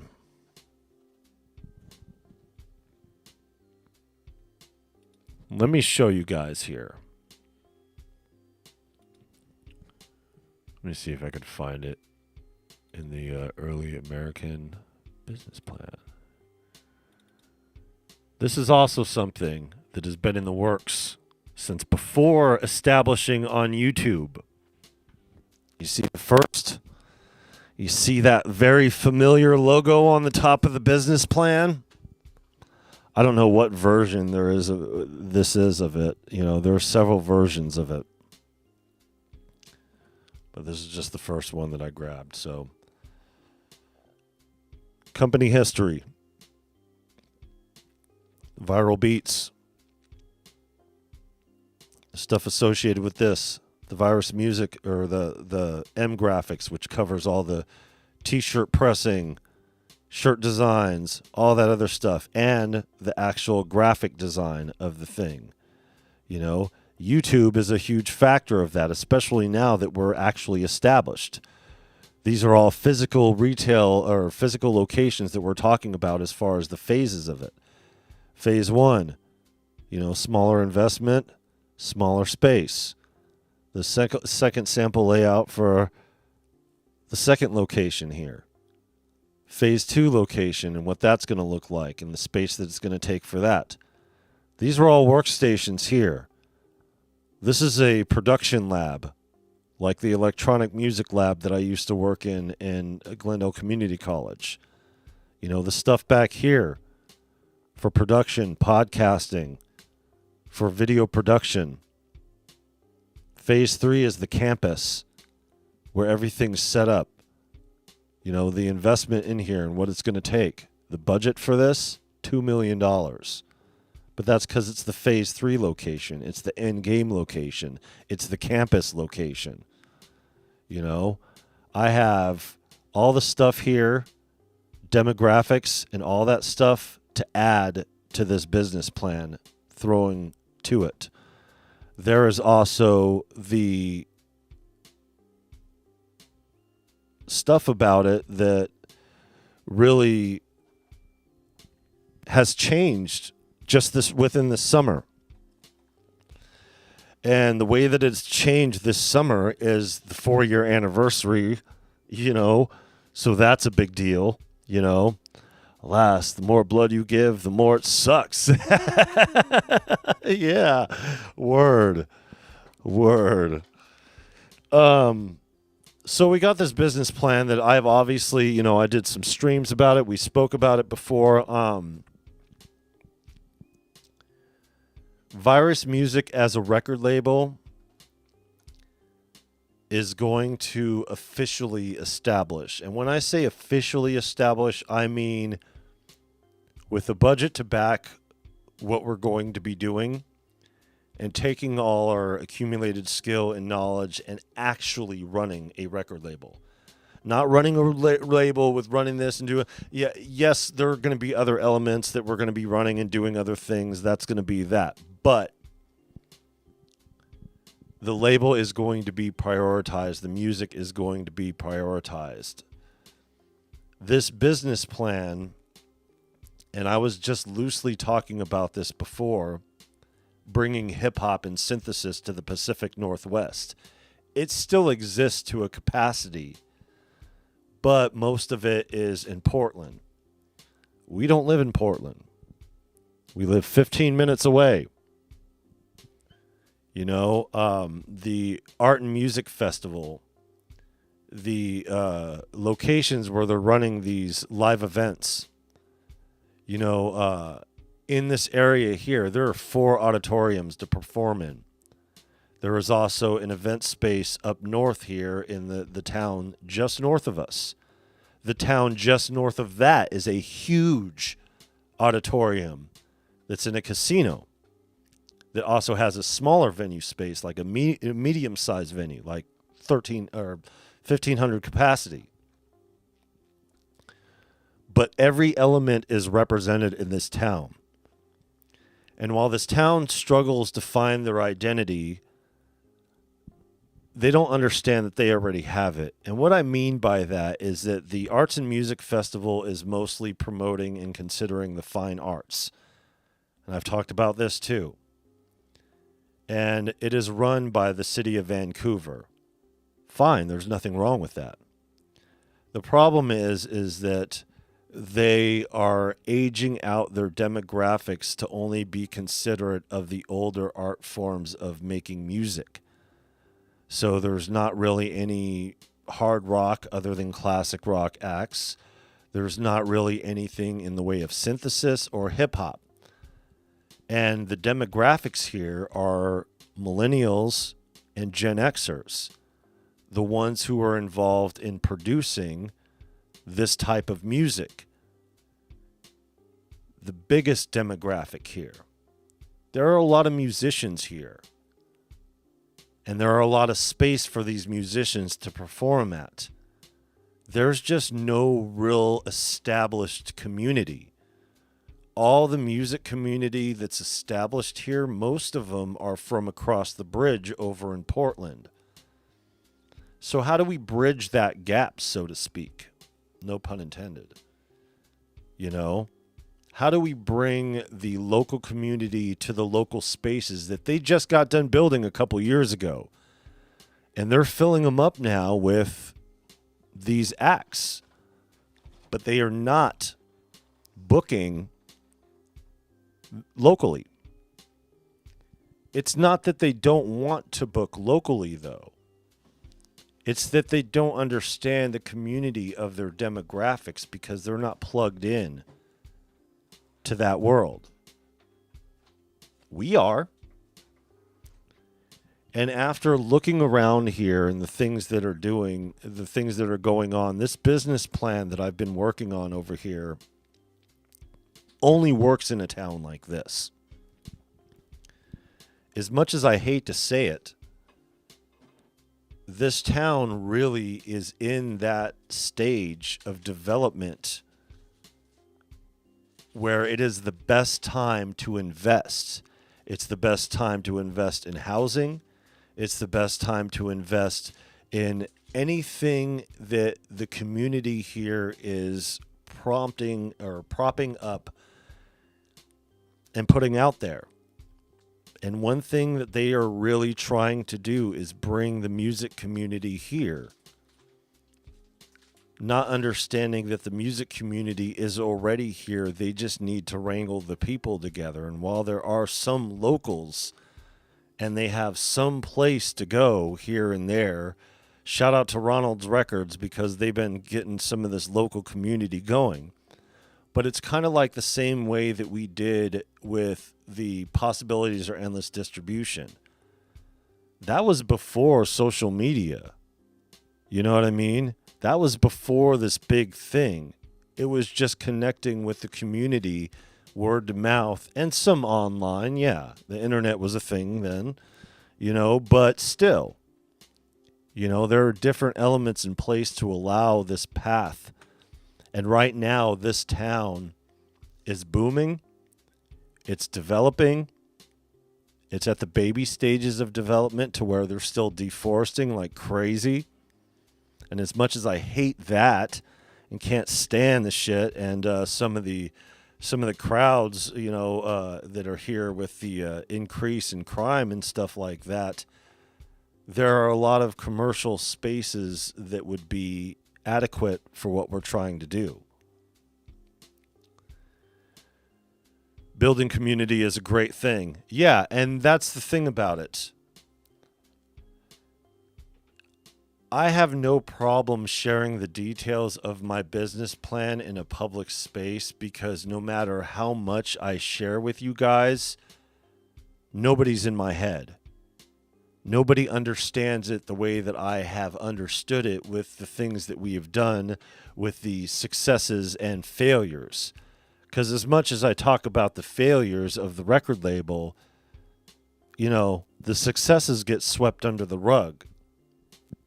And I say, why has it failed? Because technically it has failed. Because every move that we attempted to make as a record label did not get done the way that we intended. And we haven't existed as a company to be out there as an official record label the way that we need to be. And we haven't produced albums on a regular basis as a result of that. Therefore, logistically speaking, literally, the record label failed. But that doesn't stop it from being successful in the future. And as record labels are changing, the world is changing, the music elements, streaming platforms, all this zeitgeist AI shit, there's value. There's tremendous value in the type of knowledge that I hold up here. And it's not that I'm being condescending like I alone can do this. It's this very specific idea that I have in place is a very specific idea that I've had in place from the very beginning of my first shop in 2006 that I developed in 2005. That means for 20 years, And I tried it in 2006, failed because of the way that it happened. Tried in 2010, failed because of the way that it happened. But each and every one of those places that I attempted to establish, my problems have been my own. Whether it been personally or business-wise, putting too much stock into what other people say and not establishing as much ground rules moving forward beforehand. Now it seems like I've accumulated the knowledge that I need to move forward. And while this business may or may not be successful, for one, it would be successful anywhere, but it only works to the capacity that I'm trying to push it out in a town like this, in a developing town that is booming, that is growing, you know. And the financing is there, so it's not going to be a problem. Now, what does that do for the book? I could do both things at the same time, but the book is completely separate from the record label. But again, it's the most important thing that I could ever do in my entire life. So you know how we cycle through equipment, right? And things changing in this zeitgeist, and our motivations are changing, and what we're doing in this space. I mean, we have more content than we have time to produce it, but you guys are cool. You guys are fine with me just going out there with the NPC and doing whatever, or doing one thing or another. You know what I mean? And there's plenty of moments for stuff like that, especially when it comes to summertime. But one thing that we're doing on a personal level is that after all these years of Lil Tussinn going to public school, he's been going to hybrid school. He's been going to school twice a week and the rest of it homeschooled. And last year we put him in homeschool 100%. However, with his age, he just turned 9. He's establishing these friendships and relationships with people and understanding the value of the socialization, and really wants to go to public school. We want him to go to public school. I said, you know what a benefit it is to be free from you for 5 days a week and you being on somebody else's problem? Woo! We're finna party up in here. But more importantly, he's a year before it's legal for him to stay home alone, and him needing to be out there for the socialization of it all, regardless on how abstract he is. If he doesn't make it, he doesn't make it. We have to give him that opportunity. If he fucks it all up and gets himself suspended, expelled into a fight, you know, whatever the case may be, we'll deal with it then, but we have to give it a try. Now, this is the last time period as far as the public school goes. We are the last in the nation to start, pretty much. So while everybody else is starting already, we still have a couple weeks left, but we only have these couple weeks. We need to physically travel to Rhode Island just because there are some things physically that I need for the book. But more importantly, and I've said this before and I mentioned it on the channel during our live stream here, not seeing my oldest son in 10 years and him being an adult and him never meeting his younger brother, we weren't able to make that happen last summer. And it was discouraging to say the least. But this is pretty much going to be the last opportunity to do something like this. And really, there's nothing more important than putting these two kids together. So therefore, I'm going to basically sell everything that I have, because I tried on this channel. I tried to monetize. I tried to sell my music. I tried to do other things that would monetize like the sound design, the converted Tussinn, the MiniFreak presets, all of the things that we have done here, not for the sole purpose of, making money, but for the purpose of attempting to establish some consistency in our finances. Whatever we have going on here, that's one thing. But what we've got going on here is that I've made a significant amount of music. And even though we're not on streaming platforms, to our own detriment, fine. There hasn't been enough compensation to make it worth it to continue the way that we have. I am forever grateful to all of our channel members, which is pretty much our bread and butter for the most part. All the people who we have established relationships and friendships on this channel. Priceless. These events and these relationships are priceless. The MPC 3000, like these moments, NAMM 2022, hardware jams, Inky's send off, Symptoms of Reality, Ben Jordan and Lil Tussinn, Venus Theory and Shillin' for Him, James Dyson, Cherry Audio giving us the promo, Robbie and kicking us down an article in Gear News, those things matter. And if it weren't for those things, I don't think I could realistically move forward with this channel. But as a label, I know that there's no establishing as a label on a platform such as this. I know that it has to go the old-fashioned way of doing something physically and tangible. I don't need what I need here. I have enough production to move forward with the album. We could get enough production from our friends to move forward with the album. I can't record here anyway, so I need to be paying for studio time. So it kind of makes the computer element irrelevant over here, which is the biggest piece of gear that we have over here. But if we're going into more of a traveling setting, then a laptop would probably be more suitable.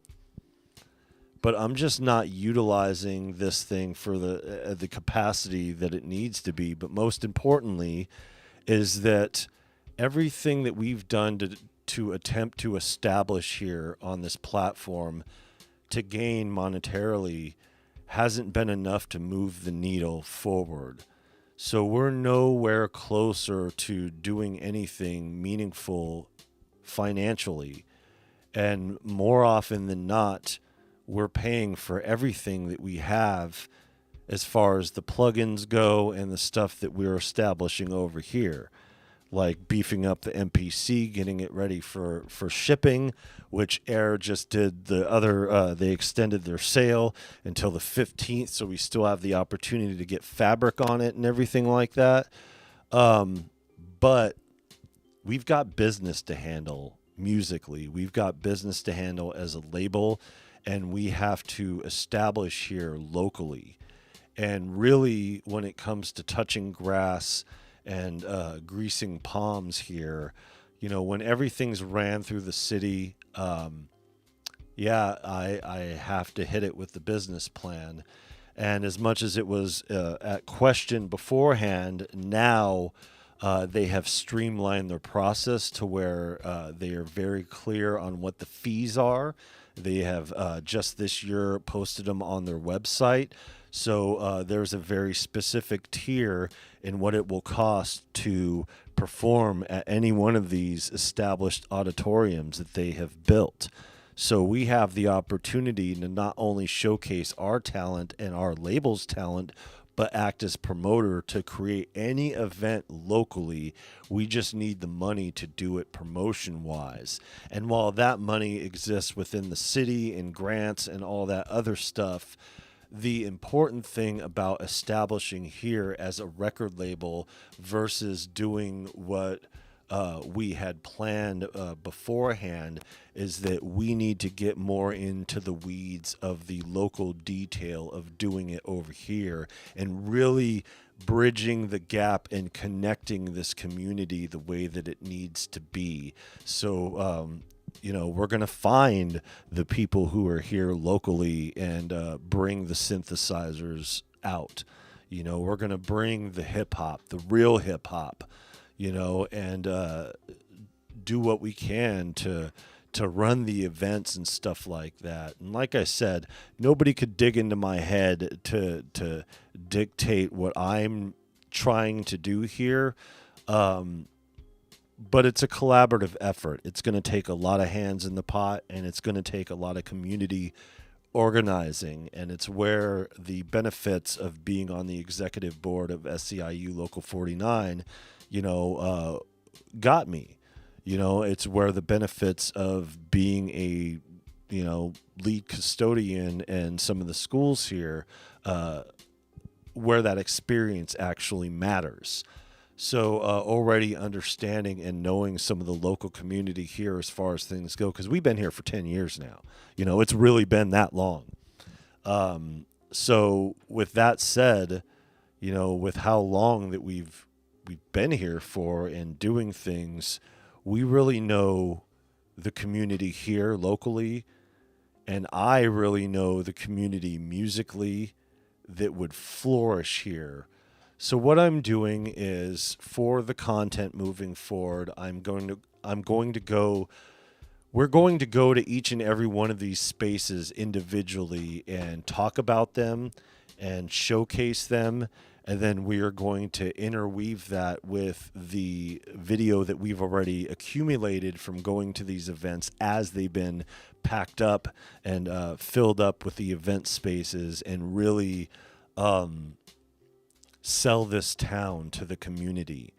And what I mean by that is that the place where the city of Vancouver fails is not understanding the community at large musically enough to draw them in here. So they're not advertising this community directly. There's nobody out here really doing content the content that I'm doing here. Nobody's doing that locally. Sure, people are doing content from the Arts and Music Festival. So what? The algorithm kills nature and music content. Some of my lowest performing videos have been the stuff that I've captured around here during the live events. But I'm going to put it all into one cohesive video so everybody here viewing this particular channel could understand exactly how big they have built this community space to give an opportunity to musicians. And even though they are more considerate of the fine arts crowd and the symphony orchestra crowd, they've already built it. And it's largely unutilized throughout the year, and it is very cheap to rent out. And because of that, it'll be really easy, especially within the synth community, to get an event going on. I was thinking about doing some group camping thing and going up north, but I'm talking about an event space in an actual auditorium that is out in an open space that you could actually rent out, and we could all jam out in our synthesizers. And I know Washington State is tucked here in the corner. We have different weather than everybody else does as far as things go, but we're in Southwest Washington, right across the bridge from Portland. And because of that, there is very decent access, and these spaces are very easy to utilize when it comes down to it. So I want to go to every single one of these spaces and show you guys, not just individually, even though you guys have seen through the live streams and seen through some of the content and the stuff that we've done, I'm actually going to spend the time to dictate this content, because in order for this to work and bring the synthesis and bring the hip hop to this community, you guys need to come here. You know, and it's not for everybody, and you know, not everybody can make it, especially if you guys are across the pond or whatever, but you know, it's pretty accessible in this town, you know. And if we have a legitimate structured event, there's the space for it, regardless on how big or small the event is. The Arts and Music Festival is going to be happening every year, so we could also perform at some of their big stages if it comes down to it, especially if we're in the process of establishing. I've just really paid attention during the 10 years of living in this town of what they've been doing and where they've been putting their efforts, and they're really making an honest effort to establish here a solid music community. But I also understand that that goal will not be achieved unless they embrace our community. And I'm talking about millennials, Gen Xers, synthesizers, hip hop. None of that here.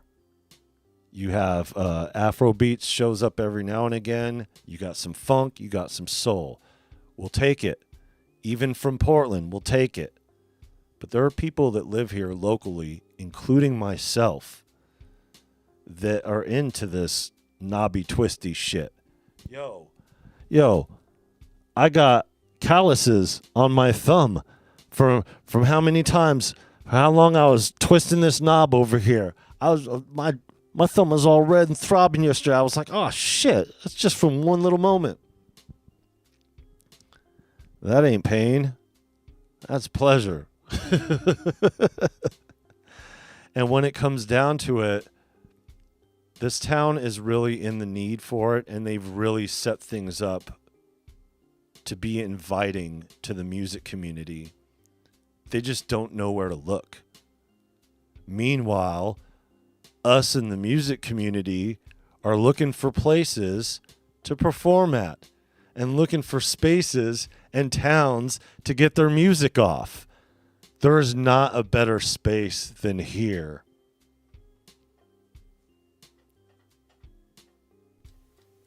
Tiano, welcome.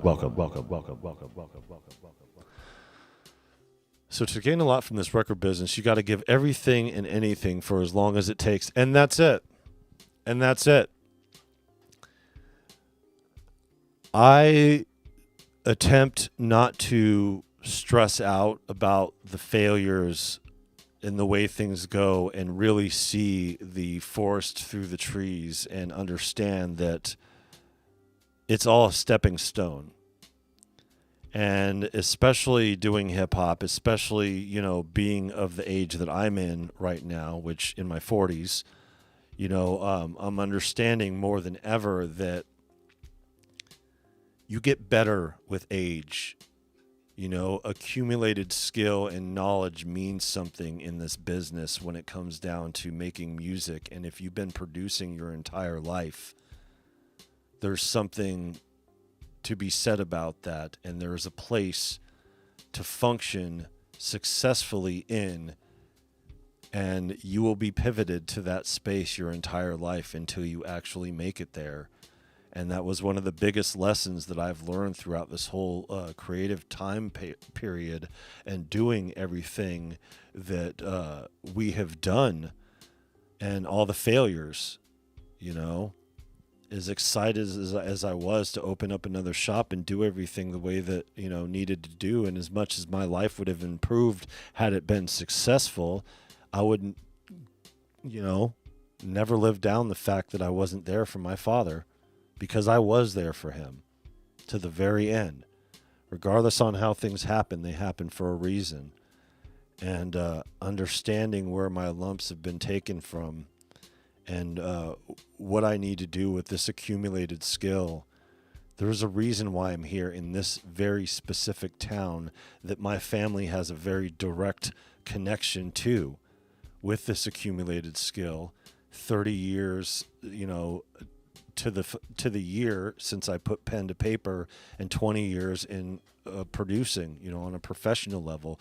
Regardless on the time and the breaks and all that other stuff, it is a really, really big deal to understand where you fit in. And I have just recently, during this break, this past month, have really understood where to fit in musically, and it is really within this town, establishing this business and having the third shop be the final shop in an environment to where failure's almost impossible. It's nearly impossible. Just got to do things the right way and make sure that we make the right moves. So here's the right moves. Finish the business plan of what we plan on doing now, and communicate that business plan with some of our people, some of our friends who may want to get involved beforehand, early enough to establish seriously, because this business plan is going to be submitted to Business Northwest. It is going to be submitted for grants and loans. It is going to be reflected to the mayor. So I have to get an upgrade in my dress clothes a little bit. I do have a sports jacket, so at least I have the jacket, and I still have some decent slacks or whatever, some decent pants or whatever. But yeah, I need to get a couple of outfits for Grease and Palms and take this business plan and put it in the hands physically of some of the politicians who run this city, because it is the city that runs these events. So I have to act as a lobbyist for the music.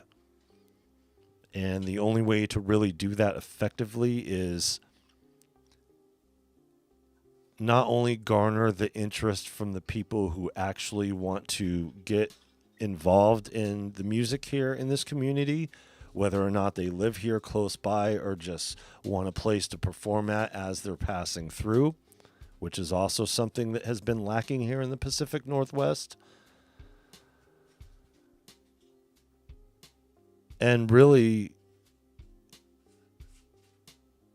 it's time.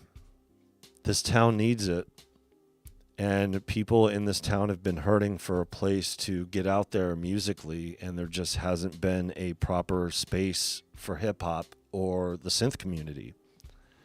And the synth community is big in the Pacific Northwest, And there's a lot of hip-hop and a lot of hip-hop acts that haven't performed here because the availability hasn't been here. We got a casino that's, 30 minutes from here, from our house. I think it's less than 30 minutes. They got a big venue there, but we got 4 in town. And that's not even considering the bars and the other establishments. There are a lot of eateries here. But as much as we all like folk, as much as we all like country and jazz and all that other stuff, they're starting to bring more soul in, so good for them. Starting to bring a little bit of funk, so good for them.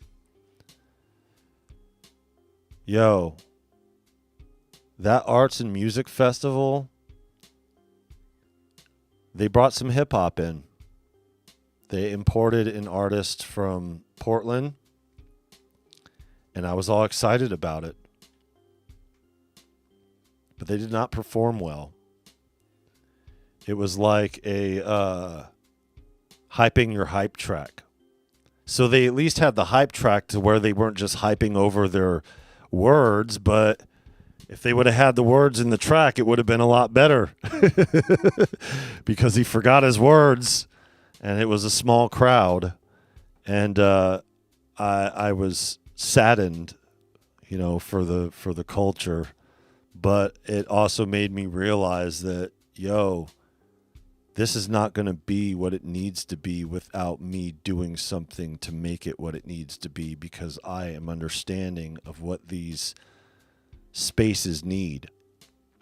Because I've been living here for 10 years. I've watched these auditoriums be built. I've talked to the city planners and stuff like that as these events took shape. When we watched Andy Stokes, that was the first time Little Tussinn understood the value of live performance, and live performance being the end game. Even if it's just a jam session. There's a lot in the synth community when it comes to the Pacific Northwest, and this town is just ready for it. And I don't think, even with me doing everything that I've done over here on the channel and everything that we've done as far as getting out there goes, I really don't think there has been a full understanding of what this town has to offer. And as much as I hate, and I hate using the word hate, but as much as I hate the deforestation of it all, the one thing that I love is the fact that they're putting up these auditoriums and they're opening the door for a very solid music community to exist within this town, which means they are pouring money into it. They are doing everything that the music industry needs as a whole from your locals. One of the things that makes event spaces what they are and makes the place that you perform at such a valuable spot are the way that these municipal environments are run locally. So the politics do matter. We ain't talking about politics. We ain't getting in the weeds of politics. But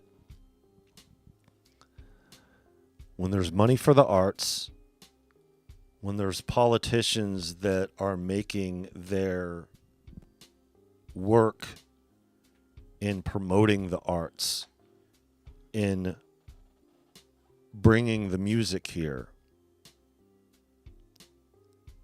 no matter what they know or what they understand, they won't fully understand unless they hear it. But they won't hear it unless the people come out to play their instruments. It's just a matter of bridging this gap and finding the community here locally to perform at these local spots and bring the attention nationally, because that's what they're trying to do with the waterfront, with the auditorium, with everything, with the casino. They're really trying to, and successfully,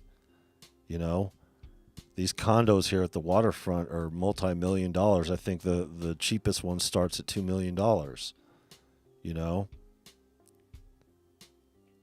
But F the money. I mean, as much as we all need to be properly compensated for our work musically, they have dictated a significant amount of their budget citywide for music, for performances, above all else. Performance being the end game. Always. This is where it's at. And having the local politicians and the people that are running the city,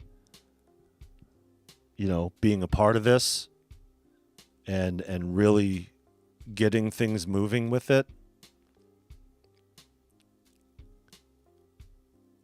it is very easy to create a community of successful musicians around here.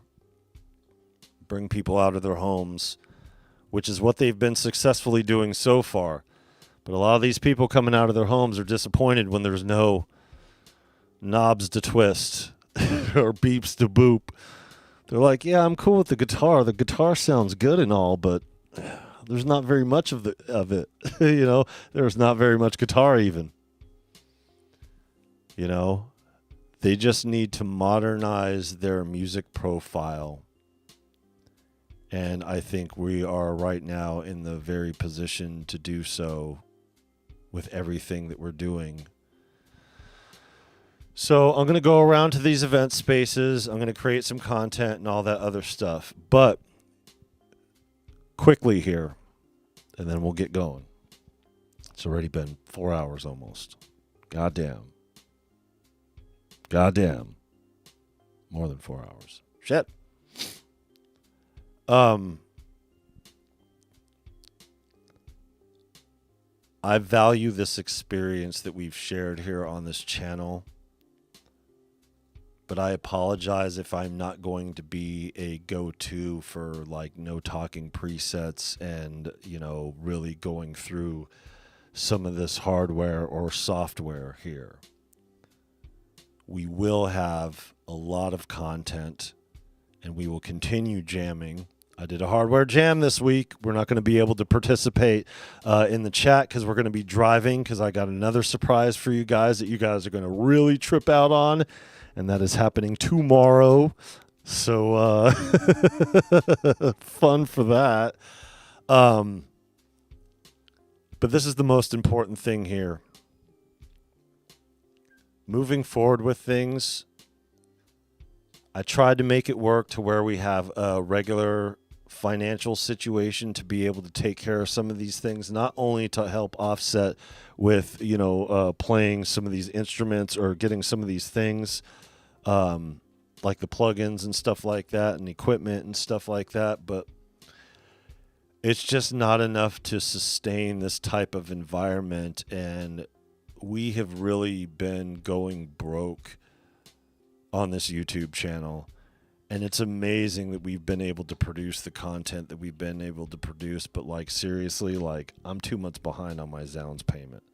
You know what I mean? Like, officially, you know, it's a good thing they hook you up and let you do what you do or whatever. But, you know, realistically, for that to hit right after the 4-year live stream and putting all this music out that we've done after all these years, and looking and dictating all that and looking at all the stuff that we've done and realizing the compensation, and not only the lack of compensation, but the amount of efforts, if they would have been put towards these local events or been put towards this music developing process or been put towards things, would be a lot different. But the trade-off would be not having these pivotal events that have happened during the course of this. And one of these pivotal events is about to occur, you know, with what we have planned here. So it's just like, these are priceless musical moments that we wouldn't trade for the world.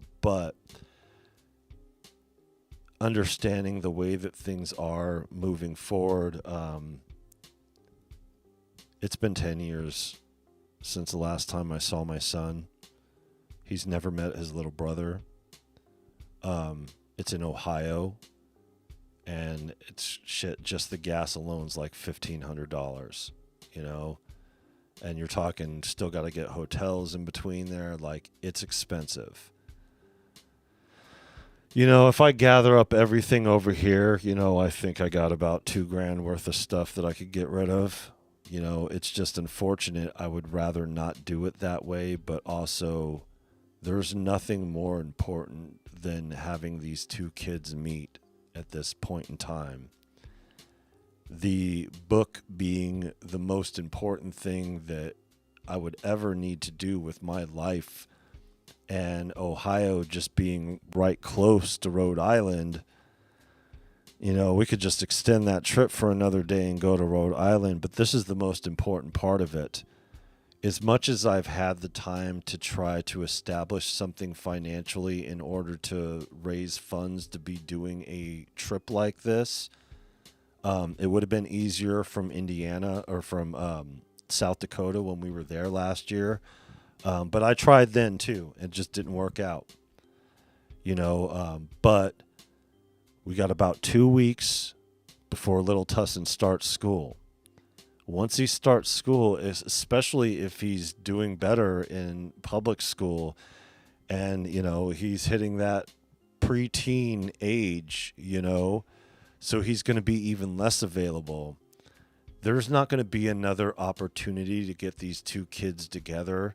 And going into his teenage years, I don't think there's going to be another opportunity for us to travel like this, especially if we're establishing here locally and staying put here in this city to build the community and doing what we're doing over here.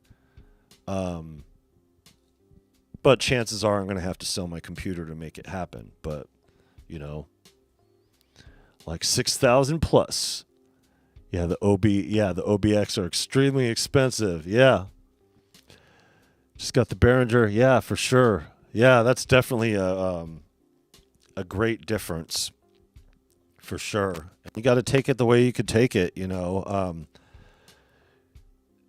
We could make music on everything. I think that's one thing that we've established first and foremost when it comes to this YouTube channel. We have shown you guys here on the channel that we could produce with just about everything. If you look at the playlist, you know, producing in Cube, producing in Studio One, producing in Reaper, producing, you know, on the Fantom, producing in the MPC, like these are just tools. You know what I mean? We have the designs and the ability to make the music the way that we need to make the music regardless, you know, but even after setting up the sound booth in here, realizing that I can't really record here and do what I need to do musically, which means you're going to have to pay for studio time, $75 an hour. It's pretty expensive. You know, I'd keep my stuff if we were in a permanent place, but we're in a 2-bedroom apartment here. And that's the thing about the cost of things. No matter how much more things cost or will cost in the future, it doesn't matter. Money's just money when it comes to making music and buying gear. Sometimes you have it, sometimes you don't. And gear is just that same way. Do I need a $3,500 computer? No. But I do need to go to Ohio to go see my son so he can meet his little brother before his little brother starts school. And, you know, there's also stuff to be said about that trip there as well. Because that journey there, we can meet up with other people that, you know, we've established friendships with over here. There's plenty of content to be had. We could definitely hit spots and do jamming here and there the same way that we do it in the environments, you know, space, and do what we need to do. You know, my oldest has a Reface CS, you know what I mean? Meeting him is also musical content. You know, there's a bunch of music to attach itself to this channel as far as production goes. I'm not worried about the content or quality of. You guys will continue to receive quality content no matter what happens. I just don't need the tools that I have now to make that quality content, and nothing is more important than getting these kids together. I tried to do these playlist things. I tried to lobby for donations. I tried to release product to get people to purchase my items. I've done everything that there is to do realistically other than pay to play. And even that, you know, yeah, cool, pay to play. And maybe it'll result into receiving enough to move forward to where, you know, I'll have the subscriber base that'll make more money and all that other stuff. But it's like, clock's ticking. School starts in 2 weeks. 2 weeks. I mean, it's nothing but gas money at this point. Wifey and I have worked things out in our apartment to be able to stay here. We actually have one of our neighbors that could take care of our cat, so we don't have to worry about the cat not being taken care of while we're not here. You know, we're fine. It's just a matter of the gas and the hotels. That's it. But we're also in Washington State. And Ohio is more than 2,000 miles from here. So it's a bit of a journey. And on the way there is Indiana, so we could stop by and see the twins and say what's up to the homies. But there's also plenty of stops that we could make in between then. And like I said, if we were able to get a little bit more out of it, then be able to make the journey to Rhode Island. And that's another thing about this 2-week window. It's not only because of school. In this window here is right before monsoon hits. And during monsoons, that's when hurricane season hits. That's when traffic becomes a little bit more problematic to drive in. But it is certainly out of the question for winter, regardless on having winter-rated tires and all that other stuff. We got a vehicle that will make it. We have the time that we need, while my wife is off of work right now. And, little Tussinn doesn't have school for another couple weeks. All the pieces are in place. It's just, man, goddamn.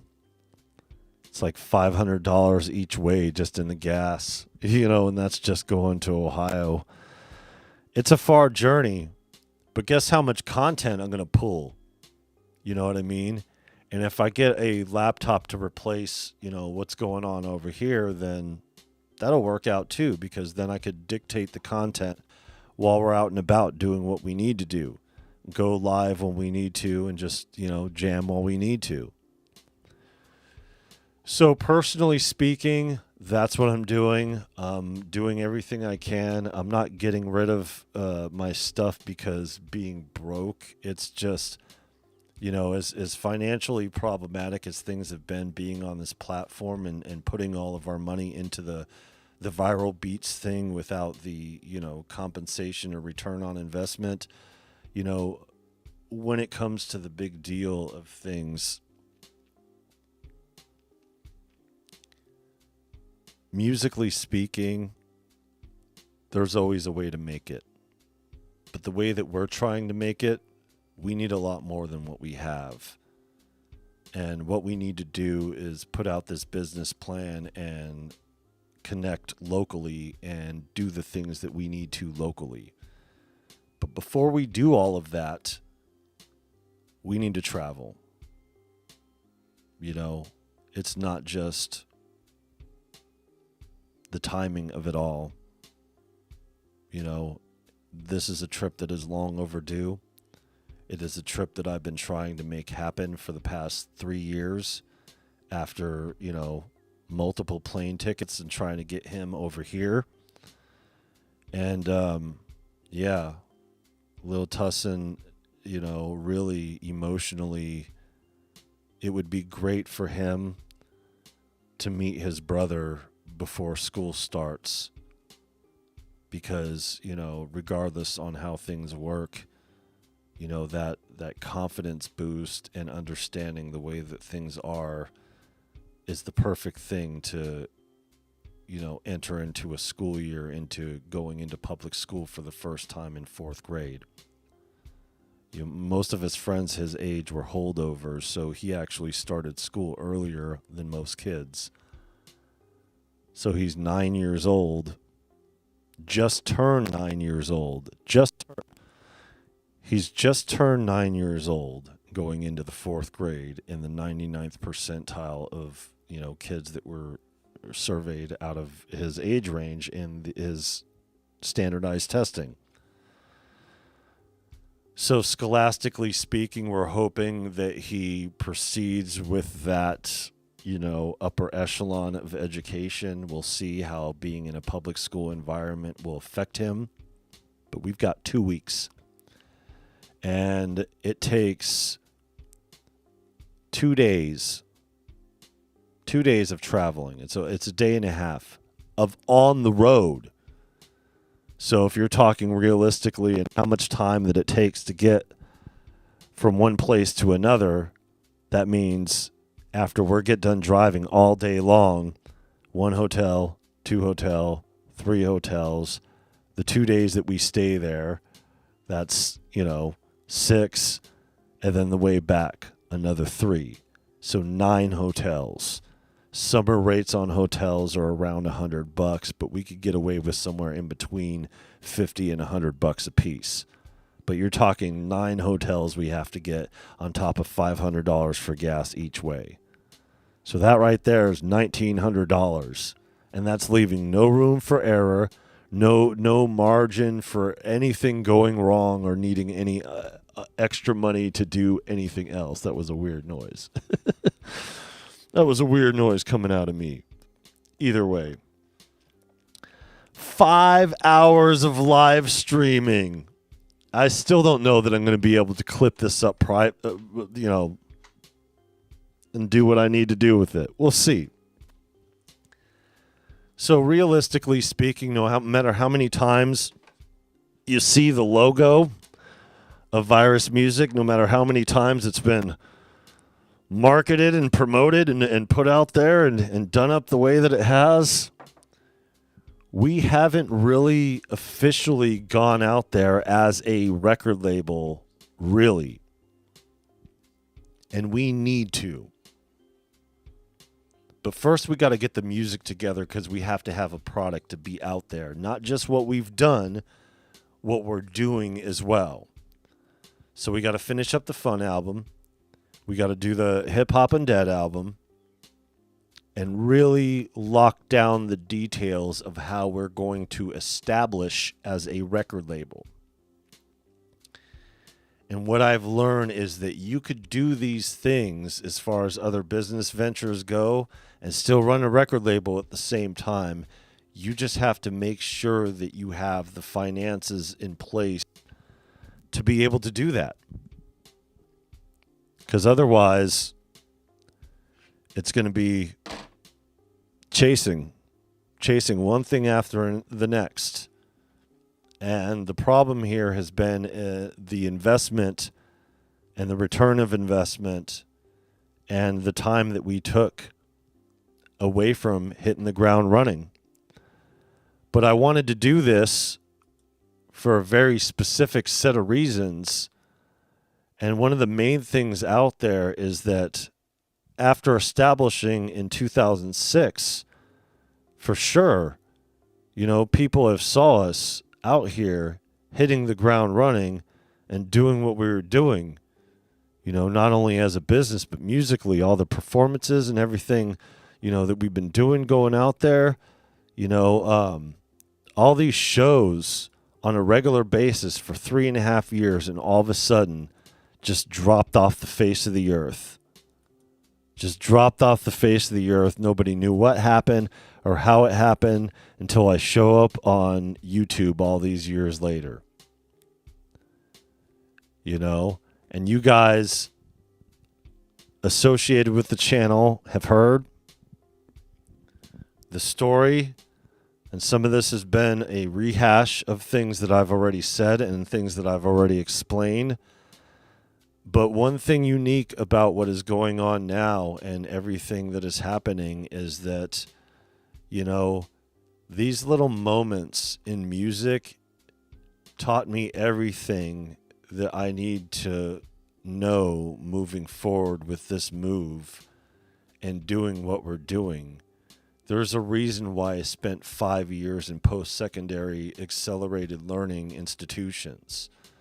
There's a reason why these pivots have happened the way that they have and, needed to shut down these businesses at the time that we did, And for you guys out here who aren't privy to this story or weren't, didn't know about the label, where it's been, what it's done, hopefully you guys could take my example and understand a little bit more about, what it really takes to run a legitimate record label, and you can't just be in name and graphic only, but the things that have prevented our successes from being achieved have been mostly due to our own ignorance, and the attention that we have taken to do other things and to invest in other people and their businesses, hoping that the recidivism would be there and, it would be reciprocated, and that's the thing about it, nobody's going to be as motivated to do things the way that you want to do things other than you. Nobody's going to have that vision in your head the way that you have it dictated. And if you have the ability, regardless on how many years it takes, to understand what you want to do, where you need to go, and how you need to get there, then there's no reason to not move forward with it. And right now, we're just in the process of moving forward with it. But it's like I said, the biggest thing with all this, the biggest learning lesson above all else, has been really what it has taught us about letting go, deprogramming, and even being a disruptor who may be disruptive, in some of these things that these companies want from time to time. Still, it's hard for us to deprogram. Now, consider everything that we've done, everything that we're doing currently.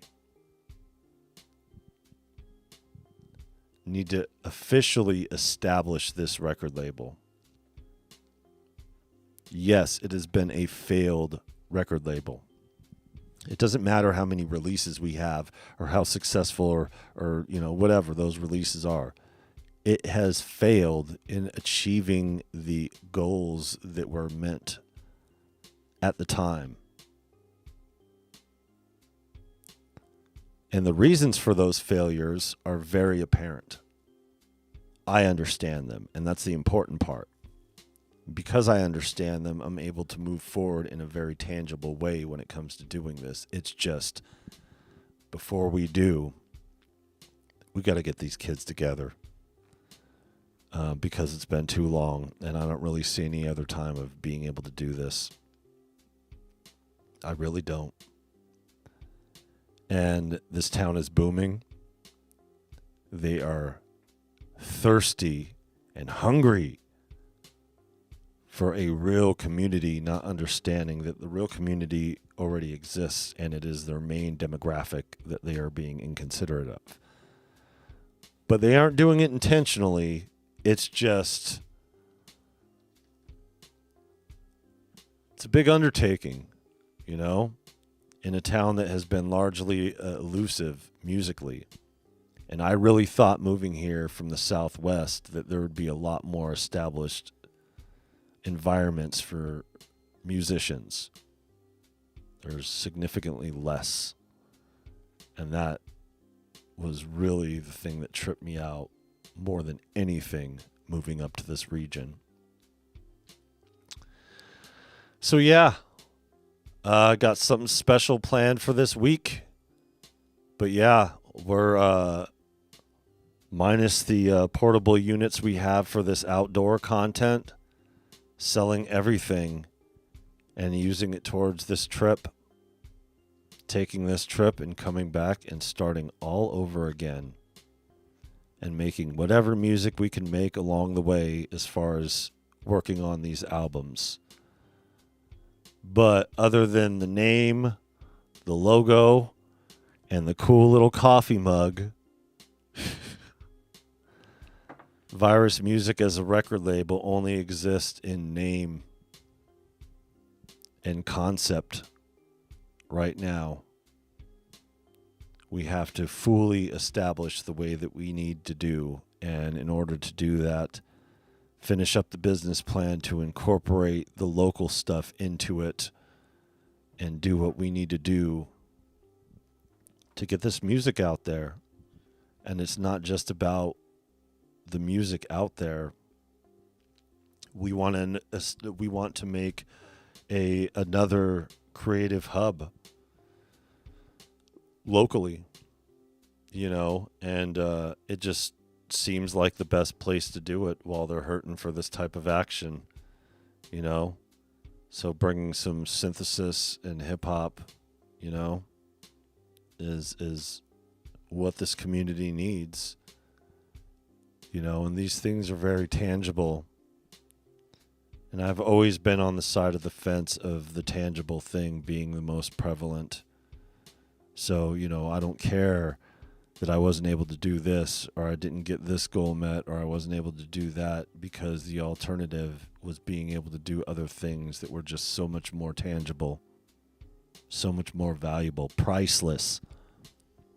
So I'll never poo-poo the time that we've spent here on this channel, Viral Beats being established as a production company. I will never see my time here, see our time here as a waste, ever, because it's not. There's been so much here, and there still is so much here that is of value to where I will never leave it behind. I love you guys in a real literal way, and I can't take that and just be like, oh, well, fuck this platform and the powers that be. I'm just using it for other things and doing other things with it. So there may be some pivoting here, and some reestablishing, but it'll all be for the better, but we have to get these very specific goals met. Need to meet up with my son in Ohio and get these kids to meet one another. And in order to do that, we're going to have to sell some shit, because what we're doing on here isn't tangible enough to cover a trip like that. So it is what it is. Finish the business plan even before we leave, because it's only going to take a couple days, really, and put things together in the way that they actually need to be. Gather up the pieces that we need for this book and actually finish the book. Because the bread and butter from the book might be enough to fund a record label. You never know with these things. It's just I don't want to take that time to dictate the rest of the book and miss out on this music. So, take care, George. We're going to sign off here, too, with our 5-hour live stream. Yeah, appreciate you. Take care. But, yeah. So that's the long and short of it here. I have learned a lot, and there are a lot of labels that have existed and sub-labels. It's funny because when I was talking to Intrinsic about his record label and the stuff that he was doing, he didn't even legitimize any of it. He's like, yeah, I don't even do this, or I don't even do that. And I'm like, damn, really? You don't even establish? I was like, so you don't have a tax ID number? Nope. It's like, god damn, dude. It's but he'll be able to afford, something that would be able to, fix that kind of thing. Anything happens on this end, it really causes problems. And, as much as I love the community at large and the people that we've really established with, it's just looking back at the last 4 years, it's like, damn. If I give 4 years to this music thing doing what I'm doing, I'll be, a lot further ahead than the gains that have been made on this platform. But I've also not understood until recently the reason for that is because the gains made on this platform are largely depending on what you're willing to pay to promote your own content. So maybe we'll give that a try to boost the profile of the 4-year playlist with the Cash App in the corner and see if that means anything. But I'm not counting on it. And, even spending the money that it takes to have such promotion doesn't fucking matter. What matters is establishing your record label in a very tangible way, in a real way. And it all starts with business licensing. You get your business licensing established and then do everything after that, and we need to reestablish with the business license and do everything that we need to do with that. And it'll be fine. But, yeah, it seems like locally here, this is the thing to do here, because this town is really hurting for it. And they have built these venues specifically for musicians like us to take advantage of. And even though you got to pay a fee to do it, doesn't matter. Doesn't matter. There are tangible, established places to put our music, and there's a lot of need here for the locals to come out. And also, there's a lot of community here that would love to come out here and perform. So, got a surprise coming for you guys. It'll be off soon. And other than that, I hope this has been insightful to anybody who's been listening. And I hope it helps understand a little bit more, regardless on what's been going on with us here and what we're doing. But really the trajectory of things, I see 2006, 2010, and everything that has happened in between then as a lesson learned in a real way. Carbon vibes. Welcome. How's it going? Yeah. Appreciate you. Salute.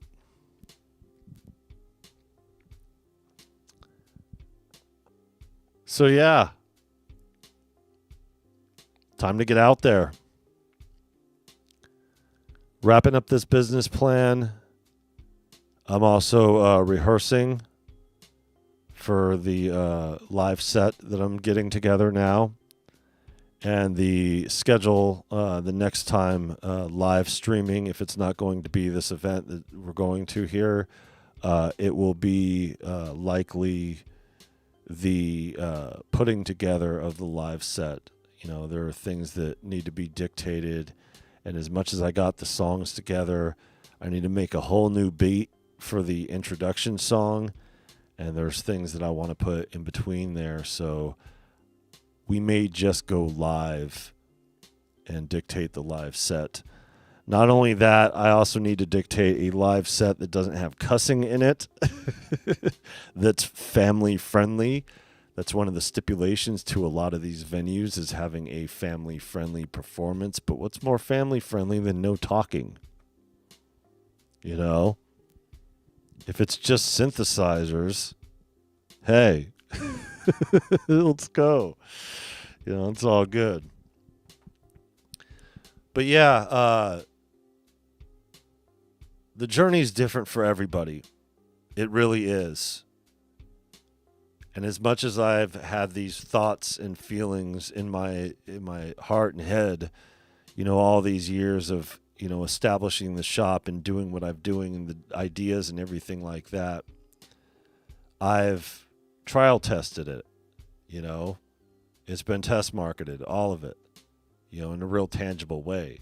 I built 2 shops already, and as much as they failed, the second one failed because it was a condemned building. It had nothing to do with us. We would have succeeded as a business had it not been for that. If I would have stayed at the first business and not had to deal with my business partner doing what he did and all the stuff going on with that and needing to establish further as a record label, that would have been successful too. But woulda, coulda, shoulda, stinking thinking. Everything happens for a reason. You learn your lessons, you move forward with the tangible pieces. And now I'm kind of at a point now to where I understand what needs to be done and why these pivots have happened the way that they have. It's time to really get out there and do what needs to be done. And as much as we wanted to leave this town and head to the Midwest, especially with all the volcanoes and earthquakes and stuff like that, yeah.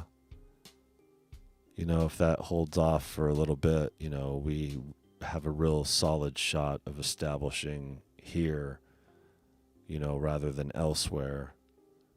So we'll give it a go, and we'll see how it goes. And I'm going to hawk my shit to fund this trip to Ohio.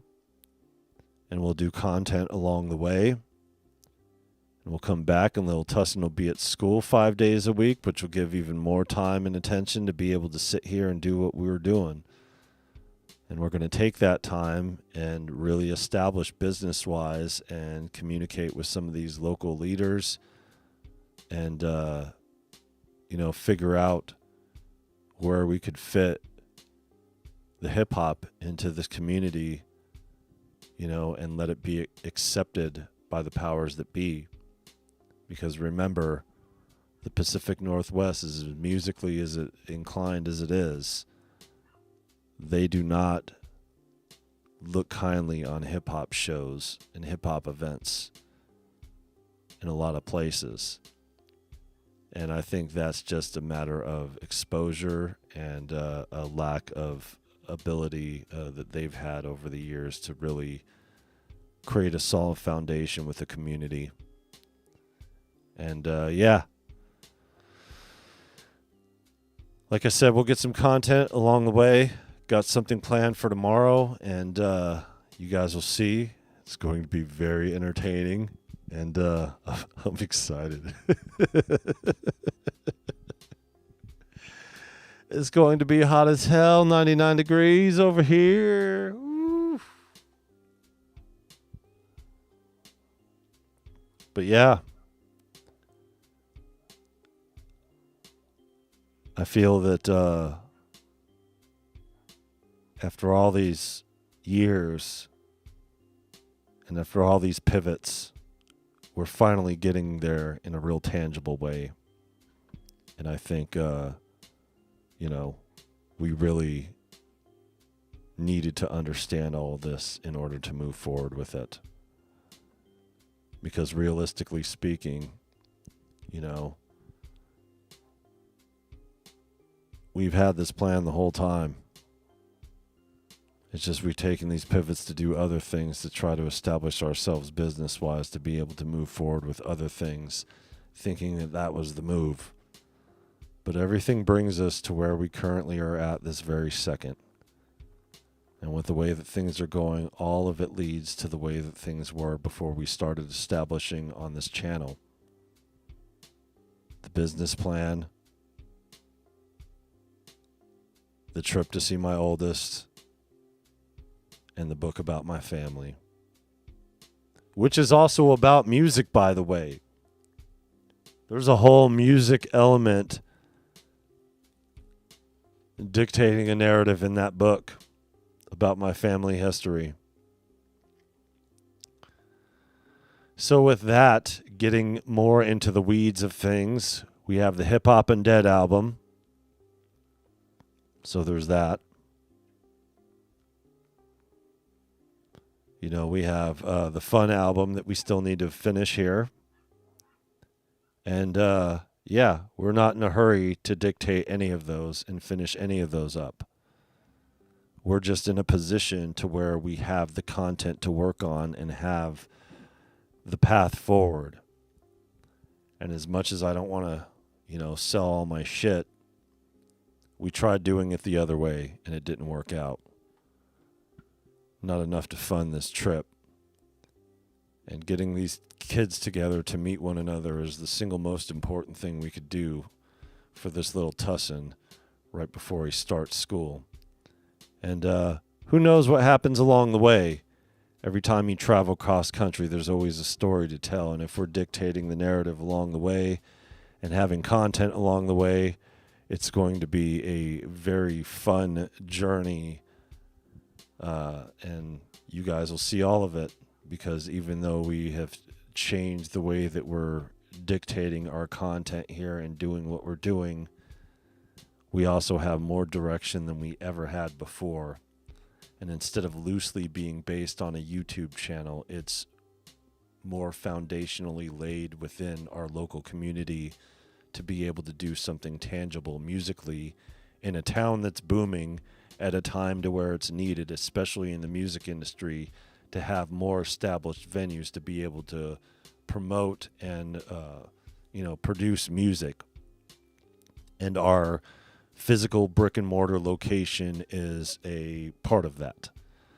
So, We'll also be going live, going through some of these locations and finding out some of the commercial real estate in the area.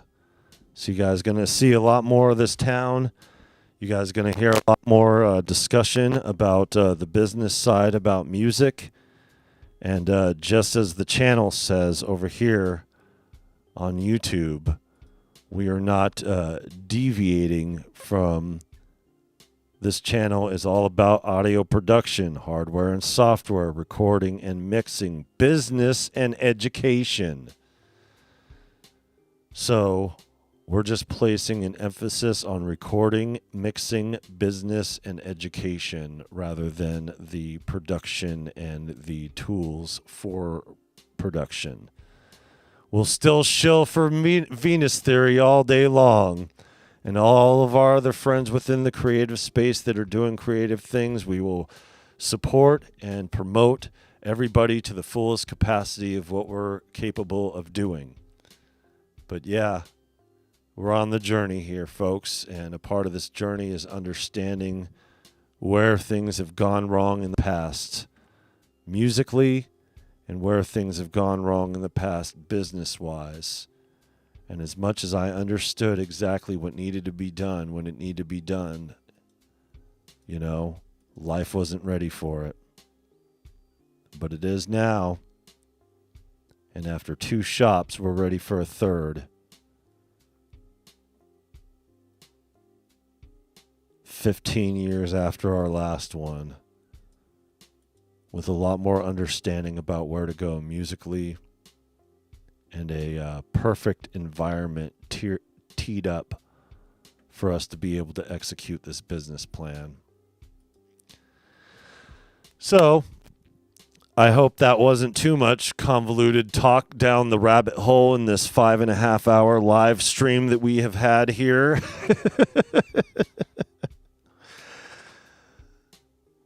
But yeah, we will see you guys shortly. And if we're not in the chat for Hardware Jams, it's all good. We submitted our jam. It's all right. From scratch. And, yeah. We're going to get going to this event. And you guys are going to see some content here. It's going to be very entertaining. And I look forward to it. And that's going to be enough to sustain as well. It's just when it comes down to running a record label, I can't establish a record label at the same time as running a YouTube channel unless there's the proper compensation for it. And I don't mean being compensated for the efforts that have been made. I mean having the money in place to take care of the efforts that need to be made in the future. And if you don't have your budget set up, then there's really no point in doing it, because you're going to constantly be using money from elsewhere or dictating your benefits towards some other venture. So that's mainly what the takeaway here is with all of this. Scrabble. Welcome. As long as the fridge is running, right?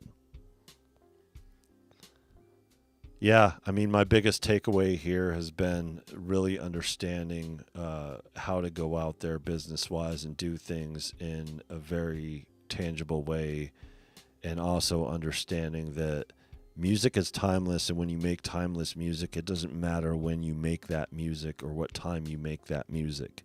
It'll be out there, and if it's out there for you to perform, you could always perform it, you could always promote it, you could always live off of it and do whatever you need to with it. So we're taking our established music that we've already made that is timeless and going out there and performing that music while we establish officially as a record label and actually do it. Not just this half-ass shit, getting some business license and getting some graphic made and putting your label on a damn CD. You know, it's a lot more than that. This game is a lot more than that. Running a label is a lot more than that. It's just the label for now is just going to be Virus as an artist, and everything else will be afterwards. But as far as all this other stuff goes, you guys are going to see every element of it because it will be dictated for the purpose of showing you guys on this channel. The same reason why we're doing this live stream and talking for 5.5 hours about what the hell has gone on here. So, appreciate you guys. Thanks for coming through and listening to me babble, and hopefully this has been insightful enough to get going on some things, because right now that's exactly what we're doing. And we got this little 2-week time period to make these moves before little Tussinn starts school. So we're going to take this trip, and we're going to come back to a whole new life. And then, as things go. I really want to make sure that I give you guys extra props here, especially with our channel members, because it makes all the difference.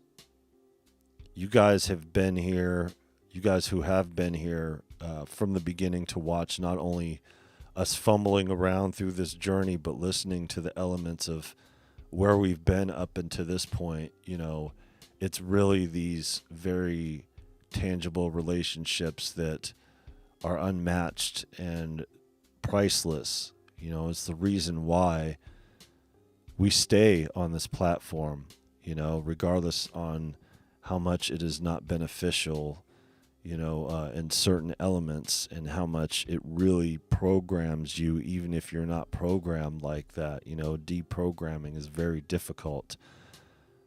I wouldn't call it deprogramming. I would just call it reprogramming for the most part.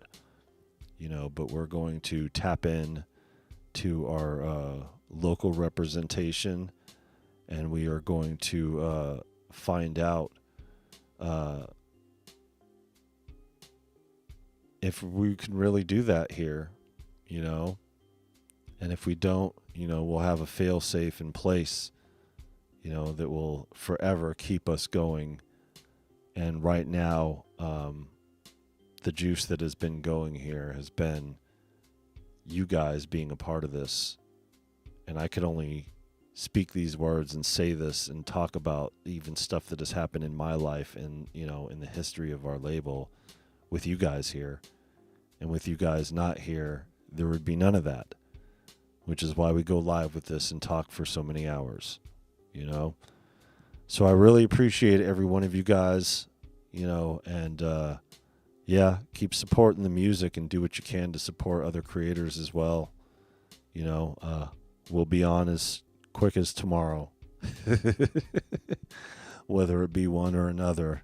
It's going to be hot as fuck. Either we're going to be out there or in here. But, got some work coming in, and it's going to be fun.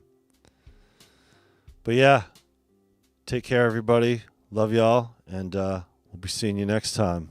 Peace, y'all. Have a good night.